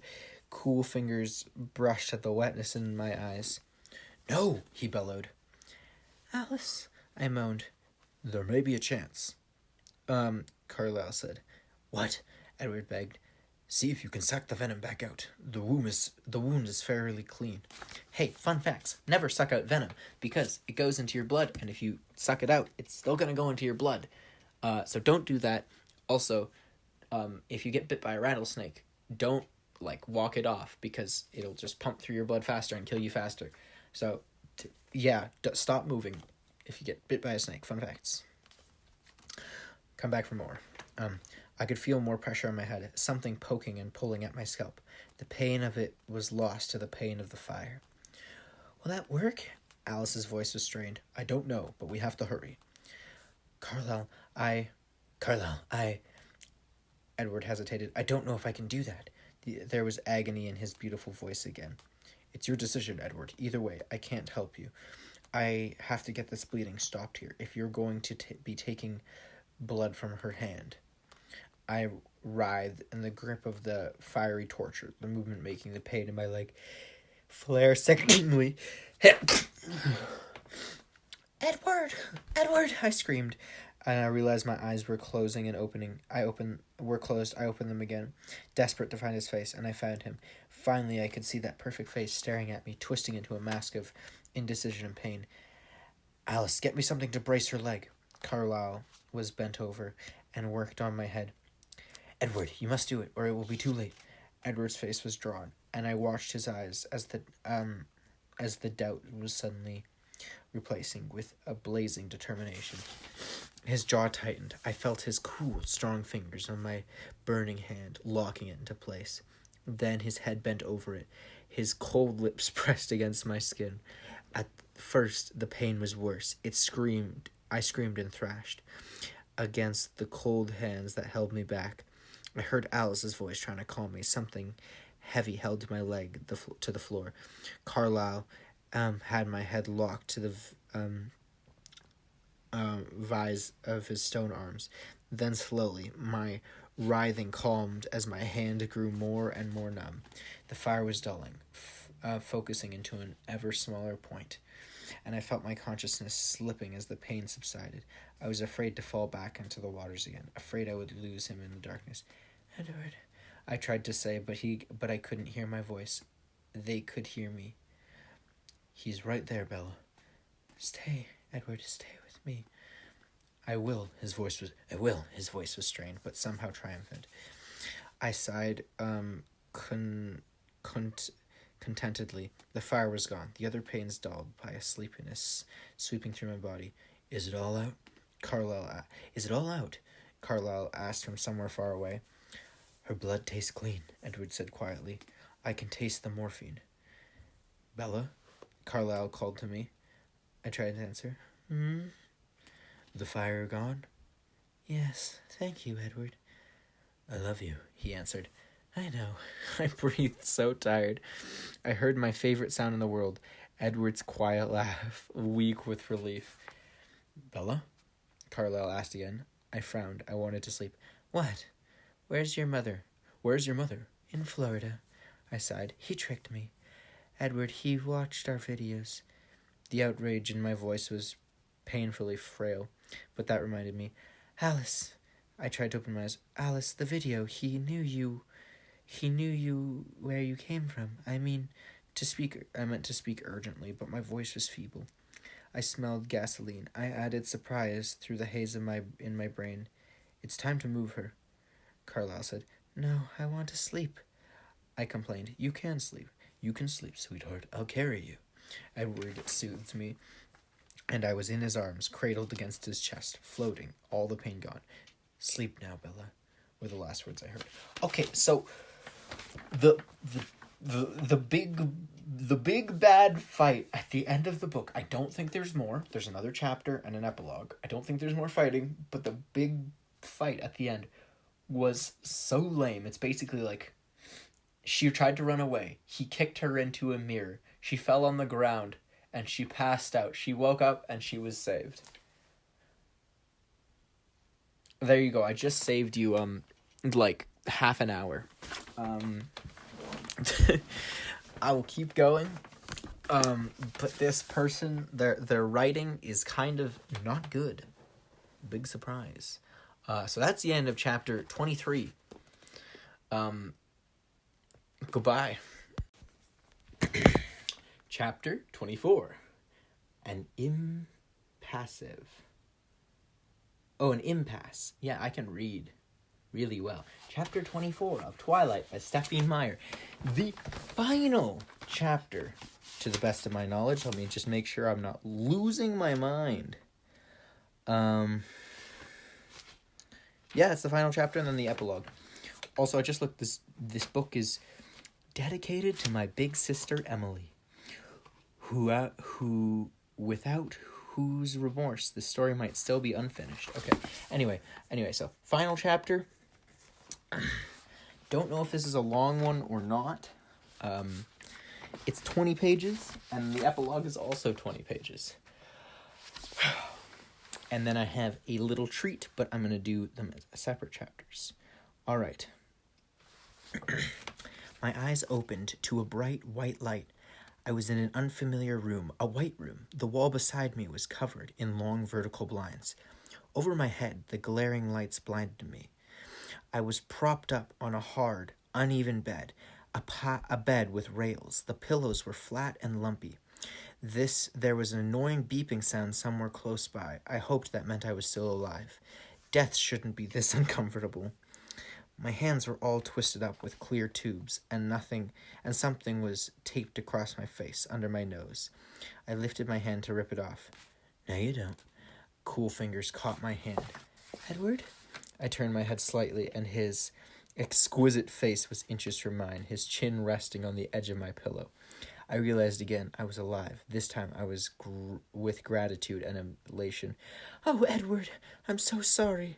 Shh, he shushed me. Everything's all right now. What happened?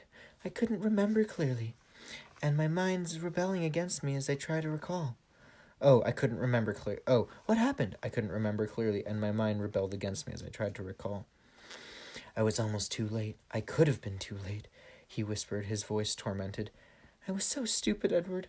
I thought he had my mom. He tricked us all. I need to call Charlie and my mom, I realized through the haze. Alice called them. Renice is here. Well, here in the hospital. She's getting something to eat right now. She is? I tried to sit up, but the spinning in my head accelerated as his hand pushed me gently back onto the pillows. She'll be back soon, he promised. And you need to stay still. But what did you tell her? I panicked. I had no interest in being soothed. My mom was here and I was recovering from a vampire attack. What? Why did you tell her I'm here? You fell down 2 flights of stairs through a window. He paused. You have to admit, it could happen. Oh yeah, isn't she like some clumsy person or something? I sighed and it hurt. I settled down at my body under the sheets. A huge lump that was my leg. How bad am I? I asked. You have a broken leg, 4 broken ribs. Well, she's tied with me. Some cracks in your skull. Okay, she's past me. Bruises covering every inch of your skin. I doubt that. And you've lost a lot of blood. And you have a few... And they gave you a few transfusions. I didn't like it. It made you smell all wrong for a while. That must have been a nice change for you. No, I like how you smell. How did you do it? I asked quietly. He knew what I meant. I'm not sure. He looked away from my wondering eyes, lifted my gauze-wrapped hand from the bed, and held it gently in his, careful not to disrupt the wires connecting me to one of the monitors. I waited patiently for the rest. He sighed without returning my gaze. It was impossible to stop, he whispered. Impossible, but I did it. He looked up finally with half a smile. I must love you. Don't I taste as good as I smell? I smiled in response. That hurt my face. Even better. Better than I'd imagined. I'm sorry, I apologized. He raised his eyes to the ceiling. Of all things to apologize for. What should I apologize for? For very nearly taking yourself away from me forever. I'm sorry. I apologized again. I know why you did it. His voice was comforting. It was still irritating, of course. You should have waited for me. You should have told me. You wouldn't have let me go. No, he agreed in a grim tone. I wouldn't. Some very unpleasant memories were beginning to come back. I shuddered and winced. He was instantly anxious. Bella? What's wrong? What happened to James? After I pulled him off you, Emmett and Jasper took care of him. There was a fierce note of regret in his voice. That confused me. I didn't see Emmett and Jasper there. They had to leave the room. There was a lot of blood. But you stayed? Yes, I stayed. Alice and Carlisle? They love you too, you know. A flash of painful images from the last time I'd seen Alice reminded me of something. Did Alice see the tape? I asked anxiously. Yes. A new sound darkened in his voice, a tone of sheer hatred. She was always in the dark, and that's why she didn't remember. I know. She understands now. I know. She understands now. Oh wait.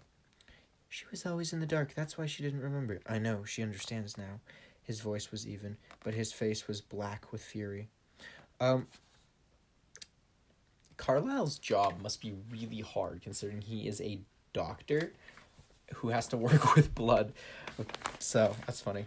I tried to reach his face with my free hand, but something stopped me. I glanced down to see the IV pulling at my hand. Ugh, I winced. What is it? He said anxiously, distracted, but not enough. The bleakness did not entirely leave his eyes. Needles, I explained. I looked away from the one in my hand. I concentrated on a warped ceiling tile and tried to breathe deeply despite the achiness in my ribs. Afraid of needle? Afraid of a needle? He muttered to himself under his breath shaking. Oh, a sadistic vampire torturing her to death. Sure, no problem, but she runs off. She runs off to meet him, but Ivy, on the other hand. I rolled my eyes. I was pleased to discover that this reaction, at least, was pain-free. I decided to change the subject. Why are you here? I asked. He stared at me, first confusion, then hurt touching his eyes, his brows pulled together as he frowned. Do you want me to leave? No, I protested, horrified by the thought. No, I mean, why does my mother think you're here? I need to have my story straight if she gets back. Oh, his forehead smoothed back into marble. I came to Phoenix to talk some sense into you, to convince you to come back to Forks. His wide eyes were so eager and sincere. I almost believed him myself. You agreed to see me, and you drove out to the hotel where I was staying with Carlisle and Alice. Of course, I was here with parental supervision. He insisted virtuously. But you tripped on the stairs on the way to my room, and, well, you know the rest. You don't need to remember any details, though. You have a good excuse to be a little muddled about the finer points. I thought about it for a moment. There are a few flaws with that story, like no broken windows. Not really.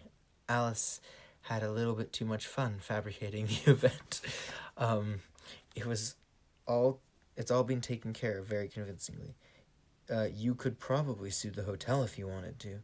You have nothing to worry about, he promised, stroking my cheek with the lightest of touches. Your only job now is to heal. I wasn't so lost to the soreness or the fog of medication that I didn't respond to his touch. So that'll take her about 4 months. The beeping of the monitor jumped around erratically. Now he wasn't the only one who could hear my heartbeat misbehave. Okay. That's going to be embarrassing, I muttered to myself. He chuckled. A speculative look came into his eyes. I wonder. He leaned in slowly. The beeping noises accelerated wildly before his lips even touched me.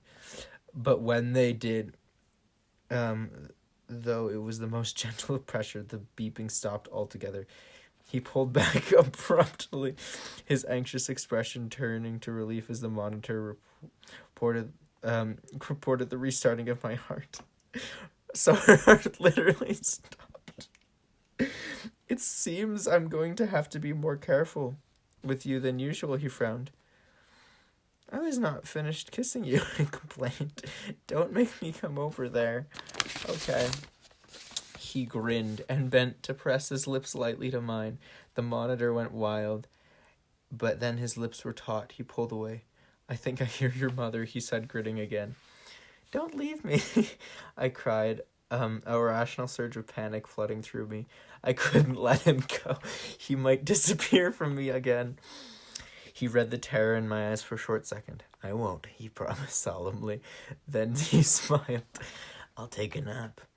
He moved from the hard plastic chair by my side to the turquoise fox leather recliner at the foot of my bed, leading it all the way back and closing his eyes. He was perfectly still. Don't forget to breathe. I whispered sarcastically. He took a deep breath, his eyes still closed. I could hear my mother now. She was talking to someone, maybe a nurse. She sounded tired and upset. I wanted to jump out of bed and run to her, to calm her, to promise that everything was fine, but I wasn't in any sort of shape for jumping, so I waited impatiently.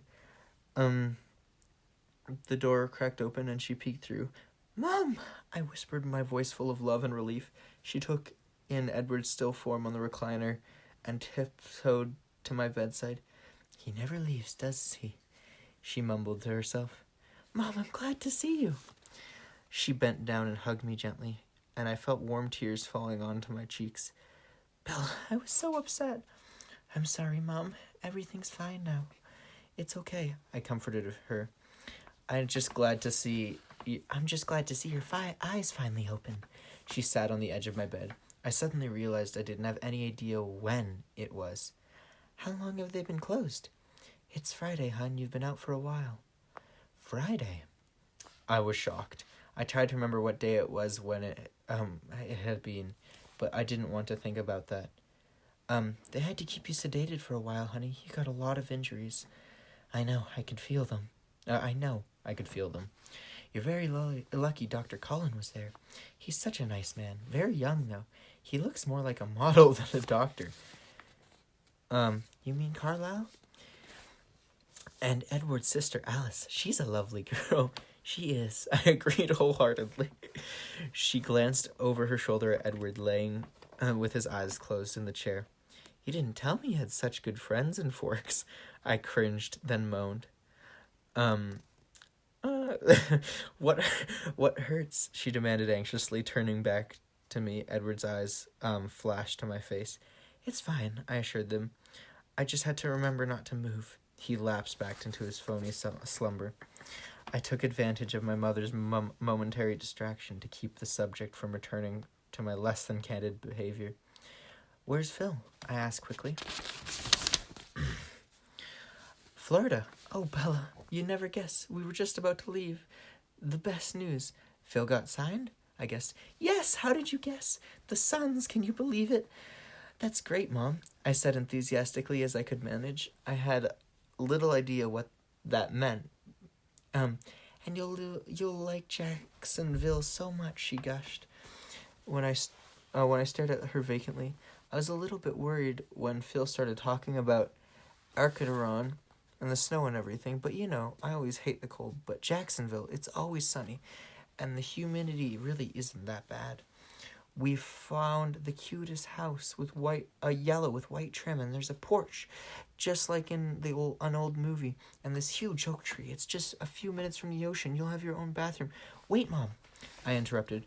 Edward still had his eyes closed, but he looked too tense to pass as asleep. What are you talking about? I'm not going to Florida. I live in Forks. But you don't have to anymore, silly. She laughed. Phil will be able to be around so much more now. We've talked about it a lot, and what I'm gonna do is trade off away the games, half the time with you, half the time with him. Mom, I hesitated, wondering how the best way to be diplomatic was. I want to live in Forks. I already settled in at school, and I have a couple of girlfriends. She glanced toward Edward again, and when I reminded her of friends, so I tried another direction. And Charlie needs me. He's all alone up there, and he can't cook at all. You want to stay in Forks? She asked, bewildered. The idea was inconceivable to her. Her eyes flicked back towards Edward. Why? I told you. School, Charlie. Ouch. I shrugged. Not a good idea. Her hands fluttered helplessly over me, trying to find a safe place to pat. She made do with my forehead. It was unbanged. Surprising. Bella, honey, you hate Forks, she reminded me. Hey, don't you remember? You hate the place you want to live. Come on. It's not so bad. It's not so bad. She frowned and looked back and forth between Edward and me. This time very deliberately. Is it this boy? She whispered. I opened my mouth to lie, but her eyes were scrutinizing my face, and I knew she would see through that. He's a part of it, I admitted. No need to confess how big a part. So you have a chance to talk with Edward? So have you had a chance to talk with Edward? Yes, she hesitated, looking at his perfectly still form. And I want to talk to you about that. Uh-oh. What about? I asked. I think that boy is in love with you, she accused, keeping her voice low. I think so too, I confided. And how do you feel about him? She only poorly concealed the ragged curiosity in her voice. Let me take a thick sip.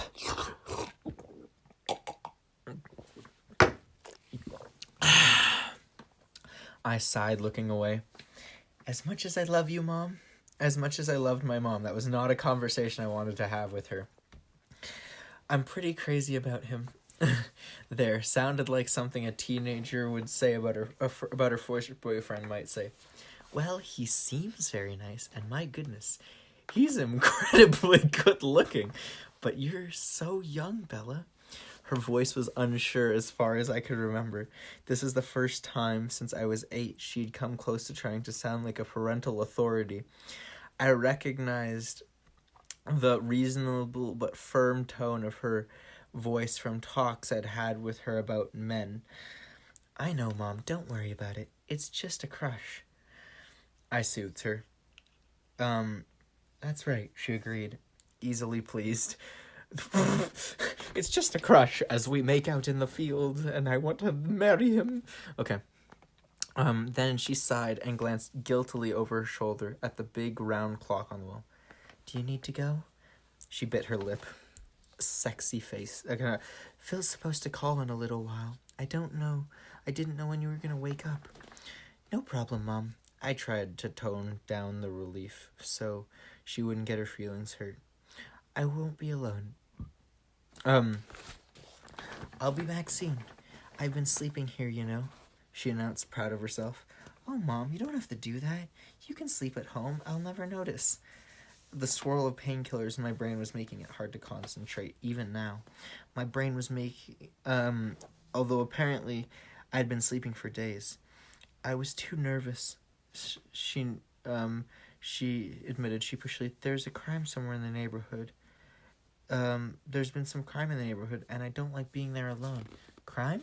Someone broke into the dance studio around the corner of the house and burned it to the ground. There's nothing left at all, and they left a stolen car right up front. Do you remember when you used to dance there, honey? I remember, I shivered. I can stay, baby, if you need me.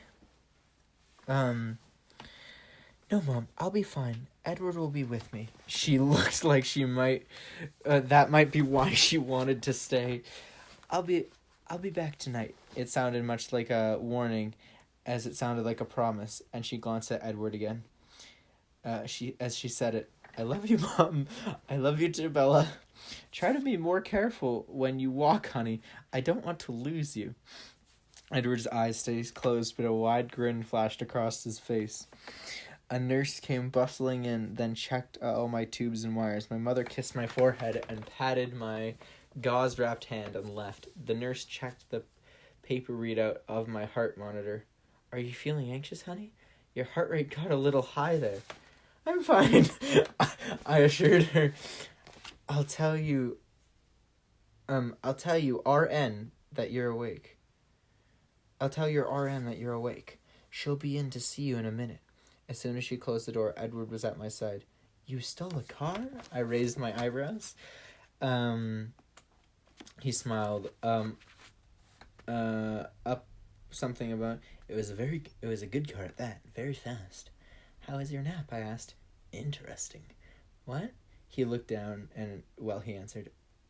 I'm surprised. I thought Florida and your mother, I thought that's what you would want. I stared at him uncomprehendingly. That's a big word.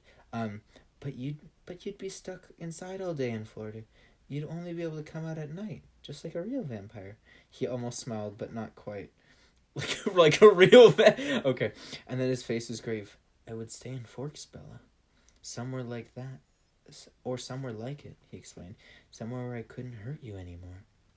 It didn't sink in at first. I continued to stare at him blankly as the words, one by one, clicked into place in my head like a ghastly puzzle.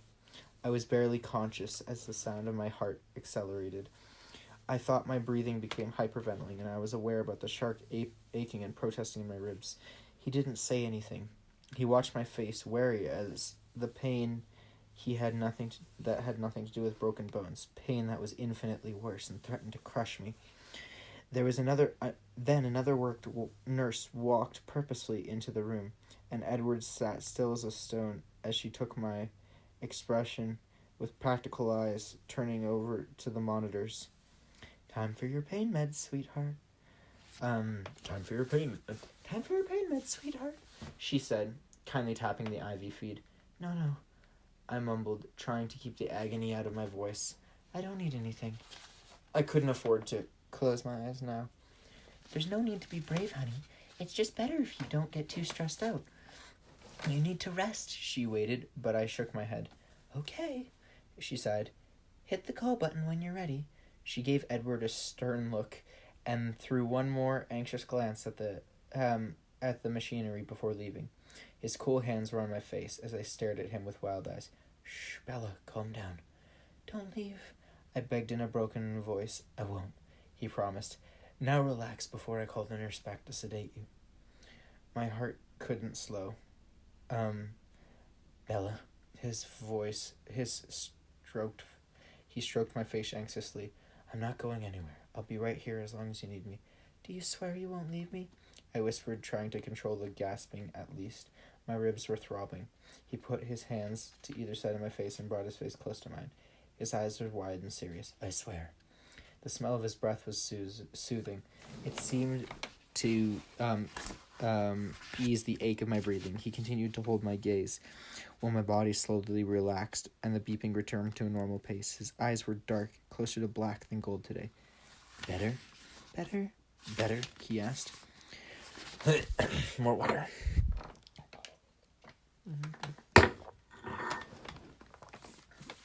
Yes, I said cautiously. He shook his head and muttered something unintelligible. I thought I picked out a word, overreaction. Why did you say that? Why did you say that? I whispered, trying to keep my voice from shaking. Are you tired of having to save me all the time? Do you want me to go away? No, I don't want to be without you, Bella. Of course. Not be irrational, but I have one problem with saving you. Either if it weren't for the fact that I was the one putting you in... I would have no problem with saving you if it weren't for the fact that I was the one putting you in danger. That's the reason you're here. Yes, you are the reason. I frowned. The reason I'm here alive? Barely. His voice was just a whisper, covered in gauze and plaster and hardly able to move. Covered in gauze and plaster, hardly able to move. I wasn't referring to my most recent near-death experience, I said, growing irritated. I was thinking of the others. You can take your pick. If it weren't for you, I'd be rotting away in a forked cemetery. He winced at my words, and the haunted look didn't leave his eyes. That's not the worst part, though, he continued to whisper. He acted as if I hadn't spoken. Not seeing you there on the floor, crumpled and broken. His voice choked, not thinking that I was too late, not even hearing the scream in your pain. Those are all unbearable memories that I'll carry with me for the rest of eternity. No, the very worst, the feeling, knowing that I couldn't stop, believing that I was going to kill you myself. But you didn't. I could have, so easily. I knew I needed to stay calm. But he was trying to talk himself into leaving me, and the panic fluttered into my lungs, trying to get out. Promise me, I whispered. What? You know what? I was starting to get angry. He was so stubbornly determined to dwell on the negative. He hardly heard the change in my tone. His eyes tightened. I don't seem to be strong enough to stay away from you, so I suppose you'll get it your way, whether it kills you or not, he added roughly. Good. He hadn't promised, though, a fact that I had not missed. The panic was barely containable. I had no strength left to control my anger. You told me how you stopped. Now you want to know why? Why, he repeated warily. Why you did it. Why you didn't just let the venom spread. By now I would be just like you. Edward's eyes seemed to turn to flat black as I remembered that this was something he'd never intended me to know. Alice must have been preoccupied by the things she'd learned about herself, or she'd have been very careful with her thoughts around him. He clearly had no idea that she'd filled me in on the mechanics of vampire conversion. He was surprised and infuriated. His nostrils flared. His mouth looked as if he was chiseled stone. He wasn't going to answer. That much was clear. I'll be the first to admit that I have no experience with relationships, he said. But it seems logical. A man and a woman have to be somewhat equal, as in one of them can't always be swooping in to save the other one. but they have to save each other equally. Ugh.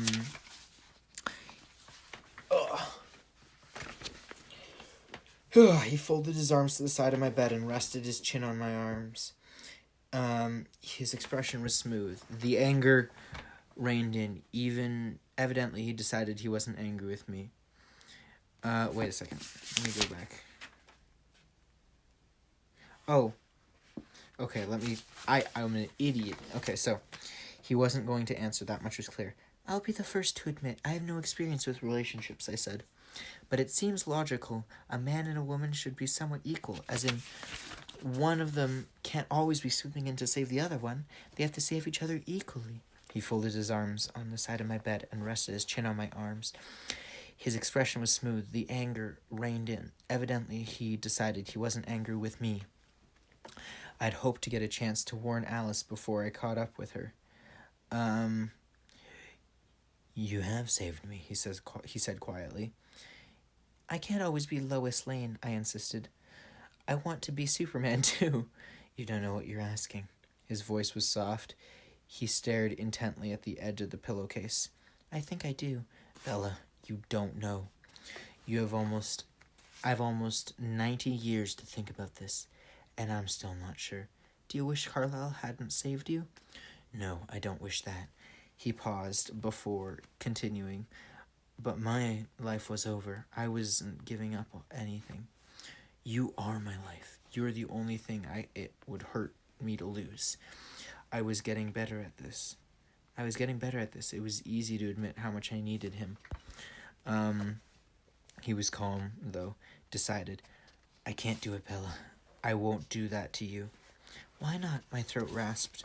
The words weren't as loud as I'd meant them to be. Don't tell me it's too hard.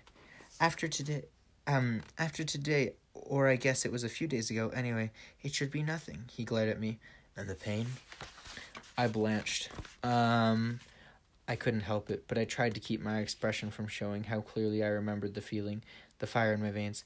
That's my problem. I can handle it, I said. It's possible to take bravery to the point where it becomes insanity. It's not an issue. 3 days, big deal. Edward grimaced at my words, reminding him that I was more informed than he'd ever intended me to be. I watched him repress the anger and watched as he grew speculative. Charlie? He asked curtly. Bernice? Minutes passed in silence as I struggled to answer his question. I opened my mouth, but no sound came out. I closed it again. He waited. His expression became triumphant, because he knew I had no true answer. Look, that's not an issue either, I finally muttered. My voice was unconvincing. It was always, as it always was when I lied. Bernice has always made the choice that works for her, and she'd want me to do the same. And Charlie's resilient. He'll be used to being on his own. I can't take care of them forever. I have my own life to live. Exactly, he snapped, and I won't end it for you. If you're waiting for me to be on my deathbed, I've got good news for you. I was just there. You're going to recover, he reminded me. I took a deep breath to calm myself, ignoring the spasm of pain it triggered. I stared at him. He stared back. There was no compromise in his face. No, I said slowly. I'm not. His forehead creased. Of course you are. You may have a scar too. You're wrong. I insisted. I am going to die. Really, Bella? He was anxious now. You'll be out of here in a few days. 2 weeks at most. I glanced at him. I may not die now, but I'm going to die sometime. Every minute of the day I get closer, and I am going to get old. He frowned. Was what I said sunk in, pressing his long fingers to his temples, closing his eyes. That's how it's supposed to happen. How it should happen. How it would happen if I didn't exist. And I shouldn't exist. I snorted as he opened his eyes in surprise. That's stupid. That's like you're going to someone who just won the lottery, taking their money and saying, look, let's go back and how things should be. It's better that way. And I'm not buying it. I'm hardly a lottery prize, he growled. That's right, you're much better. He rolled his eyes and set his lips. Bella, you're not having this discussion anymore. I refuse to send you to an eternity of night, and that's the end of it. If you think that's the end, you don't know me very well, I warned him. You're not the only vampire I know. His eyes went black again. Alice wouldn't dare. For the moment he looked frightened, that I couldn't help but believe it. I couldn't imagine someone behaving cross to him. Alice already saw it, didn't she? I guessed. Alice already saw it, didn't she? I guessed. That's why the things she says upset you. You know I'm going to be like you someday. She's wrong. She also saw you dead. That didn't happen either. You'll never catch me betting against Alice. Oh, my neck. We stared at each other for a very long time. It was quiet, except for the whirring of the machines and the beeping and the dripping and the tingling of the ticking of the big clock on the wall. Finally, his expression softened. So where does that leave us? I wondered. He chuckled humorously. I believe it's called an impasse. I sighed. Ouch, I muttered. How are you feeling? He asked, eyeing the button for the nurse. I'm fine, I lied. I don't believe you, he said gently. I'm not going back to sleep. You need the rest. All this arguing isn't good for you. So give in, I hinted. Nice try. He reached for the button. No, he ignored me. Yes? Yes? The speaker on the wall squawked. I think we're ready for more pain medication, he said calmly, ignoring my furious expression. I'll send in the nurse. The voice sounded very bored. I won't take it, I promised. He looked toward the slack fluids hanging beside my bed. I don't think they're going to ask you to swallow anything. My heart rate started to climb. He read the fear in my eyes and sighed in frustration. Bella, you're a pain. You need to relax so you can heal. Why are you being so difficult? They're not going to put any more of those needles in you. I'm not afraid of the needles. I mumbled. I'm afraid to close my eyes. Then he smiled his crooked smile and took my face between his hands. I told you I'm not going anywhere. Don't be afraid. As long as it makes you happy, I'll be here. I smiled back, ignoring the ache in my cheeks. You're talking about forever, you know. Oh, you'll get over it. It's just a crush. I shook my head in disbelief. It made me dizzy. I was shocked when Renee swallowed that one. I know you know better. Oh. Yeah, anyway. It's a beautiful thing being human. He told me. Things change. My eyes narrowed. Don't hold your breath. He was laughing when the nurse came in, brandishing a syringe. Excuse me, she said briskly to Edward. He got up and crossed the end of the small room and leaned against the wall. He folded his arms and waited. I kept my eyes on him, still apprehensive. He met my gaze calmly. Here you go, honey. The nurse smiled as she injected the medication into my tube. You'll feel better now. Thanks, I mumbled unenthusiastically. It didn't take long. I could feel the drowsiness tickling through my bloodstream almost immediately. That ought to do it, she muttered, as my eyelids drooped. She must have left the room because something cold and smooth touched my face. Stay. The word was slurred. I will, he promised. His voice was beautiful, like a lullaby. Like I said, as long as it makes you happy. As long as it's what's best for you. I tried to shake my head, but it was too heavy. It's not the same thing, I mumbled. He laughed. Don't worry about it now, Bella. You can argue with me when you wake up. I smiled. Okay. I could feel his lips at my ear. I love you, he whispered. Me too. I know. He laughed quickly. Quietly. I turned my head slightly, searching. He knew that I what I was after. His lips touched mine gently. Thanks, I sighed. Anytime. Yeah, okay. I really wasn't there at all anymore, but I fought against the stupor weakly. There was just one more thing I wanted to tell him. Edward? I struggled to pronounce his name clearly. Yes. I'm betting on Alice, I mumbled. Then the night closed over me. Alright, well.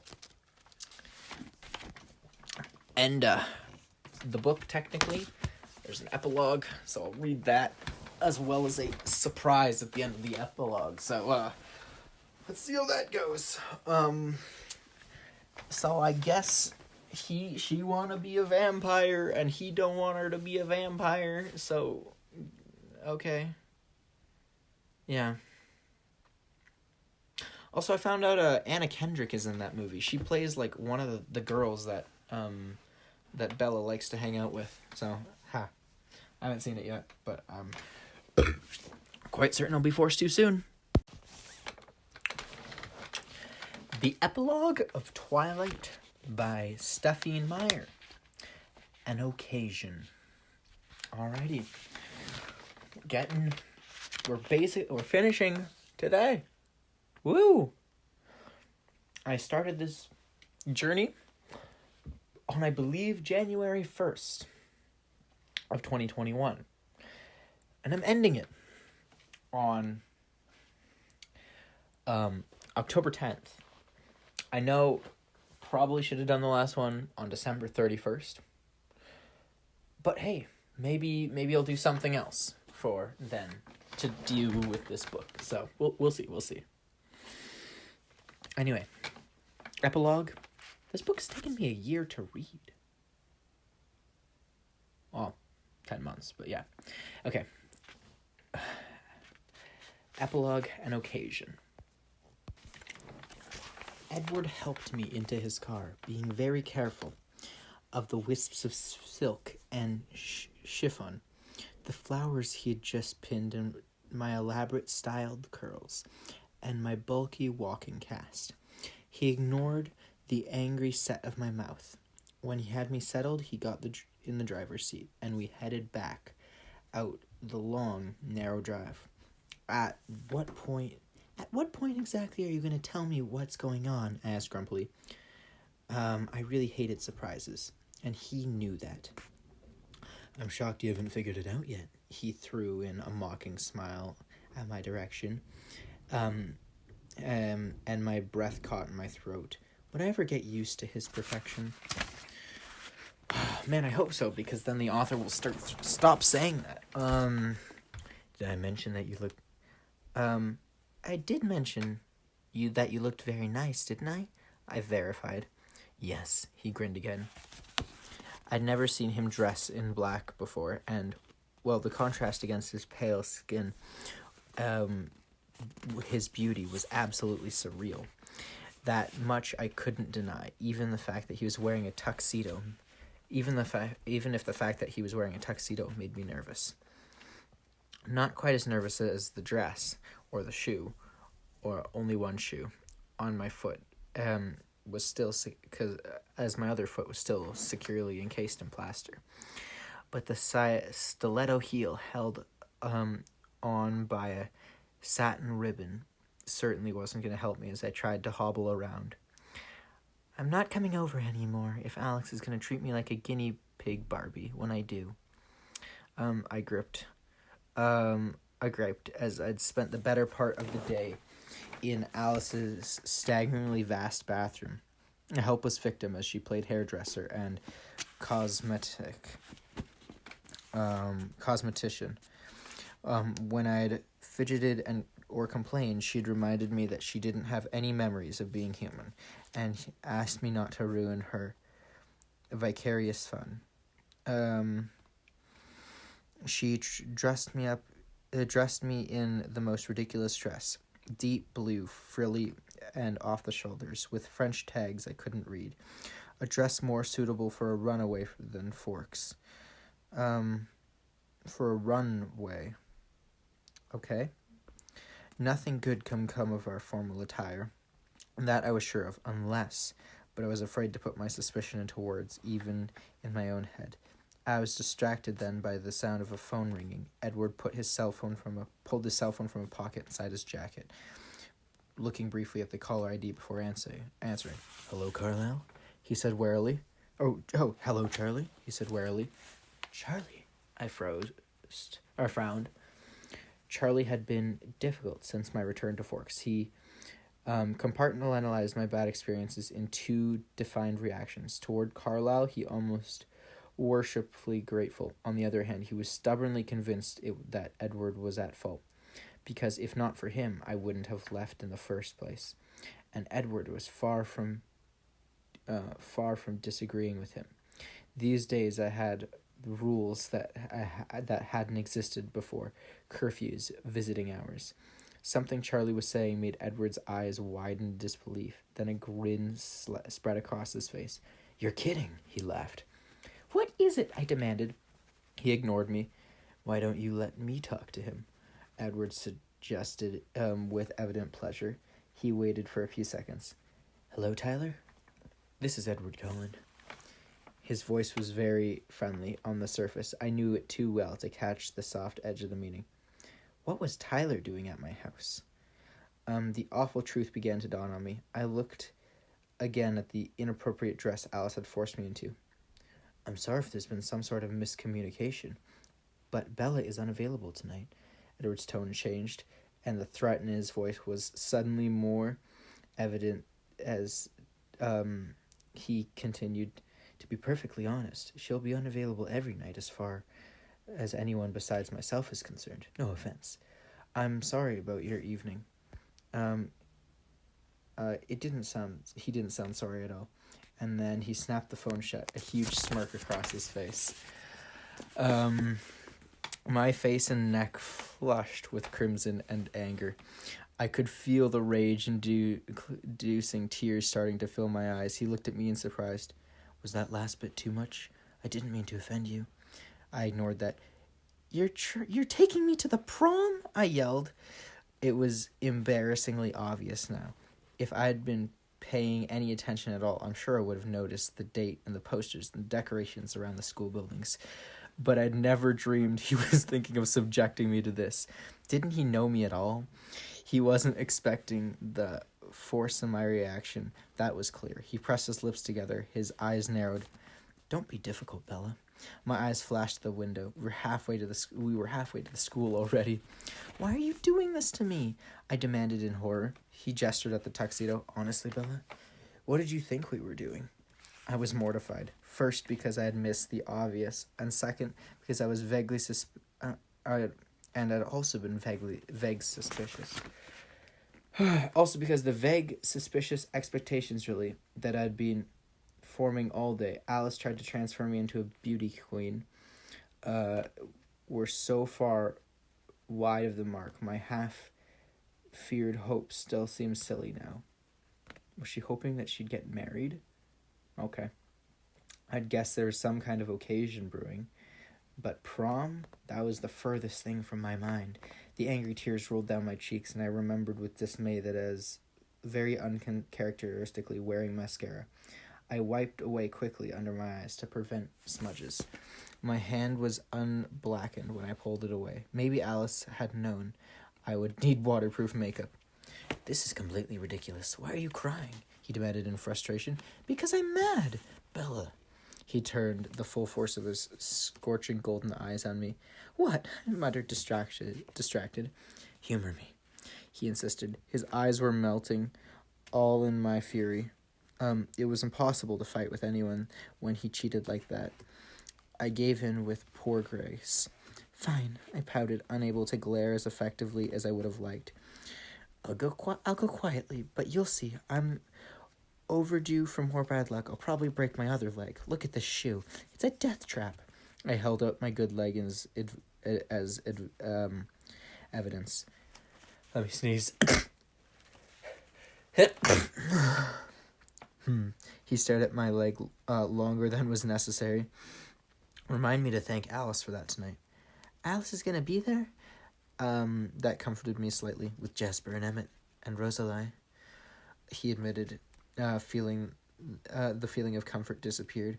There had been no more progress with Rosalie. I thought I was on good terms with her sometimes husband, Emmett.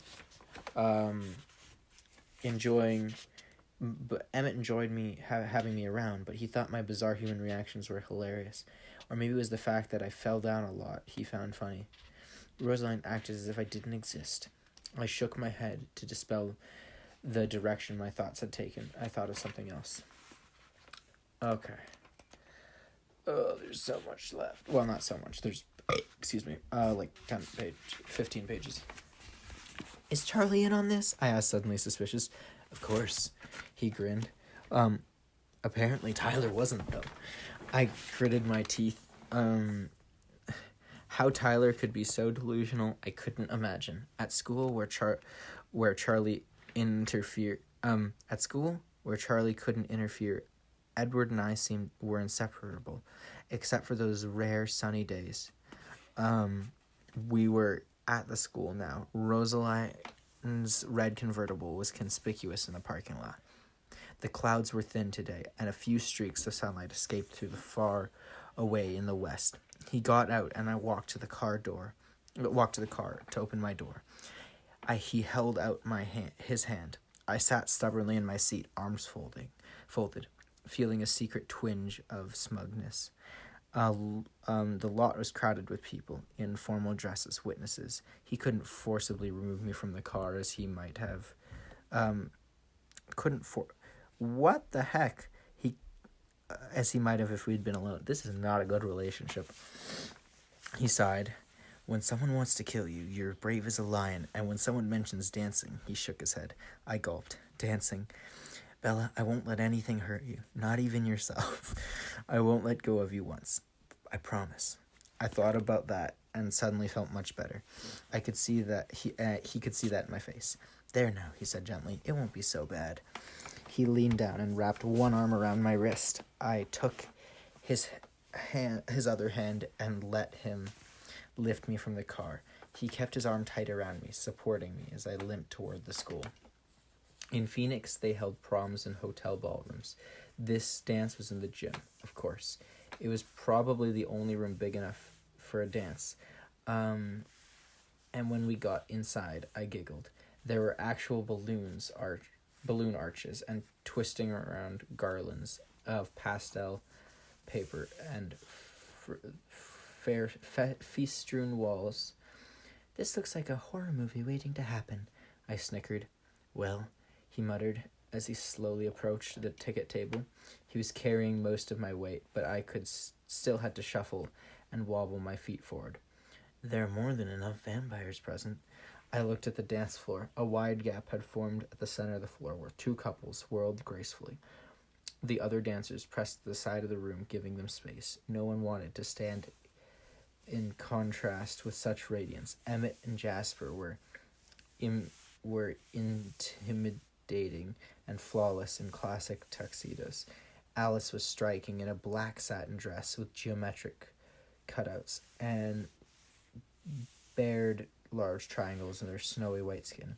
And Rosaline, she was beyond belief. Her vivid scarlet dress was backless, tight to her calves where it flared at a wide ruffled train with a neckline that plunged to her waist.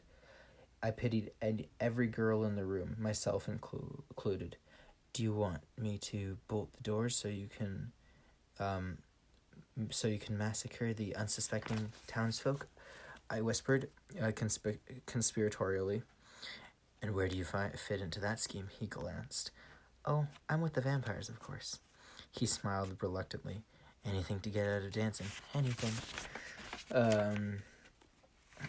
He bought our tickets, then turned me toward the dance floor. I cringed as his arm dragged my feet. I've got all night, he warned. Eventually, he towed me out to where his family was twirling elegantly in a style totally unsuited to the present time in music.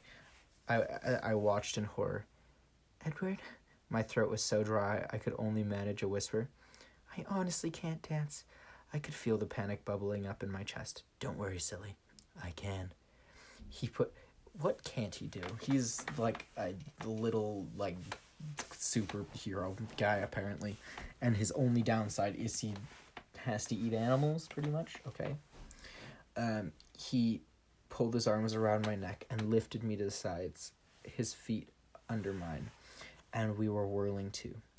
I feel like I'm 5 years old, I laughed, after a few minutes of effortlessly waltzing. You don't look 5. Good, you'd be a pedophile. Technically you are anyway, but sure. He muttered, pulling me closer for a second so that my feet were briefly a foot from the ground. Alice caught my eye on the turn and smiled encouragingly. I smiled back, surprised to realize that I was actually enjoying myself a little. Okay, this isn't half bad, I admitted, but Edward was staring towards the doors. His face was angry. What is it? I wondered aloud, and I followed his gaze, disorienting, spinning, but I could see what was bothering him. Jacob Black, not in a tux, but in a long-sleeve white shirt and tie. His hair smoothed back into his unusual ponytail, was crossing the floor toward us. Oh no, Jacob. After the first shock of recognition, I couldn't help but feel bad for Jacob. He was clearly uncomfortable, excruciatingly so. His face was apologetic, and his eyes met mine. Edward snarled quietly. Behave, I hissed. Edward's voice was scathing. He wants to chat with you. Jacob reached us then. The embarrassed apology was even more evident on his face. Hey, Bella, I was hoping you'd be here. Jacob sounded like he'd been hoping for the exact opposite, but his smile was just as warm as ever. Hi, Jacob. I smiled back. What's up? Can I get in? He asked tentatively, glancing at Edward for the first time. I was shocked to notice that Jacob didn't have to look up. He must have grown half a foot since the first time I'd seen him. Edward's face was composed, his expression blank. His only answer was to set me carefully on my feet and take a step back. Thanks, Jacob said, amiably.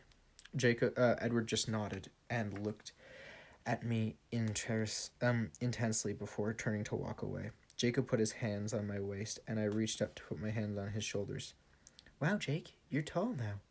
He was smug. 6'2". We weren't really dancing. My leg made that impossible. We instead just swayed awkwardly from side to side without moving our feet. It was just as well, as the recent growth spurt had left him looking gangly and uncoordinated. He was probably a better dancer than I was. So how did you end up here tonight? I asked without true curiosity, considering Edward's reaction. I could guess. Can you believe my dad paid me $20 to come to your prom? He admitted, slightly ashamed. Yes, I can. Well, I hope you're enjoying yourself at least. See anything you like? I teased, nodding towards a group of girls lined up against the wall, looking like pastel confections. Yeah, he sighed, but she's taken. Ooh, he's talking about her. I hate love triangles. They're so dumb. He glanced down to meet my curious gaze for a second, and we both looked away, embarrassed. You look really pretty, by the way, he added shyly. Thanks. So why did Billy pay you to come here? I asked quickly, though I knew the answer. Jacob didn't seem grateful for the subject change. He looked away, uncomfortable again, and he said it was a safe place to talk to you. I swear the old man is losing his mind. I joined in his laughter weakly. Anyway, he said that if I told you something, he would he said that if I told you something, he would get me that master cylinder I need. He confessed with a sheepish grin. Tell me. I want you to get your car finished. I grinned back. At least Jacob didn't believe any of this. That made the situation a bit easier. Against the wall, Edward was watching my face, his own face expressionless. I saw a sophomore in a pink dress eyeing him with a timid spectacle, but he didn't seem to be aware of her. Just a sec. Jacob looked away again, ashamed. Don't get mad, okay? There's no way I'll be mad at you, Jacob, I assured. I won't even be mad at Billy. Just say what you have to. Well, I know. I'm sorry, Bella. He wants you to break up with your boyfriend. He asked me to tell you, please. His head shook with disgust. He's still superstitious, eh? Yeah, he was kind of over the top when you got hurt down in Phoenix. He didn't believe. Jacob trailed off self-consciously. My eyes narrowed. I fell. I know that, Jacob said quickly. He thinks Edward had something to do with me getting hurt? It wasn't a question, despite my promise. I was angry. Jacob wouldn't meet my eyes. We weren't even bothering to sway to the music. Those hands were still on my waist and mine around his neck. Look, Jacob, I know Billy probably won't believe this, but just so you know. He looked at me now, responding to the new earnestness in my voice. Edward really did save my life. If it weren't for Edward and his father, I'd be dead. I know, he claimed. But he sounded like my sincere words affected him. Maybe he'd convinced Billy of this much at least. Maybe he'd convinced Billy of this much at least. Excuse me. Well, interesting. So he...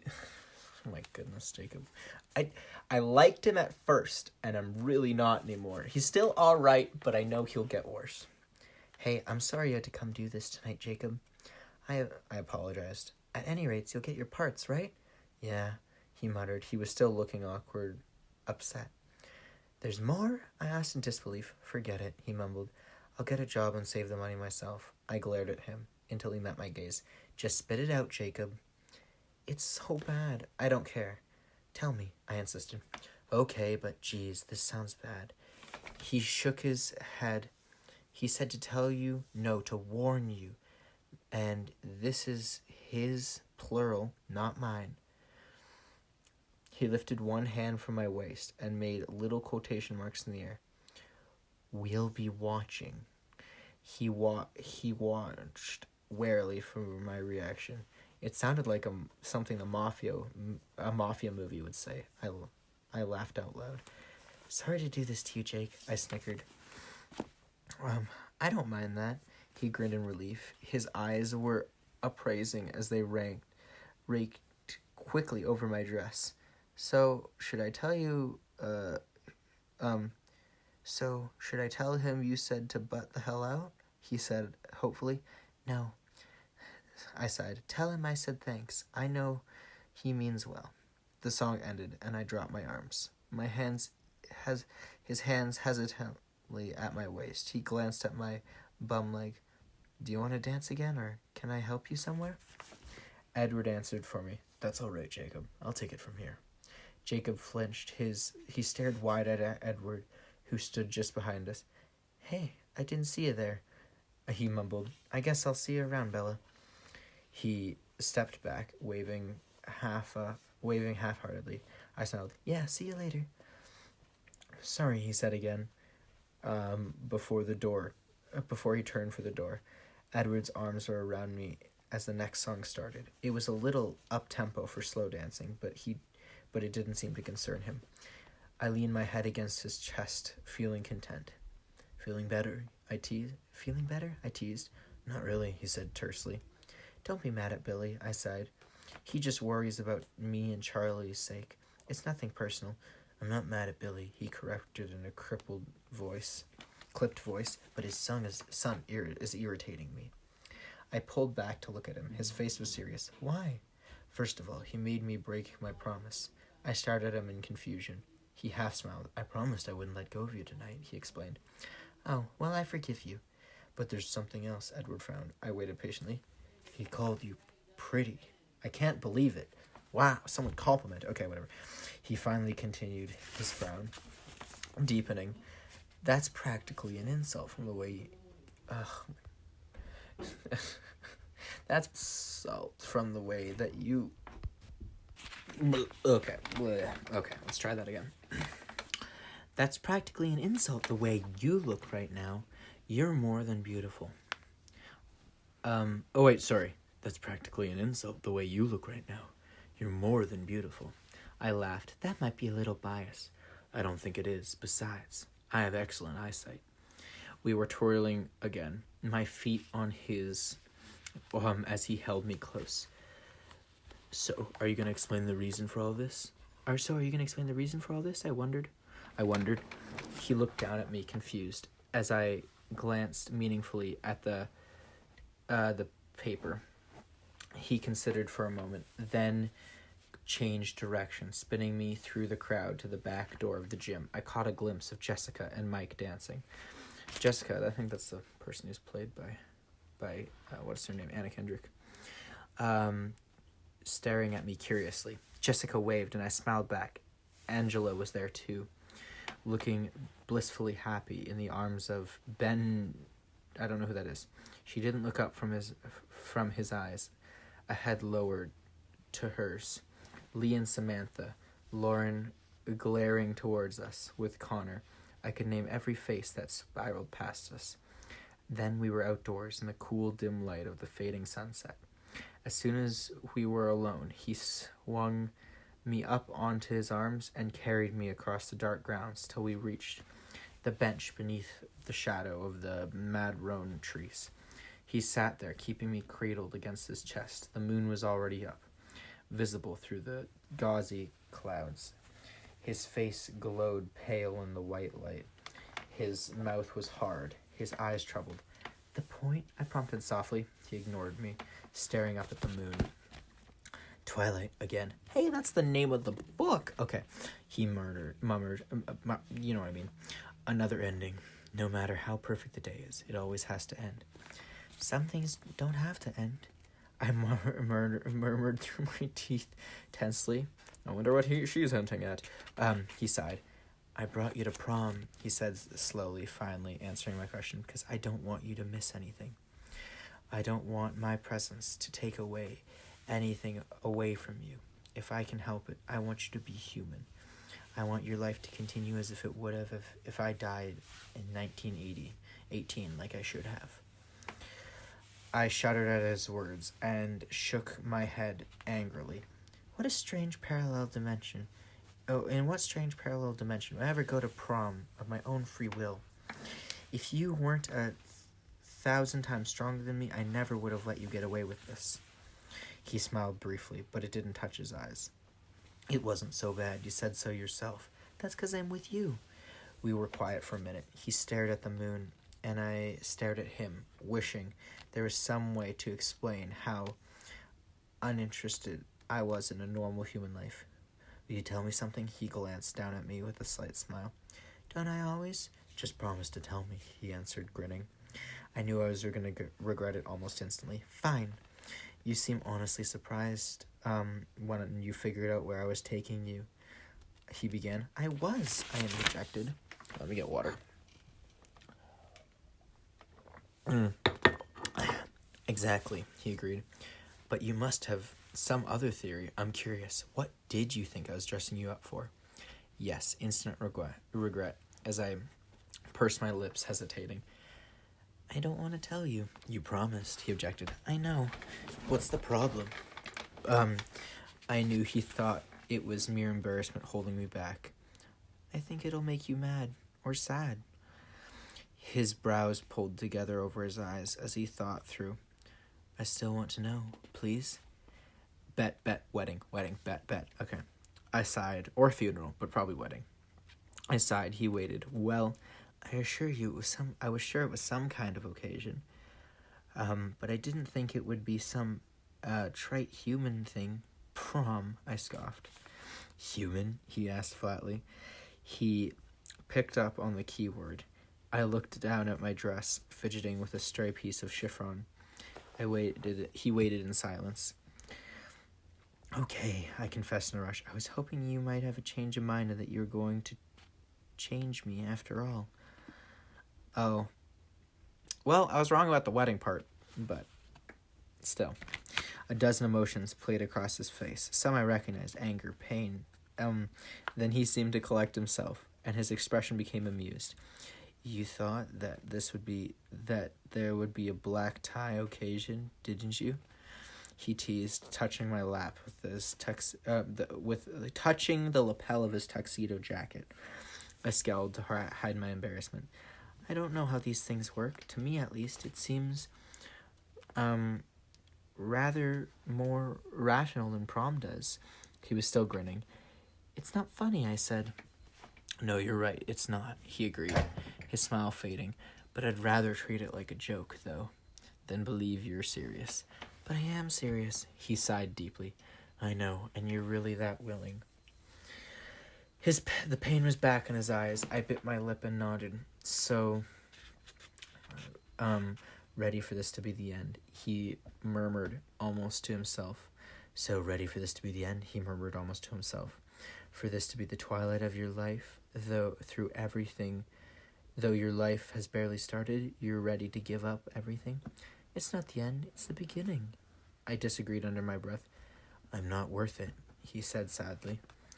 Do you remember when you told me I didn't see myself very clearly? I asked, raising my eyebrows. You obviously have the same blindness. I know that I am. Well, I know what I am, I sighed. But his mercurial mood shifted on me. He pursed his lips, and his eyes were probing. He examined my face for a long moment. You're ready now, then? He asked. I gulped. Yes? He smiled and inclined his head slowly until his cold lips brushed against the skin under the corner of my jaw. Right now. His breath blowing cool on my neck. I shivered involuntarily. Yes, I whispered, so my voice wouldn't have a chance to break. If he thought I was bluffing, he was going to be disappointed. I had already made the decision, and I wasn't sure. It didn't matter. My body was rigid as a plank, his hands balled into fists. My breathing erratic. He chuckled darkly and leaned away. His face looked disappointed. You can't really believe I'd give in so easily, he said with a sour edge to his mocking tone. With his mocking tone. A girl can dream. His eyebrows rose. Is that what you dream about, being a monster? Not exactly, I said, frowning at his choice of words. Monster indeed. Mostly I dream about being with you forever. His expression changed, softened, saddened by the subtle ache in my voice. Bella. His fingers lightly traced the shape of my lips. I will stay with you. Isn't that enough? I smiled under his fingertips. Enough for now. He frowned at my tendency. He frowned at my tenacity. No one was going to surrender tonight, he exhaled. The sound was practically a growl. I touched his face. Look, I said, I love you more than everything else in the world combined. Isn't that enough? Yes, it's enough, he said, smiling. Enough forever. He leaned down to press his cold lips once more to my throat. Okay, well.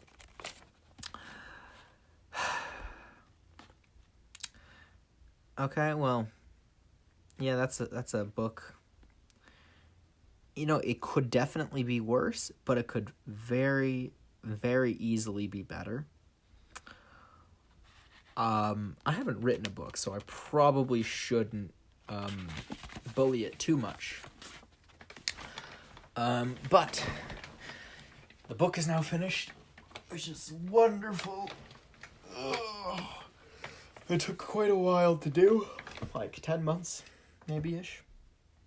Anyway, now, at the end of this book, this copy I have Twilight discussion questions. Honestly, one of the main things that have been keeping me going, not that I've really been going much, I kind of just decided, you know what, why don't I do this more now? But one of the main things that have been keeping me going has been the discussion questions. I saw this was at the end of the book, and I'm like, this is going to be hilarious. Now, I'll probably be wrong, and it won't be that funny, but to me, it'll be pretty funny. Okay. Is the fact that Edward can't read Bella's thoughts more important than it seems? Do you think it will serve a larger purpose? Okay. I completely forgot that Edward can read thoughts, and I think the reason that exists is stupid. I think the entirety of the reasoning is like, how do we make it so that Edward seems better? Because it never gets brought up after like the first half of the book, if I remember correctly. And it just kind of makes it like, yes, the protagonist, he can't read her thoughts because Yeah, that's why. As well as her head is pretty empty, so not a lot of thoughts to read there. Okay. Bella faints at the smell of blood. If she were to become a vampire, how would this serve as a hindrance? How might it be an asset? Okay, so first of all, pretty sure it wouldn't apply anymore because that's actually really hilarious. I think the author thought that'd be funny and no other reason they added it. But I also think that it, like, I guess, okay, so let's say it happened, it would be an asset because obviously she wouldn't want to eat people as much, but it'd be a hindrance because she wouldn't eat as much. But still, stupid. But that wouldn't happen because I'm pretty sure Edward would have been afraid of something in his old life, like snakes or something like that. Or like, I don't know. And then I'm sure in his new life he ain't. Is Edward selfishly putting Bella in danger, or is Bella being too stubborn for her own good? Is it a little bit of both? What are the threatening factors facing Bella, and are there ways to avoid them? Well, duh, they're both kind of doing it. Yeah, you could probably find a way to avoid it, but I mean, you're literally dating a superhero, basically. All right. Temptation is a major theme in Twilight. More accurately, resisting one's temptation. Discuss the subplot of Carlisle's job as a doctor relating to the major theme. How well does he handle temptation? What do you find the most difficult part for him in his role? And why does remaining working as a doctor with the Collins seem... why does he remain working as a doctor when the Collins don't seem to need his income? Well, I think he does it because he likes to help people, which is kind of duh. And I think that the difficult part is you freaking have to work with blood, and he's a vampire, which is stupid, but sure. And I think the other thing is, resisting temptation, I guess. Although, if we're being honest, none of the characters really resist much temptation except eating each other. The Collins live and act and care for one another as a family. How much of their ability to do so is dependent on Carlisle's rule as they live in a manner that constructs human nature, blah, blah, blah, hunting animals instead of humans. Do you think they'd be able to maintain their bond if they weren't all connected to his plan? Probably they would, but not as well and healthily. Edward saves Bella on more than one occasion. Discuss the different instances of how Bella reacts before she knows what he is and after. How also discuss Edward reacts each instance both before. Okay, I'm skipping that one because I don't remember. But yeah, I think she's a lot less freaked out than she should be.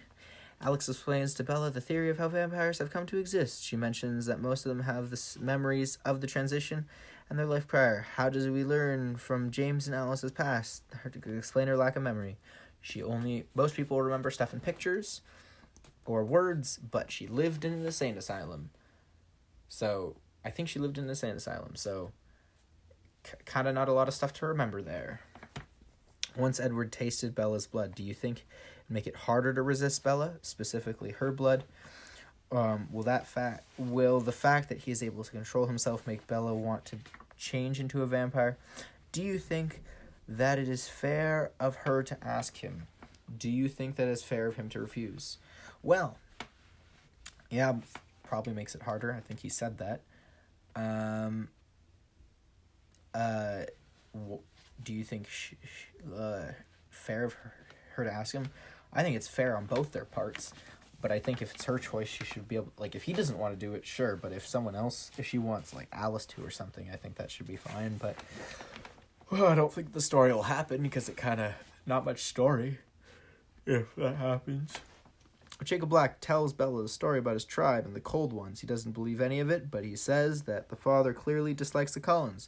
If Jacob's father believes the Cullens are dangerous, why doesn't he warn Bella or Jacob that is he hiding a secret of his own? They're werewolves. Duh.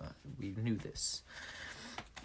Stephenie Meyer has noted that each of the novels of the Twilight saga plays homage to other literary classics. For instance, Twilight.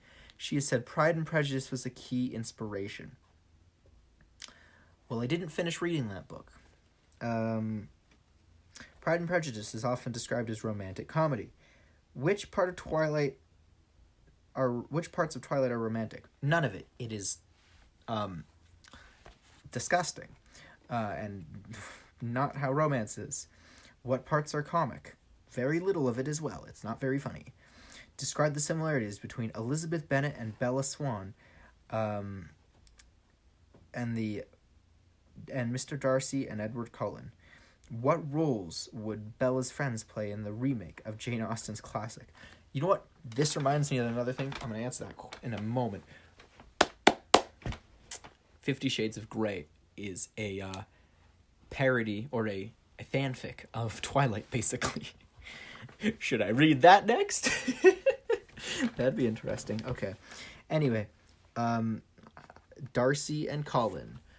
Both of them are stupid and prideful and don't talk through their issues, I guess. Bella and Elizabeth are both the main character. Although one big difference is Elizabeth is a good main character. And then Bella's friends would be the sisters, actually, I'm pretty sure.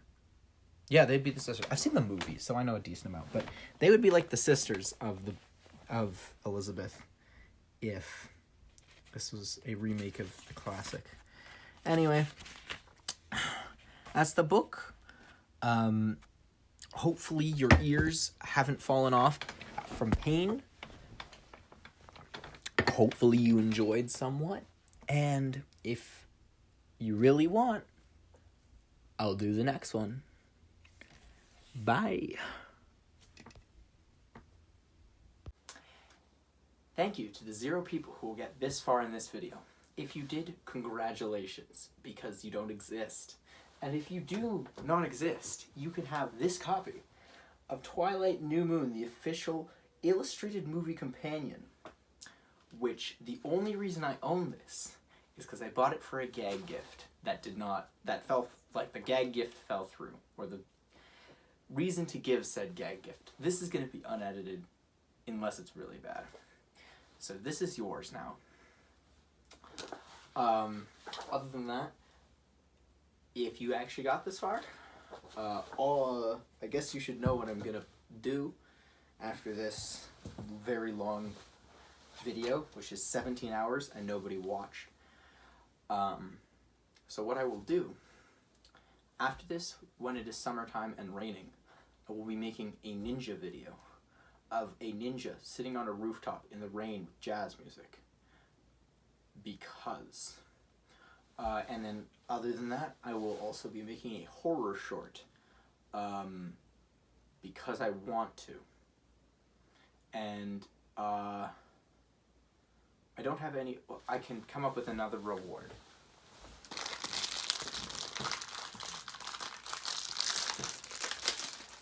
Here are some Maynard's Sweet Berries.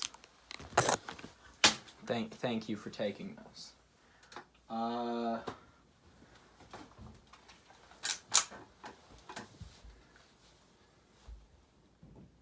Goodbye. I should turn off the safety.